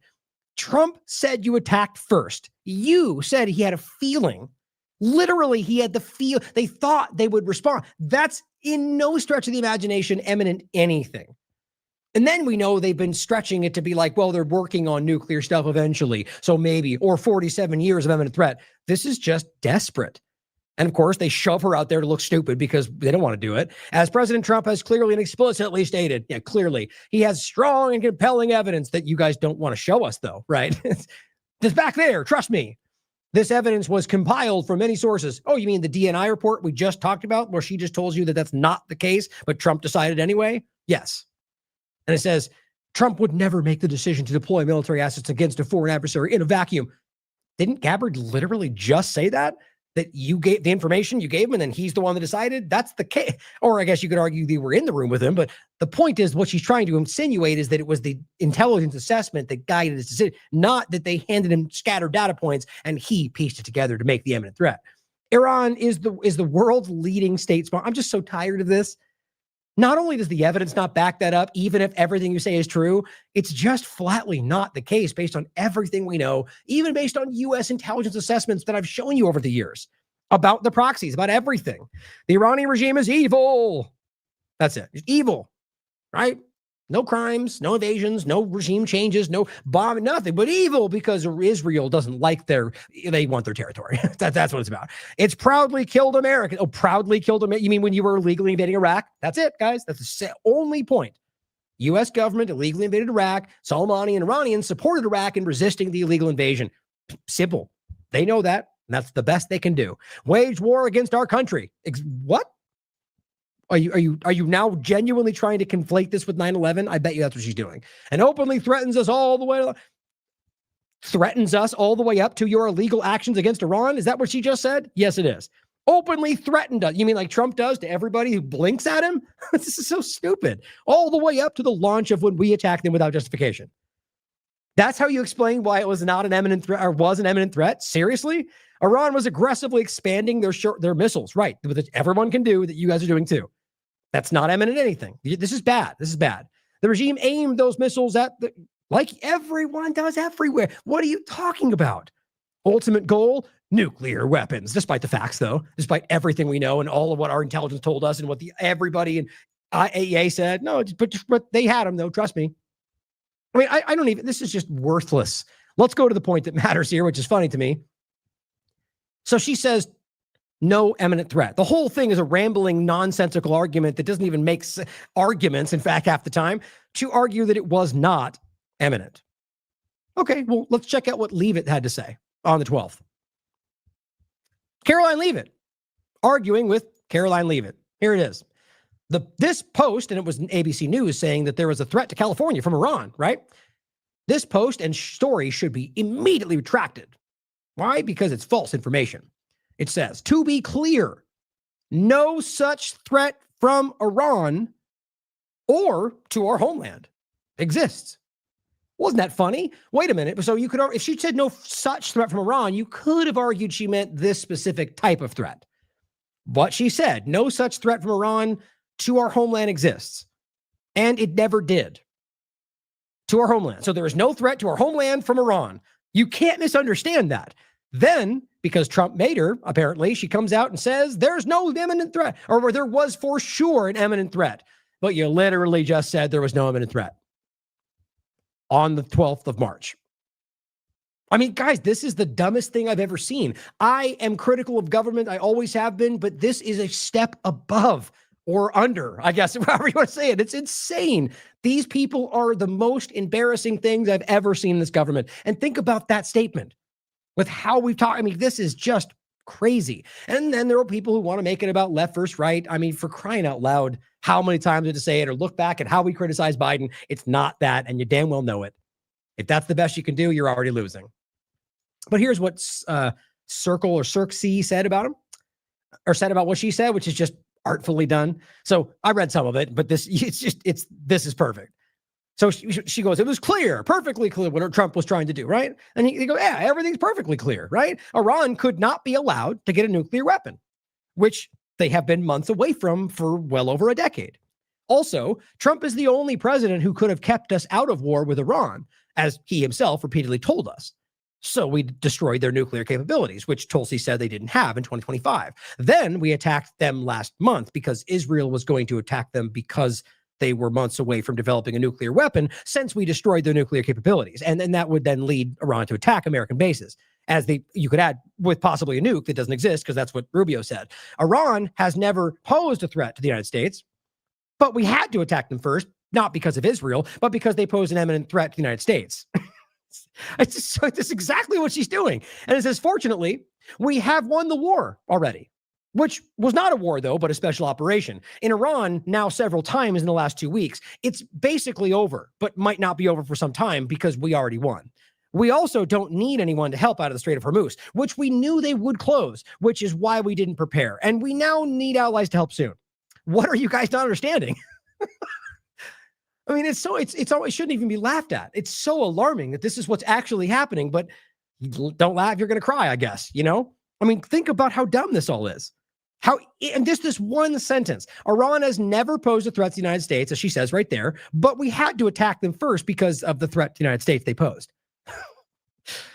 Oh, God, it's so crazy. And then here's Wyatt Reed making a very important point that comes directly from the UN Security Council. 9 days before the U.S.-Israeli sneak attack, Iran publicly warned, if it was attacked, quote, all bases, facilities, and assets of the hostile force in the region would constitute legitimate targets, because they would. That's the international law.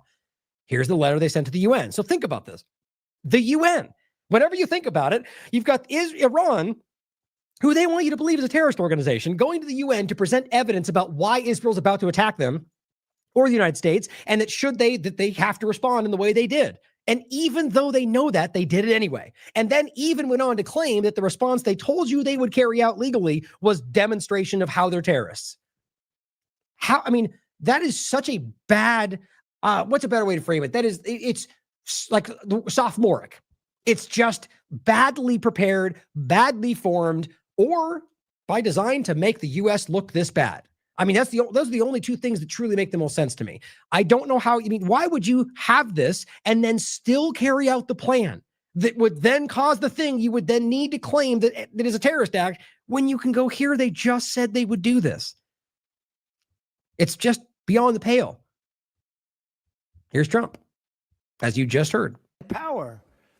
Look what happened in the last 2 weeks. They weren't supposed to go after all these other countries. Despite the fact that they told you they would and announced it to the UN and even presented a data document. Do you think, does he not know that? I mean, that's almost more alarming, that he's been so completely insulated by this as what Steve calls now I'm forgetting it.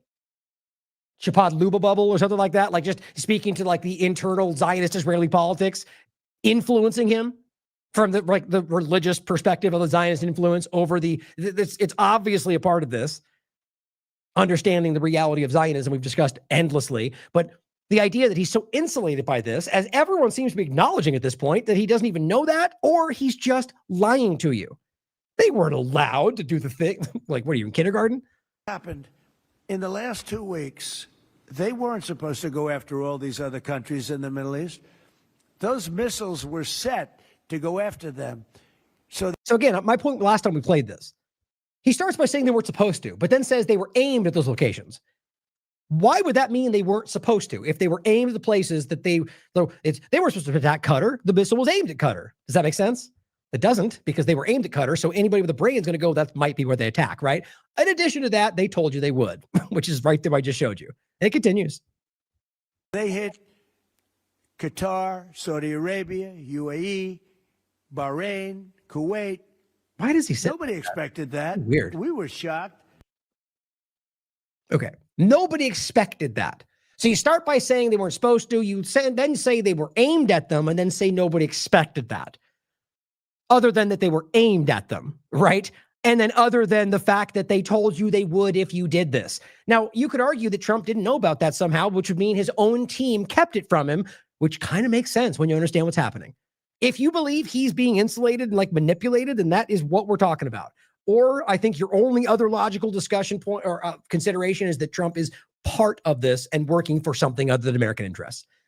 Honestly, I don't even care what, at this point, as long as we recognize where this is coming from, I just want people to see it. Because guys, this is so obvious where we are. Now back to the point again, this, you could look it up, you could check it. This is so wild to me. And I didn't even know about this until I saw Wyatt Reed share it. How is that possible? Right? I mean, I look for this stuff. It's just, we're being manipulated everywhere. Now here's just another clip that Steve showed me where he's in this is crazier than usual because it's not the next day. This is the same, in this one case, a minute later, he contradicts what he just said. I'm not even trying to talk about like being senile. I don't even know. It could be that, but I think it's worse than that. I think it's just the way that he is, that he just is so willfully dishonest about whatever he needs to say in the moment that he doesn't even realize he's contradicting what he just said. And don't take that as worse than anybody before. They're all the same to me, but he's just, I guess, worse at delivering the lies. But it says Trump was not has not convinced himself about his own strategy on Iran. If we ever needed help, they won't be there for us. I've just known that for a long period of time. We have some that are really enthusiastic. They're coming already. This is in need. So you can't see it for the podcast, but so it's like this is 1254 versus 1255.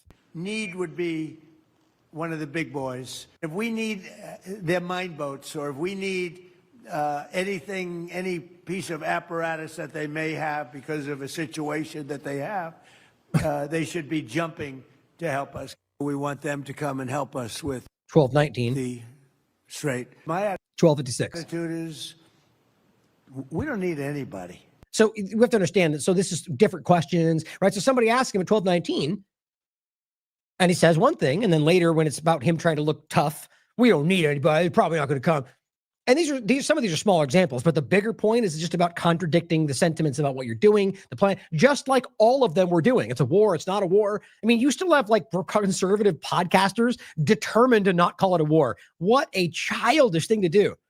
It obviously is a war. That is just the typical team sport politics that you'll die on that hill and then probably later admit it anyway and claim you never said it. Like, it's just sad. We're the strongest nation in the world. We have the strongest military by far in the world. We don't need them.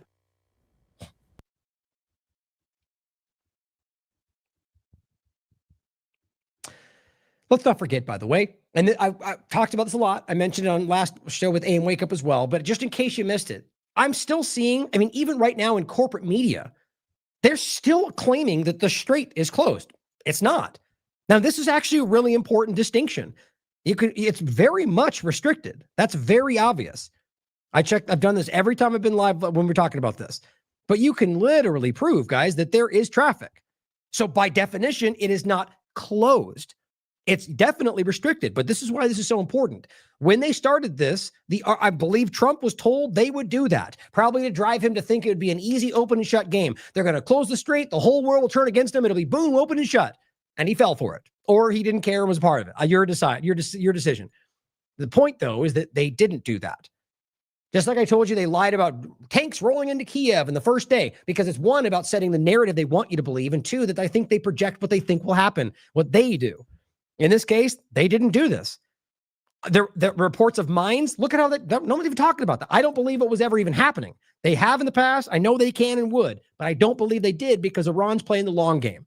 They recognized that should they have done that, the whole world would indeed be angry with that. So what they did, and this is a recent statement, but they did this in the beginning. They threatened, they floated things, and people were worried. So it did restrict, and it did affect the U.S. government. And in the early parts of it, people were mad, Americans, at Trump because of gas prices. And so they played it well. But then they were clear. Look, Hormuz open, the Strait of Hormuz is open to most. It is closed only to enemies. Now, what's funny about that is that didn't even come across the corporate media.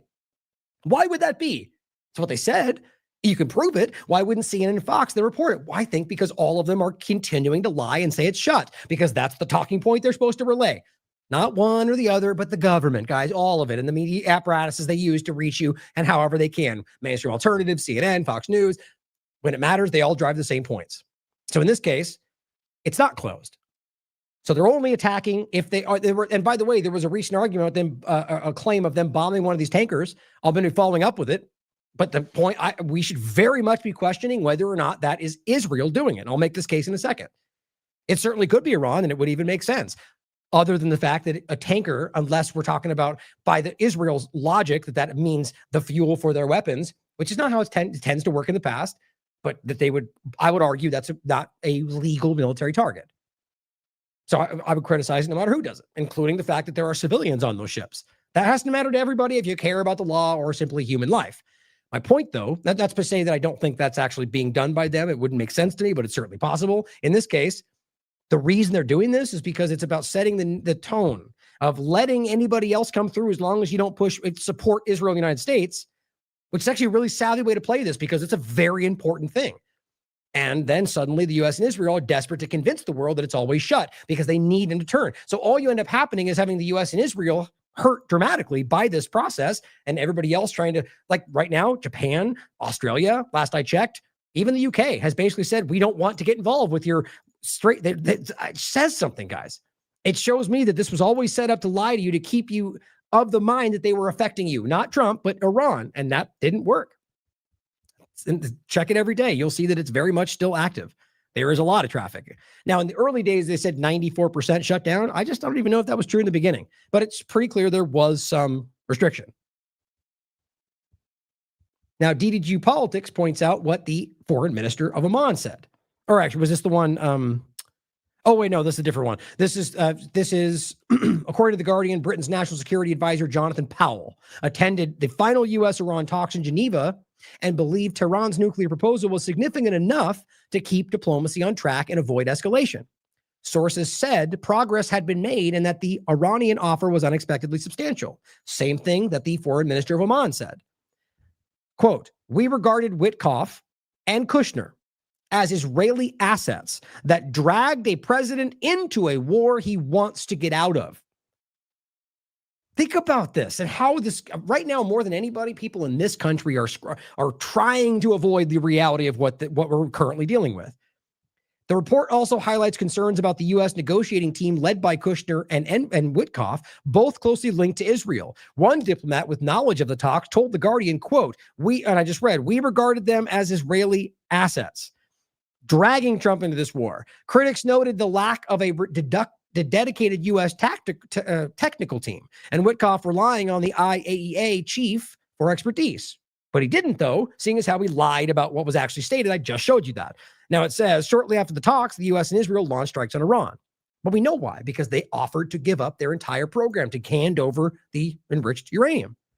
It's all very clear. Now that's the foreign minister of Oman right there. And now you even have a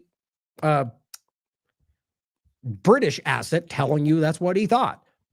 This is the whole point, guys, that this is the infiltration. Now, in regard to bombings, here is just Andulu English pointing out the U.S.-Israeli attacks and Iranian retaliatory strikes have continued. This is up to today. It says, with missiles and drone incidents reported from Lebanon and Israel to Iraq and the Gulf countries the past 24 hours. So, I mean, all this continued argument of just Iran is diminished. It doesn't seem to be the reality based on what we can see. But we can verifiably show that the U.S. and Israel have burned through most of their interceptors. That's a public conversation. So this is the long game, as they said, and they were clearly lying about surrendering to their countries. They've been lying about everything, which has to show you that there's a sense of weakness there. Here is just Democracy Now! As a March 18th kind of ongoing headline. Israel kills Iran intelligence minister, says Israel. Could be. but they're just assassinating people all over the place. Now realize, guys, we're talking about in many cases things that are technically, in most cases in the past, not considered military targets. Intelligence might be more on the line, but when you're killing, for example, Khomeini, that's the best way to overlap that would be to claim like Iran assassinated the Pope. Now, what would everybody stand up and go, yeah, that makes sense, you know, the war? No, that's what Americans did because they either don't understand or they've been radically driven to extremist perspectives about people on this side of the world. But these are crimes, guys, especially since there is no legal declaration of war or war powers allowance or authorization of military use. But Iran continues to launch retaliatory strikes against Gulf countries. I want to get into this in a second. To me, it's 50-50. Very much possible, likely even if these countries are continuing to support the U.S. and Israel, which I think some of them are. But the question becomes, are some of them doing so or some of them aren't, which I think we can see. And then if they're being bombed, that doesn't make sense to me from Iran's strategic position. It just doesn't make sense. Other than you to go, well, they're just maniacs. It's never a logical argument. Even if they are, it's an assumption. But in this case, we're going to get into why I think there might be more going on. But Israel launches airstrikes on central Beirut, continuing to bomb Lebanon. It bombs an entire high-rise full of civilians, publicly covered by just about everybody. Because again, this is not Gaza. There's people filming. There's international entities. There's UN. They can see it. And they don't care, guys. They just took down an entire building. I was just watching the clip the other day. Iran's parliament speaker says Strait of Hormuz won't return to its pre-war status. You see my point? And that doesn't mean it's closed, because it is not. What they're saying is we will continue to do this because of what the U.S. and Israel are doing, and we're only going to affect those that side against us with their illegal war. So I think this is a well-played tactic, and they're desperate to make the world think that it's shut down entirely because they need you to feel that Iran is against you. UN warns 45 million people at risk of acute hunger due to their war on Iran. Here we go again. You think this is an accident? This is a tactic. It's what they do. And you can go on. You know, there's other headings that I think the important part was just about Iran. Now here is, frustratingly enough, what Fox News allowed to be stated. And I just can't even believe that anybody thinks that this is a blind partisan, or rather just whatever side. This is a supporting of the narrative. I mean, this is the equivalent of saying that executing children is okay because I'll let it speak for itself. And remember, these people that we're talking about, this woman, these are people that are actively fighting from a U.S. perspective for a U.S. controlled Iran perspective, for the Shah, which is not what Iranians want. Who are talking to Iranians in Iran saying, they're most afraid of the bombs stopping because if the bombs stop, they believe the United States might be done. Think about that. The bomb. So first of all, we're not talking about adjacent accidental things. We're talking about targeting schools and hospitals on the record. The MNAB, despite the same as always, despite the screaming, lying Zionist manipulators and the blind partisan supporters, every single data point has unequivocally proven, including U.S. intelligence, that they bombed that school. Even Hegseth gave you a map showing you that was the target. Whether Israel gave it to them or not, they did this. They lied about it, and we all know it. Then Zionists tried to give you fake images. They showed you an image that wasn't from the location they claimed, and that's what they're still pointing to. And that was even fact-checked by Twitter. So just my point is, recognize they're bombing schools and hospitals and other civilian locations. I just showed you a building full of people. And for crying out loud, guys, they bombed the middle of Tehran. That's packed more than New York City. So understand, if you're of the mind that these are Iranians that are going, yes, kill all the civilians because I'm fighting for Iran, that's insane. This is the same point they make. If you want to pretend that you have Republicans, let's say, fighting against people that have overtaken the country, right? You've got the MAGA team fighting against Democrats that have overtaken the country. And then they start bombing their side, the MAGA side. They start bombing locations that kill Republicans.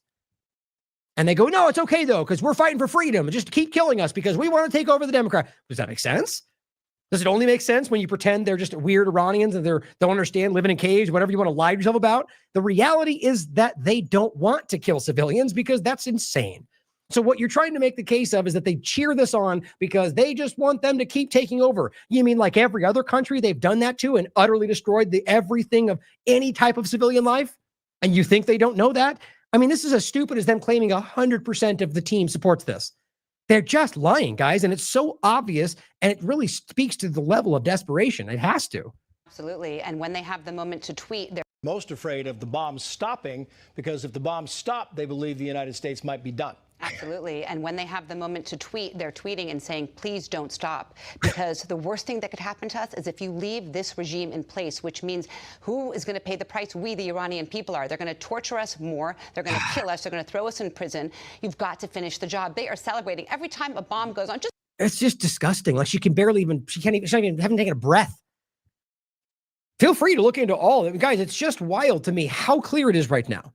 The vast majority of the Iranian people that's being discussed by corporate media, not just left, by the way. That doesn't make it the truth. It's the truth because you can prove it. And then you point to these people like Pahlavi or what's her name? You know, just the people that they're pretending represent the Iranian people. And you can literally prove that they don't. Even their own intelligence will show that. But it doesn't matter because Fox said, because we want the bomb. If the bombs stop, then that means the U.S. might not have won. You mean the same U.S. that is starving their population for years, that has been sanctioning them into the ground? They know that. They've talked about it. They've had just what Americans seem to be able to buy, partisans, will continue to blow me away. And I think it's some of them. As always, remember, I think the vast majority are well seeing beyond this. But there are some that seem to be able to buy this stuff. Yeah, it's just how low can they sink? You know, it's just disgusting. Now, let's not forget, by the way, this guy that's in that clip, it's weird how this is the case, why this guy would even be in that clip on Fox News talking about why Iranians need to be bombed. This is an Israeli. This is an Israeli intelligence asset this is the Gideon program, right? The guy who literally, and I say that because he's literally former Israeli military. The point is, when this came out and Melania called for the AI system to prevent crimes before they happen. That's this guy. The AI system that flags threats before the next attack. You're not seeing a connection. Why would this guy even be in that conversation?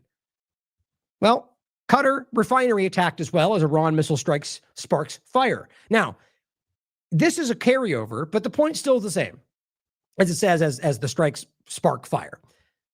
But I want you to ask a question about this. Now, this makes sense because I think right now, especially if Qatar was continuing to support the U.S. government, which it seems that they are, and Israel, this would be a continued, as they said, target them. And on top of that the targeting of these the oil, which, by the way, Israel started by bombing these across the country, as well as the U.S. bombing them in the water, the prices went up. So you could see Iran arguably doing this to continue that, to hurt what they're doing, or it was a continuation of what Israel already continued to do. Either one makes sense to me. And we should question all of it. But this is what I want you to remember. And we just talked about this. This has been widely reported. And this is the WION, I think it's the Chinese platform. There's been plenty of different, I think Guardian covered it as well. Is Iran being framed? Abbas, one of the Iranian government entities claims the U.S. is using what they call Lucas drones that match their Shahed drones perfectly to attack Arab nations. So a false flag. The foreign minister, Abbas Araghchi, claims that U.S. is using reverse-engineered Lucas drones. Now, look, that is obviously something they do. We know this. Israel brags about this. But whether it's happening now, we should question because it's not something we should assume. But knowing it's possible, we should be asking, is what we're seeing something that they're doing to blame it on Iran? And then the question should be, is this in their interest? With where they're at, would it be in the interest of Iran to do something that would turn the world against them? No, doesn't mean they wouldn't do it. But like with Syria, we know how this works. So in this case, Iranian barrage kills at least 3 Palestinians in the West Bank. I call BS. I do not believe that. I don't think that makes any sense in any stretch of the imagination. Why would they even be bombing the West Bank? Now, of course, you could argue it was a mistake or that they did it because they're just crazy. All possible. But really, at the end of the day, this does not make sense, especially as Israel is literally continuing to take parts of this adds to what the Israel government's trying to do. And they've done this before, where they're in the middle of other things and they use that to justify destroying something else. And they claim it was a missile and they take it over. They've done this before, but question it. It very well could just be Iran or an accident or anything else.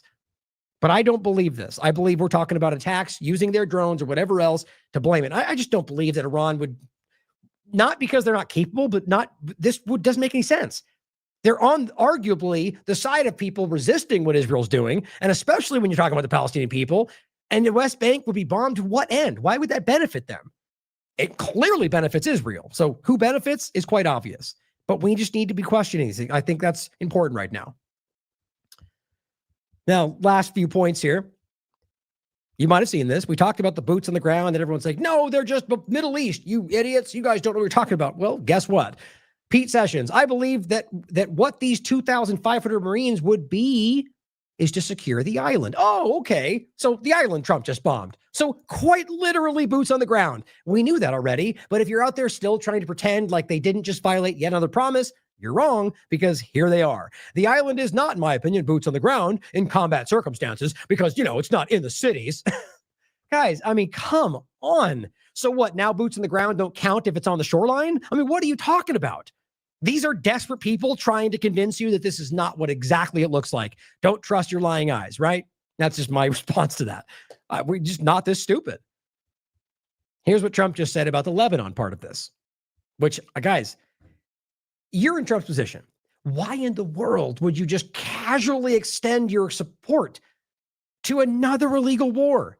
Regardless of whether you think you can rationalize or lie about it, there's no U.S. interest whatsoever. And he just kind of he doesn't even really, he just kind of says, well, the Lebanese family I talked to, it's terrible what's going on over there. So you just tacitly support exactly what Israel's doing wherever they do it, no matter what. And that's America first. And in fact, it's quite literally hurting your agenda, but you do it anyway.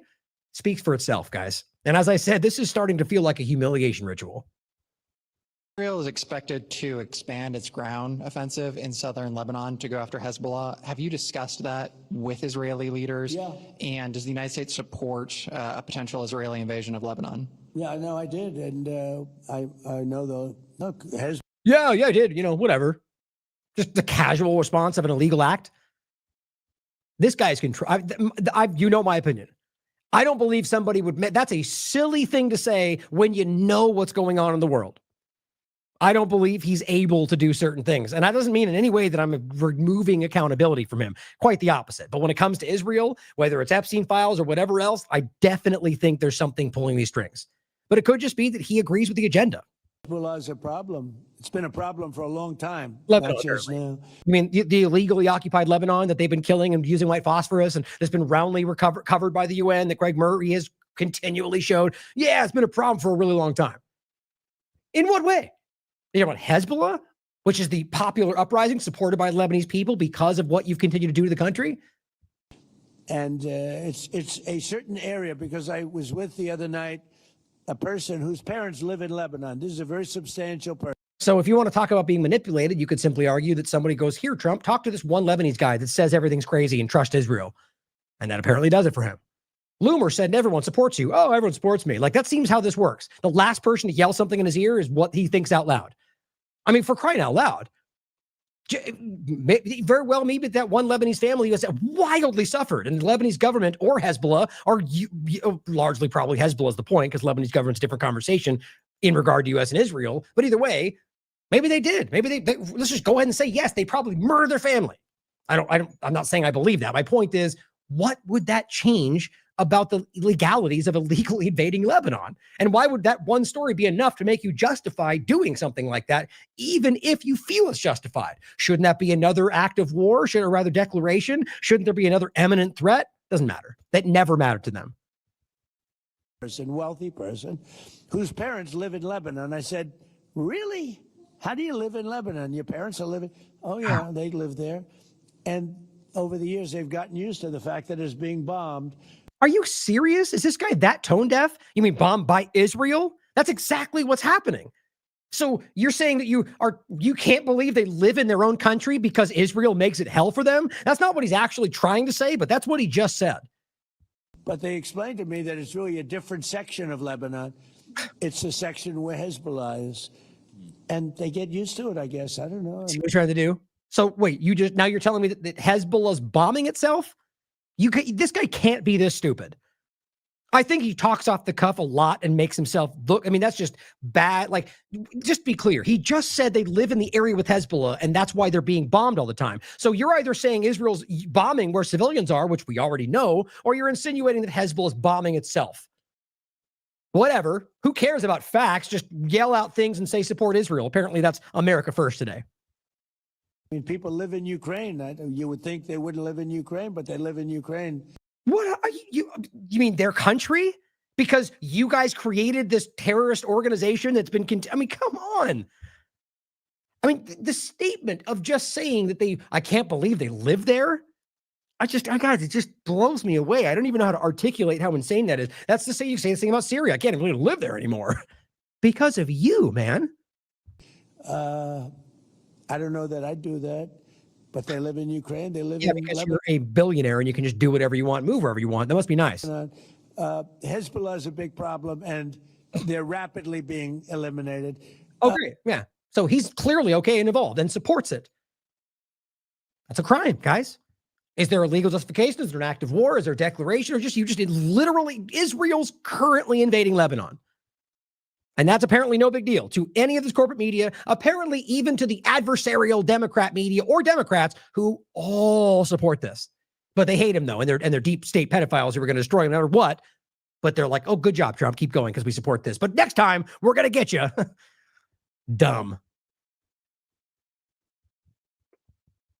So just really quickly, I'm not even going to get into, I'll just want to include this for you because this is still rapidly being talked about. And I mean, I get the interest, the curiosity.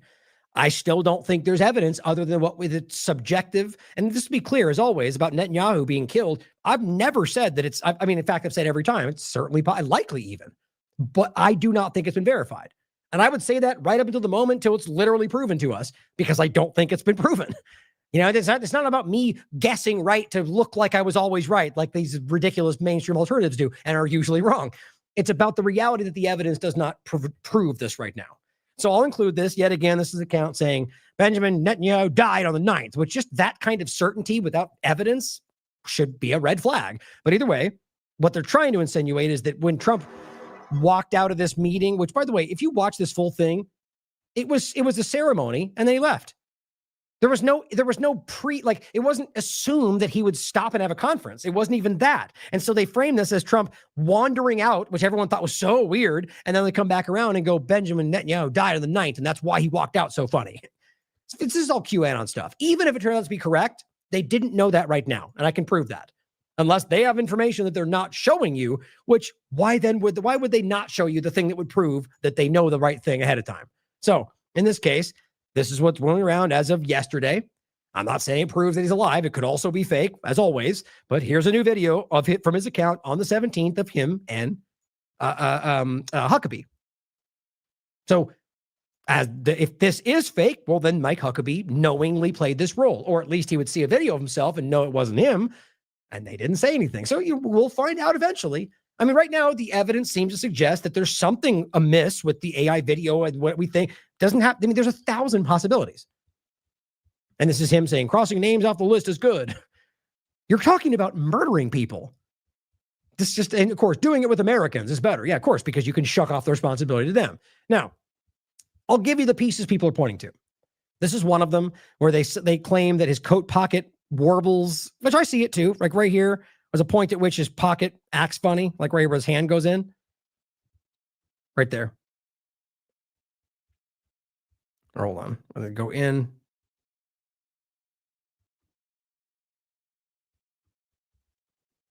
Oh, whatever. I mean, you can watch it for yourself. There's a point. I did see it, though. It's a clip where it just looks like the pocket moves funny. And yeah, maybe it's AI. This was put out in order to say in response to the rumors that he was dead. Like, guys, it could be that he's dead and they're covering it up. Certainly. It also could be that they, for some reason, want you to think that. Right? I mean, just think it through. Let's not assume.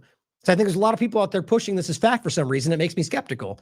But when we know for sure, I'll tell you that I think we know for sure. And so also the video of the AI hands, this is freeze framed, and one of the ones they claim shows this. I agree, that looks funny. I've seen one of them. In fact, I've seen one, by the way, that has been altered. It's not from this video. So, there's something very strange going on around this, but it doesn't mean it's not the case.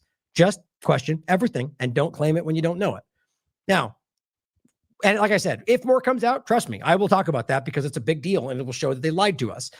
I want to finish with this. I'm not going to play as much as I was going to before, but this is just with everything we talked about today. You need to see this.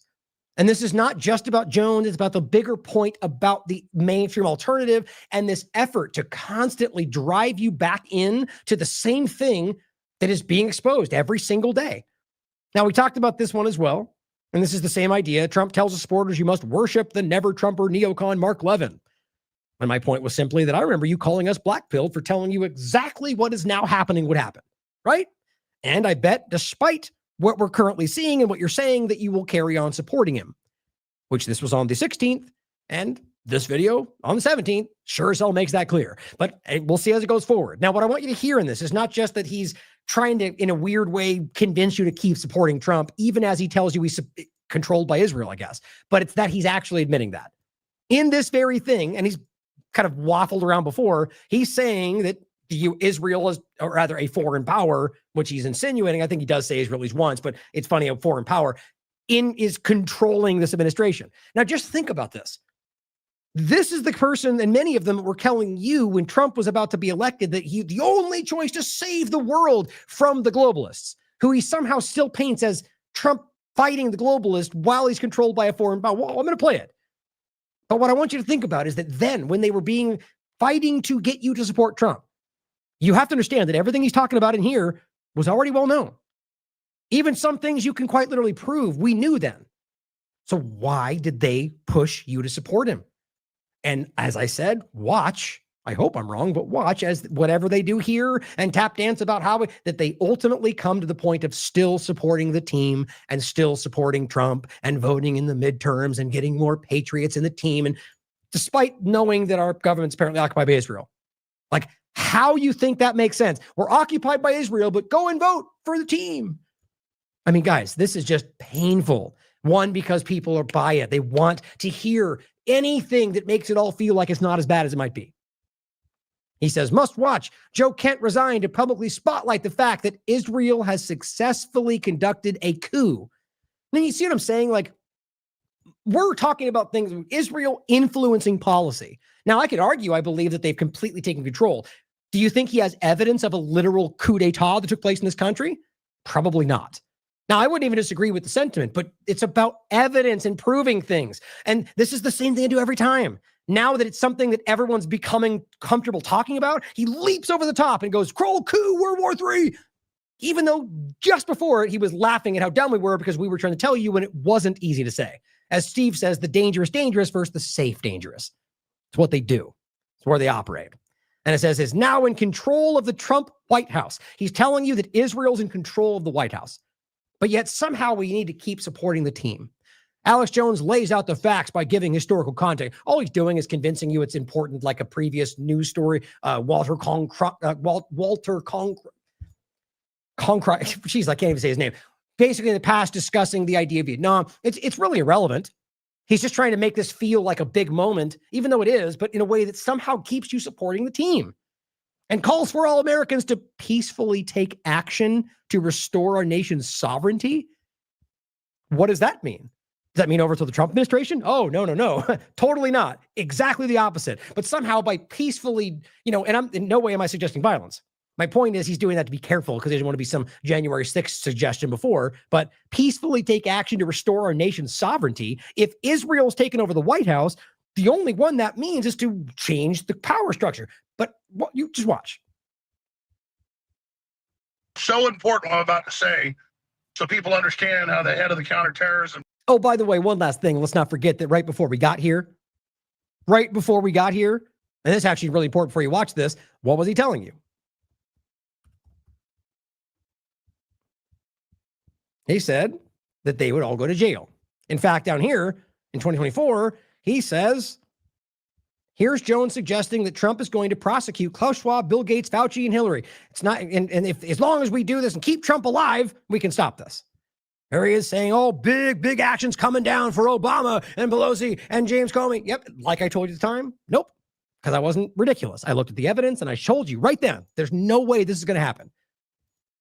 Big, and you know why that's what he says. That's not true. So coming back to the point, now that hasn't come to fruition, all the different things and claims and how we're going to save the world and stop globalism. Oh, but now Trump's controlled by something we told you in the first place.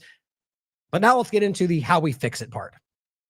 National Center, under Gabbard, how this is so important what I'm about to say, so people understand how the head of the counterterrorism National Center, under Gabbard, how big what he did was. to strongly get Trump back on course. To strongly get Trump back on course. But wait a minute. Didn't you just literally say Trump was controlled? The White House control? Oh, the Trump White House. Oh, okay, maybe he means everyone's around him and Trump's the one fighting for it.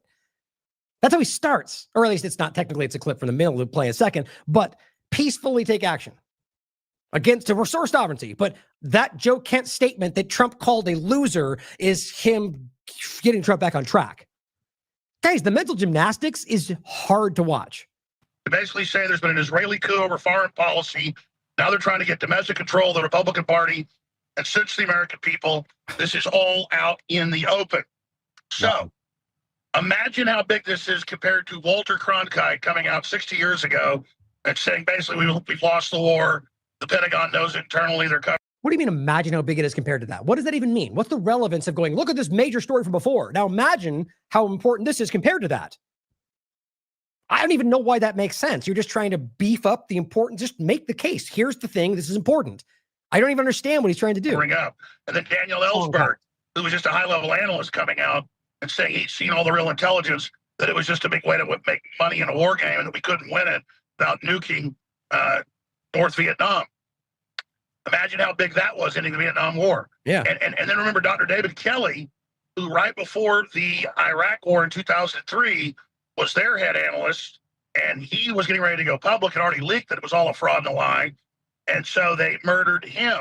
That's how important this is. Yeah, the guy who Trump called a loser and said was the worst person, and then they're all attacking him, and oh, he's a monster. And look, we said before. But that's the guy who's saving everything, which I'm not even disagreeing with the fact that he did the right thing. Clearly, I agree with that. First, also recognize that this, just the scattered, rambling details, much of which is wildly subjective and opinionated, that you'll not be able to verify for yourself. One, because he never gives you source material, but two, because most of it's made up.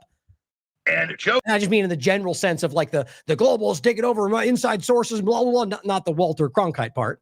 Kent in stature is even more high profile and a bigger deal than Dr. David Kelly. To say that we are. Okay, get to the point. Like, this has just been mostly telling you why it's just like. A little disagree a little.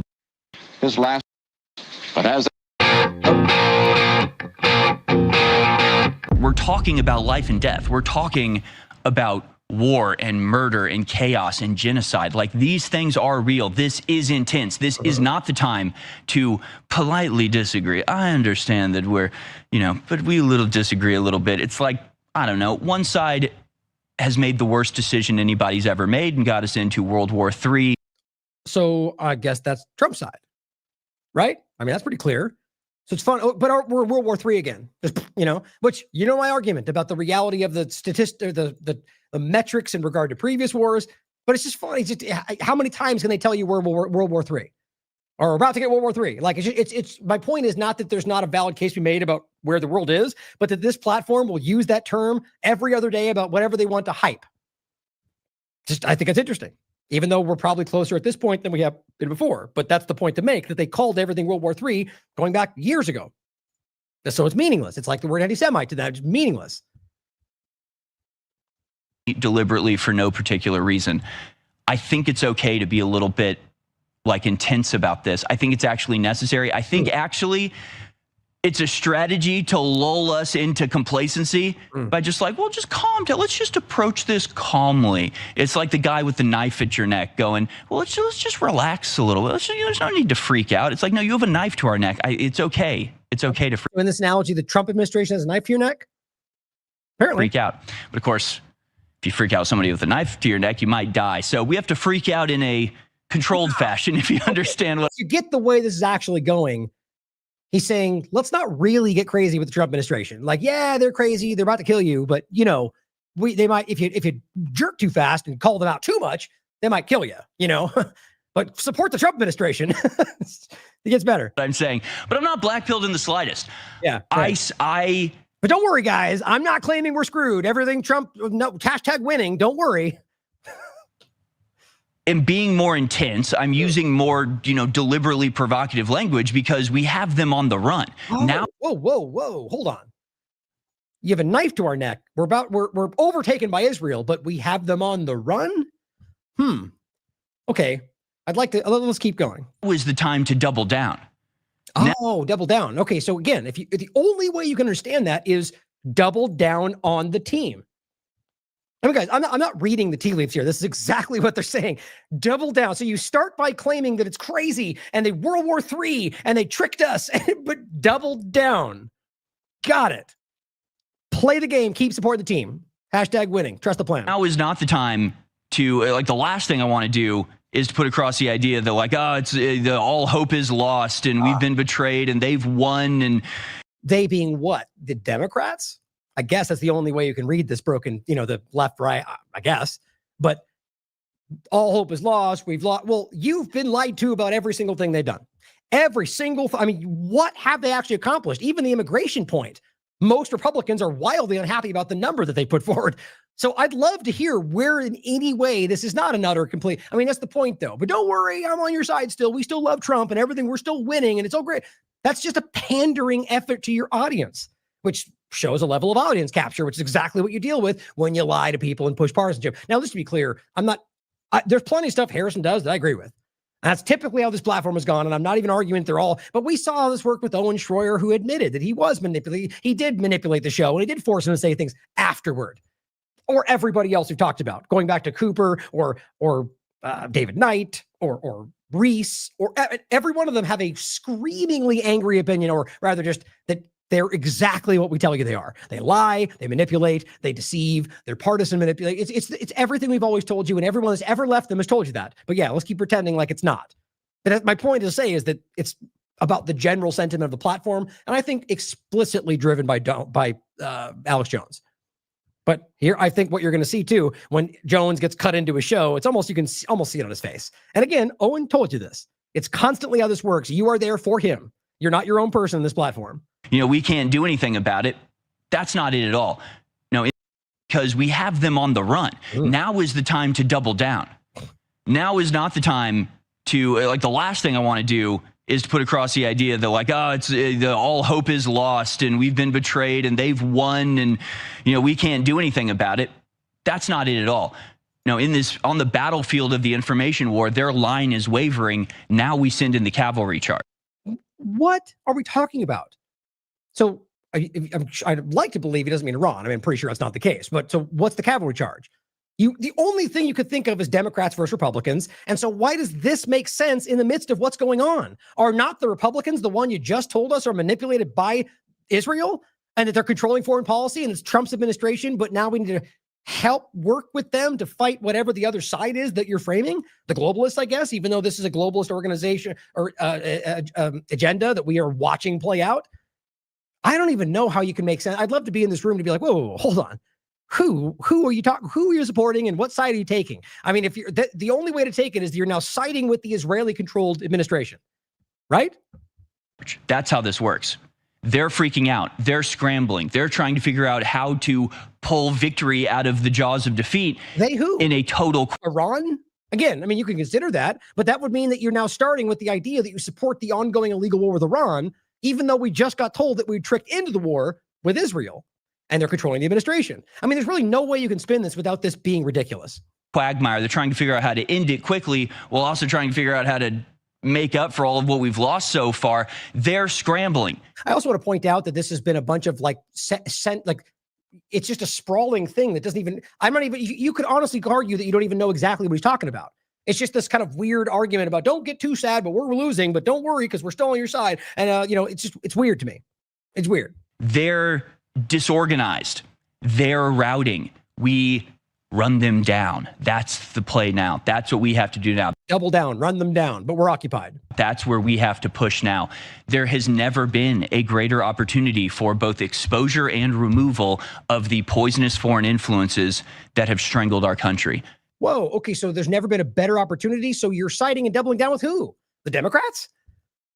What are you talking? I do not understand how you can make these arguments without making the case that you are saying continue to side with, at the very least, a part of this administration that has to be Trump in order to help fight away the foreign influence that is currently that administration conducting a war that you told us, or rather Jones did, was tricked into by Israel. So what constitutes the continual support? The war? Trump's telling you to continue the war. So I don't understand how this makes sense. This is a blind effort to say support the team, but not really because they're bad, but we're being tricked, but keep doubling down. Like, I'm going to keep going, guys. This is hard. This is an opportunity, not a crisis. And it sucks that it got us to this point. And I would have loved to be sitting here today reminiscing on the last year of victory. I'd love to be sitting here going, another 100,000 deportations a day. Look at that. And James Comey has another broadcast from prison where he's been sent for the crimes he committed. When do we get to the news, guys? Where's the news? Well, the point is, as you would have known if you cared to look at the facts from day one or watch The Last American Vagabond, that was never going to happen. Even though it should, because I agree, Comey should be in prison because he's a criminal. But they did it on purpose. And somebody who's intelligent can see that. Because it was set up that way. And the people that quit because they told the Trump administration that there was nothing there, they put somebody else in place and they got removed. And it never happened. I'm willing to bet you Bolton won't happen either because that's still up in the air. But Letitia James, Comey, they've been dismissed. They won't even talk about it anymore. I'd love to be sitting here telling you about how we won, but the point is that's not where we are because none of the things they promised have happened. How can we not be honest about that? How can we even argue or even like flirt with the idea of doubling down if that's where we are, as he just said? That's just blind support, guys. That's insane to me. But that didn't happen, did it? None of that happened. And so here we are a year later at war with Iran, no deep state convictions, very few deportations. I'm not downplaying the good things that Trump has done. Oh, yeah. Which ones of those? I mean, yeah, you could argue there's some things you agree with, but how are you going to ignore literally every argument, every main thing, the wars, the increased spending, the larger government, Stargate, vaccines, COVID shots? But, I'm not downplaying all the wonderful things that he's done. This is just a pandering statement to people that were going, oh, I thought you were hating Trump. But as long as you clearly blindly support him, then we're going to keep listening. It's propaganda. But if we don't get a handle on this thing now, it's only going to get worse. Alex Jones. What do you mean a handle on it, though? Like now Alex Jones cuts in, but a handle on what? There was no real sentiment there. It was this kind of meandering argument about doing things when we need to against the team. Where was I'd love for someone to break down for me the exact thing he meant for us to do right there. It's basically like, just keep supporting. Don't ask why. Don't really think too hard into it. But we're occupied. And if we support still and double down, we can fight that occupation off, I guess. Because that makes sense. But here's Jones to come in and make it all make sense. Joins us from the road. Are we ready to go to Alex Live now? Alex, welcome to the show, sir. How are you? Yeah, and I'm sure Harrison had a choice about that, didn't he? Harrison, you're absolutely right. We should all be white pilled because the global awakening is here. Wait, right about what? So just to be clear, he made it very clear right there. We all should be white-pilled because the globalist awakening is here. After what he just said, we're occupied by Israel. He hasn't met the promises, but we're globalism bad. We're winning. I mean, I'm just blown away by. I feel like even Alex could could lie to you better than this, or whatever you want to call it. James Comey is another Harrison from the road. From the road. Are we ready to go to Alex Live now? Alex, welcome to the show, sir. How are you? Harrison, you're absolutely right. We should all be white-pilled because the global awakening is here. Global awakening. But we should be realist about different political movements we put in to do our bidding are not always going to follow all the way through. Oh, got it. So you are essentially saying that the people that we put in positions that we all control just didn't really follow through with what we liked, but we're occupied by Israel. So I've got some very historic parallels.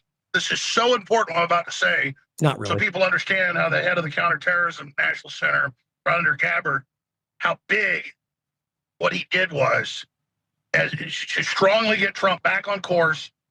I don't understand if Trump is right now saying you're a loser, nobody supports you, you're the worst person for that job, and clearly, actively, passionately telling people to support the war in Iran. How does this look like what he just said? This is blind support. You are shilling for Trump and convincing people that what he did, which I agree is the right thing, is driving Trump in the right direction. There's nothing to make that make sense. There's no evidence about that. In fact, everything shows you the opposite. And remember, he starts with he posted it saying Israel occupies the White House. To basically say there's been an Israeli coup over foreign policy. Now they're trying to get domestic control of the Republican Party and since the American people. This is all out in the open. Yeah, he must be watching TLAV from a year ago, or Adam Green from 5 years ago. You know what I mean? By the way, Adam has been calling out Alex Jones his entire time doing his show because of things like this. So imagine how big this is compared to Walter Cronkite coming out 60 years ago. Why this is even and saying basically we've lost the war. So it's big. It's big. It's important because that was important. That's why this is important. That doesn't make sense. The Pentagon knows internally they're covering up. And then Daniel Ellsberg, who was just a high-level analyst, coming out and saying he'd seen all the real intelligence, that it was just a big way to make money in a war game and that we couldn't win it without nuking yes, Vietnam. We get it. North Vietnam. Yep. Imagine how big that was ending the Vietnam War. And then remember Dr. David Kelly, who right before the Iraq War in 2003, and so they murdered him, David Kelly. So first, I'm going to go to a clip of Walter Cronkite, 60.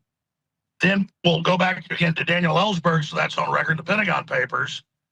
And then I want to put up there the. I think this is your show. You're Harrison. You're like, okay, yes, these things happened in Vietnam, and this happened. And it was a big deal.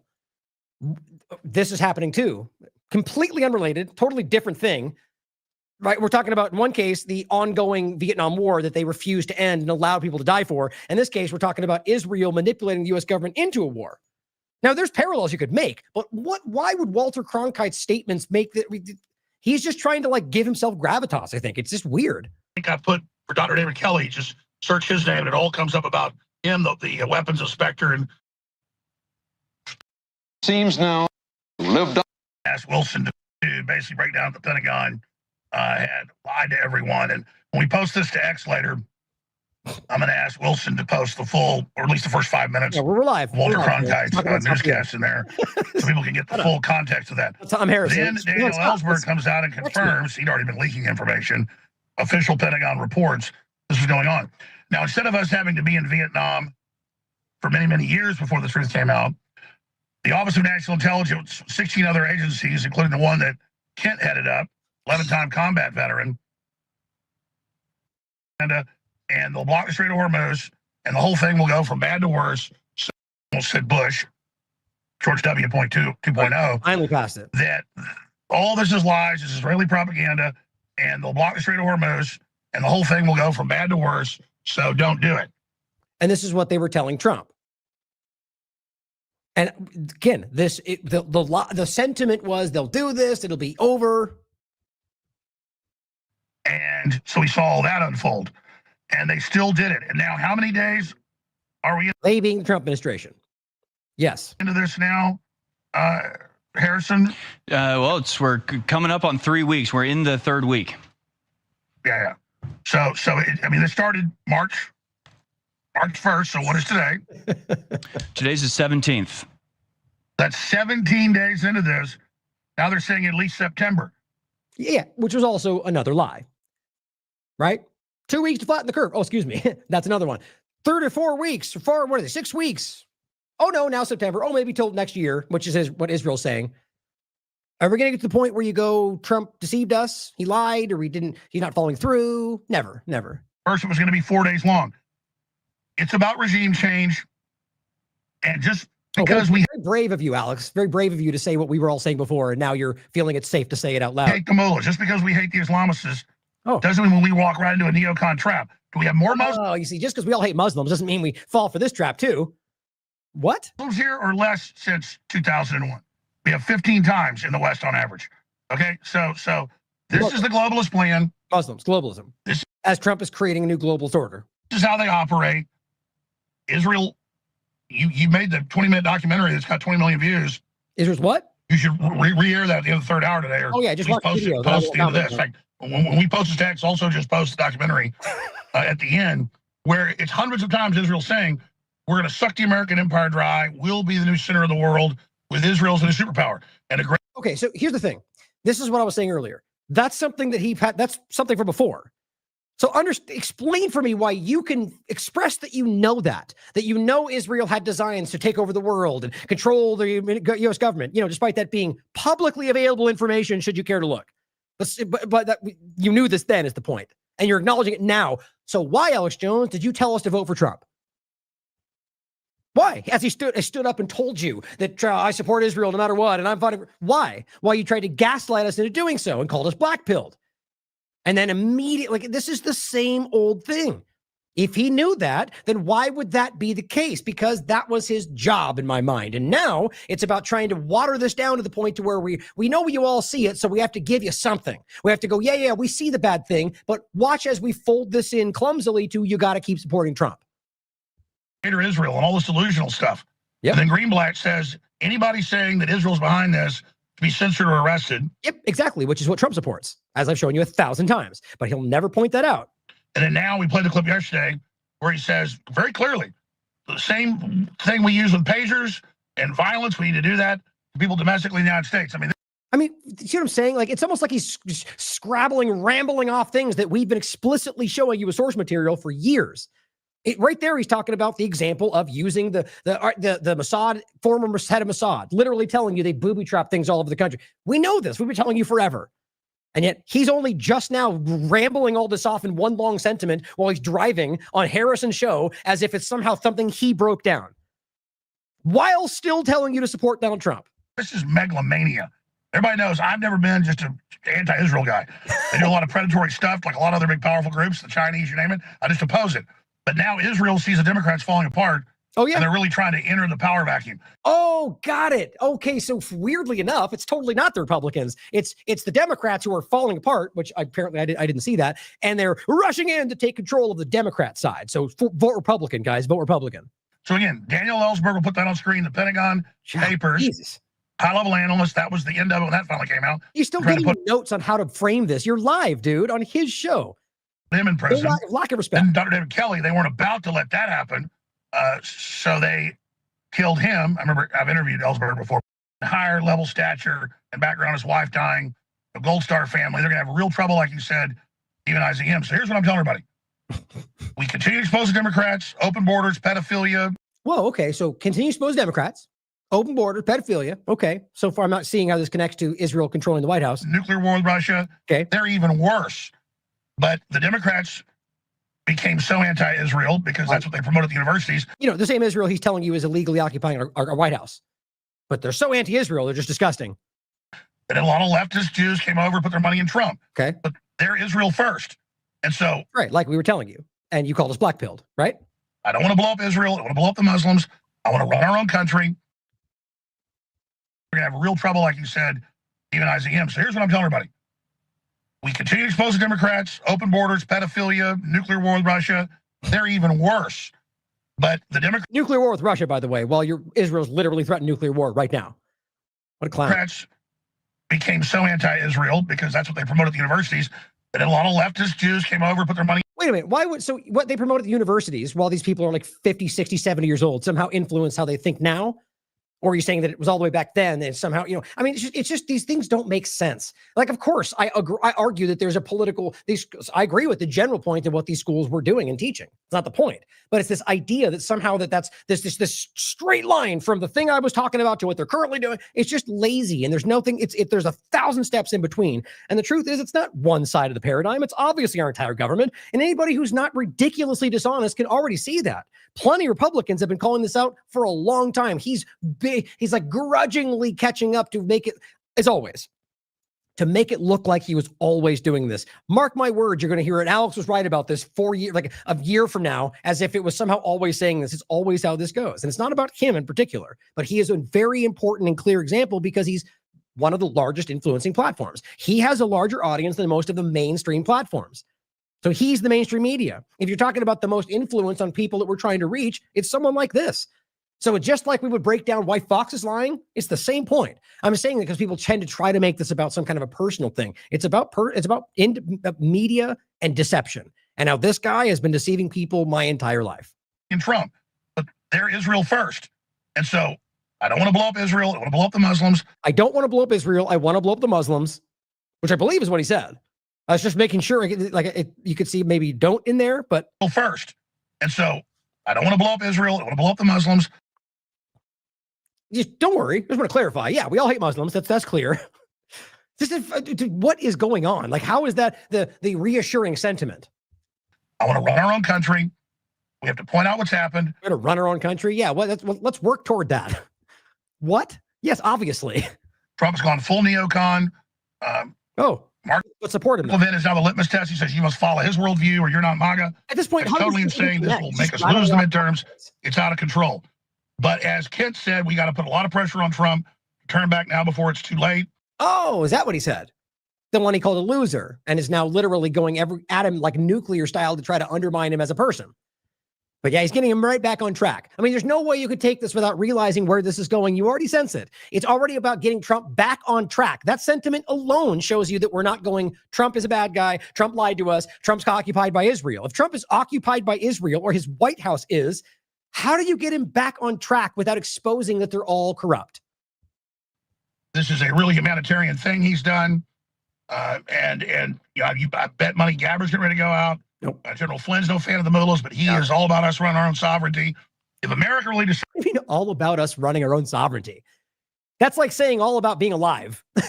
It's just, of course, the idea that we are sovereign is not like we're fighting to get there. Or in the reality, you can argue that, but the sentiment should be not that we're, it's just a weird thing to say that I'm all about, having freedom.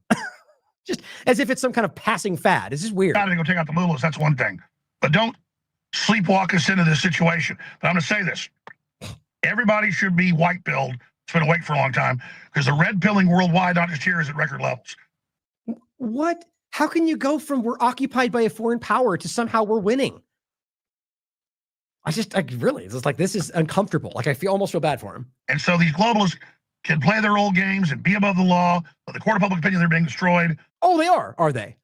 By destroyed, do you mean building a new global order of peace board with multiple foreign countries involved, literally a tangential, as the UN called it, a tangential UN Security Council, or his $2 billion proposal for a new WHO, or any number of examples, the literal network state technocratic agenda of everything happening in front of us, or the fact that he's currently invading and occupying multiple countries at the same time with Israel. But apparently the globals are losing. They're on the run. Their systems are falling apart. And half the fraud, waste, and abuse, over $1 trillion has been cut. Oh, yeah? Fraud and abuse? Is that why he started a new thing to do that tomorrow? This is ridiculous. No, it's not, Jones. Where are you pulling this from? Higher spending, bigger government, period. The amount of fraud is off the chain. But that's just, we're supposed to say that, right? We're lower money and lower costs and everything's winning. Halftime. A lot of good still being done by Trump. We just have to look at it, put major pressure on Trump where he's bad. Oh, yeah. Pressure on Trump, waste and abuse. Over $1 trillion has been cut. A lot of good still being done by Trump. A lot of good still be done by Trump. Don't worry. Bad. But don't worry. There's a lot of good things happening. I won't say them now, but a lot of good. I mean, you get the point. This is just effing incredible to me that this is ever considered something worthy of your attention at all. It's just, first of all, again, it's just a bunch of scattered points. Is there source material? I doubt it. And I shouldn't even say that. I know there's not. Never. But this is just wild to me. And this last point is it. This is the last part. We just have to look at it, put major pressure on Trump where he's bad, support the good appointments where it's good. Okay, so again, the appointments where it's good, meaning the controlled, occupied Israel White House, as he just posted. How can you support the appointments within an Israel-controlled White House, Alex Jones? Unless you're insinuating that somehow, even though it's occupied, that Trump is secretly within fighting for your side. Oh, I finally get it. This is the new way to turn it into the rebels fighting the deep state. Because even though you're in the control of the White House and in control of every government, that you have the most power you can hold in this situation, you still love to frame yourselves as like the adversarial rebel fighting against the power. So I guess you found a way to make that look that way, even though it's ridiculous and hard to believe. That somehow it trumps the insider fighting against the Israel-controlled White House that he allowed to happen, that he brought in. Hashtag build up towards the midterms to get more patriots into government, more people like Ed Martin into the Justice Department in the future. Go back and vote in the system that he just told you brought in an occupied White House. Because didn't we vote these people in? Yes, we did. Or if you believe that's how this works. Ed Martin doing a great job. Everything he did. Anyway. Wow. That is hard, guys. I've just... and I point this out often. Now, look, this is, again, what it says. This is the video he posted. The fact that Israel has successfully conducted a coup, that means they control the power structure and is now in control of the White House. but go back and vote. Support his next appointments, meaning Mark Wayne, moron over there who has barely tied his shoes, but apparently is going to, I mean, guys, I had a whole thing lined up. I feel like I don't even need to. This guy is so objectively ridiculous. He's a juvenile type person. The way he responds, he can barely speak clearly. And at the end of the day, this is the new Noam. But support, that's what he said. Support the new appointments. So you mean the Israel-controlled White House, who clearly would then influence the appointments, we should support that because hashtag the team, right? Alice Jones lays out the facts by giving historical context. Look at the thing Cronkite did. We're cool. We're doing it right now. And calls for all Americans to peacefully take action to restore nation's sovereignty. And by supporting the next appointment, would that be the way to support the new sovereignty that will come? Fill it in, Jones. I'm still curious how this works out. Well as I said the day before, I seem to remember many of us who tried to warn Americans about exactly where we currently are that you're now finding safe to call out. And you instead called us blackpilled and said it was a purity test while driving people to blindly support Trump. And again, while you seem to have known what Israel's designs were. And I said, and I bet, despite this post, you'll carry on doing just that, which was that Trump's trying to commit political suicide to hand Congress over to the Democrats. The next day, you just saw it. Support Trump and the team. So I guess I was right. And I just for time, since it's only 12 minutes, but we're well over what I planned today. But I recommend you watch Ben's documentary about ISIS. I mean, it's an al-Qaeda. It's very, very clear. He goes over the whole discussion, right? Truth in media, the origin of ISIS, and how obvious it is. Lastly, that's what I just added. So that just to end with that in general. I mean, you know what? I'll just play a little bit to start, and then we'll wrap up. We're almost at 5 hours anyway. So what do you guys think? Should I play it anyway? First person to respond. We're already at 4 hours and 45 minutes. Don't think it's going to make that much of a difference. But we'll wrap up here in general. Thank you for tuning in today, guys. I think this is all, just more obvious than I've ever seen it, which is a good thing. Like we're at a point where this is that clear, and it's not. This is if you were to run across somebody who'd never even heard of politics, and you showed them this information, they'd be like, well, obviously. At least I believe so. I think this is self-evident. So it's important that we engage it like that. Like I've been saying, to acknowledge the obvious reality that, for example, ISIS and al-Qaeda are very much influenced, if not controlled, by the U.S. and Israel. That's a fact. It's easily proven, as we just did. Just be clear. I went over tons of stuff today that I hadn't covered in the past. There's tons of stuff that we didn't even include today. Just adds to the larger point. But as I said in the beginning, watch James Corbett's documentary. Watch what we're going to play right now, guys. I think it's very clear. And it will show you not only is this the reality, but that they know that arguably even the Joneses of the world know that. And yet you still see the same petitioning you for support. See that for what it is. Thank you for tuning in. I love you all. As always, question everything. Come to your own conclusions. Stay vigilant. ولقد سبقت كلمتنا لعبادنا المرسلين. It is the most important story in the country. The next major war for the United States is with ISIS. But what media and politicians are not telling you the truth about, where ISIS came from, who created them, and why before one more dollar is spent, one more American life lost, you need to know the truth. The first step toward truth is to be informed.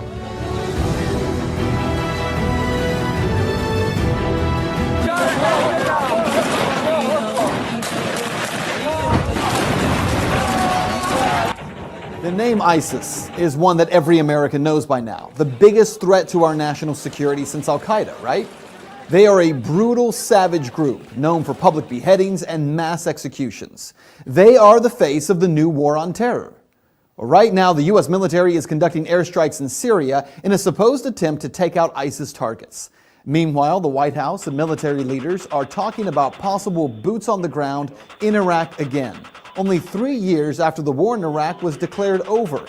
In fact, this war, according to former Defense Secretary Leon Panetta, could last for decades. I think we're looking at kind of a 30-year war history here.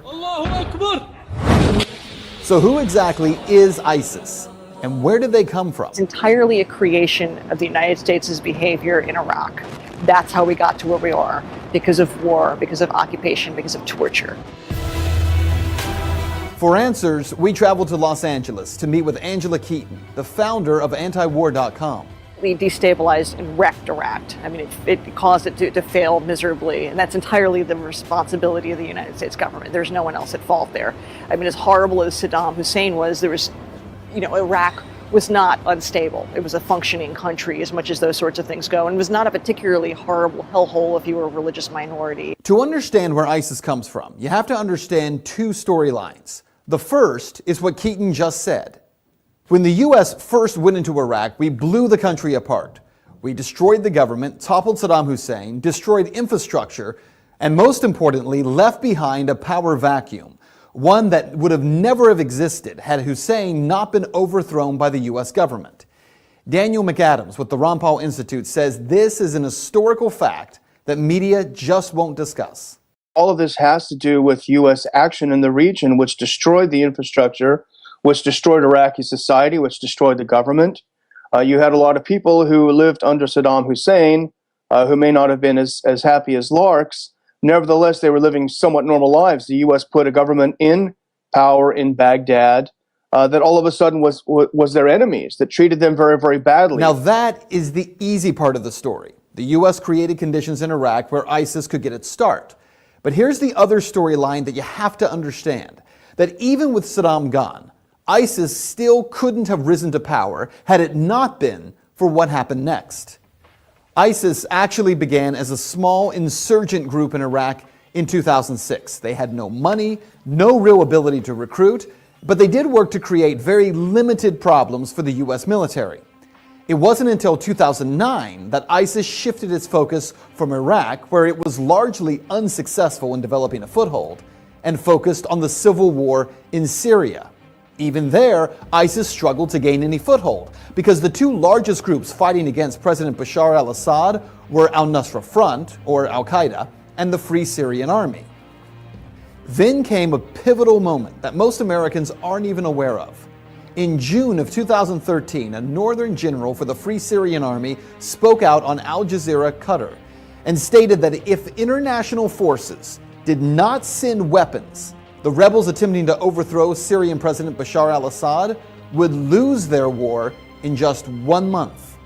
Well, only months before, I had personally confronted President Obama about why the U.S. was covertly funding those Syrian rebels. And yet there's some concern about the U.S. funding the Syrian opposition when there are a lot of reports that al-Qaeda is kind of heading up that opposition. How do you justify the two? Well, I share that concern, and so what we've done is to say we will provide non-lethal assistance to Syrian opposition leadership that are committed to a political transition, committed to an observance of human rights. We're not going to just dive in and get involved with a civil war that, in fact, involves some elements of people who are genuinely trying to get a better life, but also involve some folks who would, over the long term, do the United States harm. So even as the president acted as if he was being careful, politicians like Senator John McCain demanded action. So it's a totally unfair and unbalanced fight. And now the rebels are the freedom fighters, the Syrian National Army are being beaten every place around Syria because of the overwhelming firepower, and air power is really the deciding factor. So you've got to take their air power out of it. You've got to have a safe zone where they can operate, train, and equip. And we've got to turn this thing around. So what happened? Well, within just a matter of weeks of that Syrian general making his plea for international help, the U.S., the Saudis, Jordan, Qatar, Turkey, and Israel began providing weapons and training and money to the so-called rebel Free Syrian Army. By September of 2013, American media outlets, including CNN and the Washington Post, were reporting that CIA-funded weapons had begun flowing to Syrian rebels. The weapons were not American-made, but funded and organized by the CIA. The artillery was described as light weapons, some anti-tank weapons, and ammunition. But where it all fell apart, weapons that the U.S. insisted would be used by freedom fighters would be in less than 1 year in the hands of ISIS fighters. So where were these fighters coming from? Actually, from the Free Syrian Army, the group that John McCain insisted would help the U.S. to overthrow Assad. That same group actually giving weapons, selling weapons, and sending fighters to join with this new group called the Islamic State. It was in June of 2014 when suddenly, after being a no-name group in Syria, that ISIS emerged, heavily armed and trained by U.S. and coalition special forces, making a dramatic entrance by crossing back over the Syrian border into Iraq, capturing Mosul and much of the northern part of the country. One of the most important facts that mainstream media ignores time and time again is that ISIS was able to grow so fast because of all the U.S. military equipment they were able to seize, equipment that our military left in Iraq, truckloads of Humvees, tanks, and weaponry that instead of taking or destroying, the U.S. government simply decided to leave behind. Even when the U.S. government knew that ISIS fighters were capturing that equipment, for crying out loud, these guys were posting pictures of themselves driving and standing on U.S. military equipment, making video of themselves with it, we did nothing. Why? How is it the U.S. had no idea that this threat was coming? How many billions do we spend? Maybe $100 billion on the total intelligence community budget over the year. How is it that they had no idea? How is it that if this was such a threat, as John McCain and Lindsey Graham are fond of reminding us, how is it that it was missed so unbelievably, so egregiously? Over the past few months, the U.S. government, who acted like they had never even heard of ISIS, suddenly, with the help of media, has turned the Islamic State into the new focus of the war on terror. Now, as ISIS has continued its rise, recruitment is exploding, and the group is becoming stunningly wealthy. ISIS is the best funded terrorist group in the world. They make I think it's $2 million a day selling oil, much of it to Turkey, interestingly enough. And if you look at the U.S. response to this, the U.S. response to ISIS becoming extremely rich by selling oil and undercutting the competition is to blow up the oil fields, which to me makes no sense. You're blowing up the infrastructure. It happens to be in Syria, so you might think that there is another motive there. But why wouldn't the U.S. sanctions anything that moves when it's angry? Why can't you sanction the banks that are helping finance these deals? Why can't you sanction the oil companies that are participating in this? Why do you blow up the oil fields? It's a great question. And here are some other questions that defy logic when you start looking for answers. Why is the U.S. sending $500 million to the Free Syrian Army to fight ISIS when the FSA is one of the biggest suppliers of fighters and weapons to ISIS? Why are we sending new and more powerful weapons to the FSA, like anti-aircraft missiles, weapons that we know will end up in the hands of ISIS? ISIS, of course, is going to now have anti-aircraft missiles provided by the U.S. and the Saudis. The Saudis are getting them from the Chinese, though, now, so there can be plausible deniability because inevitably these sweethearts in the sweetheart rebel groups in Syria are going to start shooting down, if they have the ability, passenger jets. And then we're going to want the plausible deniability. Say, no, it's the Chinese weaponry, as if it's going to make any difference. Well, there are so many questions that we could ask, but let's just cut to the chase here, because what you need to know about this is that ISIS is not the creation of American inaction, which is what the media is going to tell you. No, they are the product of direct action. First, the action of creating a power vacuum in Iraq, and secondly, arming violent jihadists, hoping they would overthrow a leader in a neighboring Middle Eastern country. McAdams says the U.S. government is a victim of its own insane policies. Well, I think the U.S. is really a hostage to its own regime change philosophy.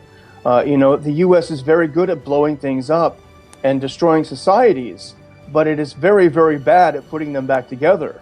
Is that true? Well, you decide. Fact. Our government armed Osama bin Laden and the Mujahideen in Afghanistan and created al-Qaeda. Fact.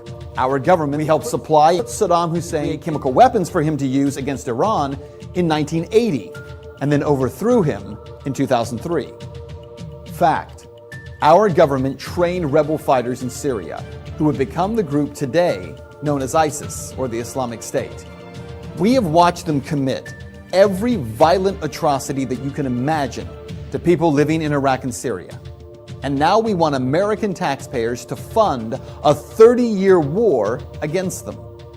No, it's not the U.S. government being held hostage by these crazy policies. It's the American people.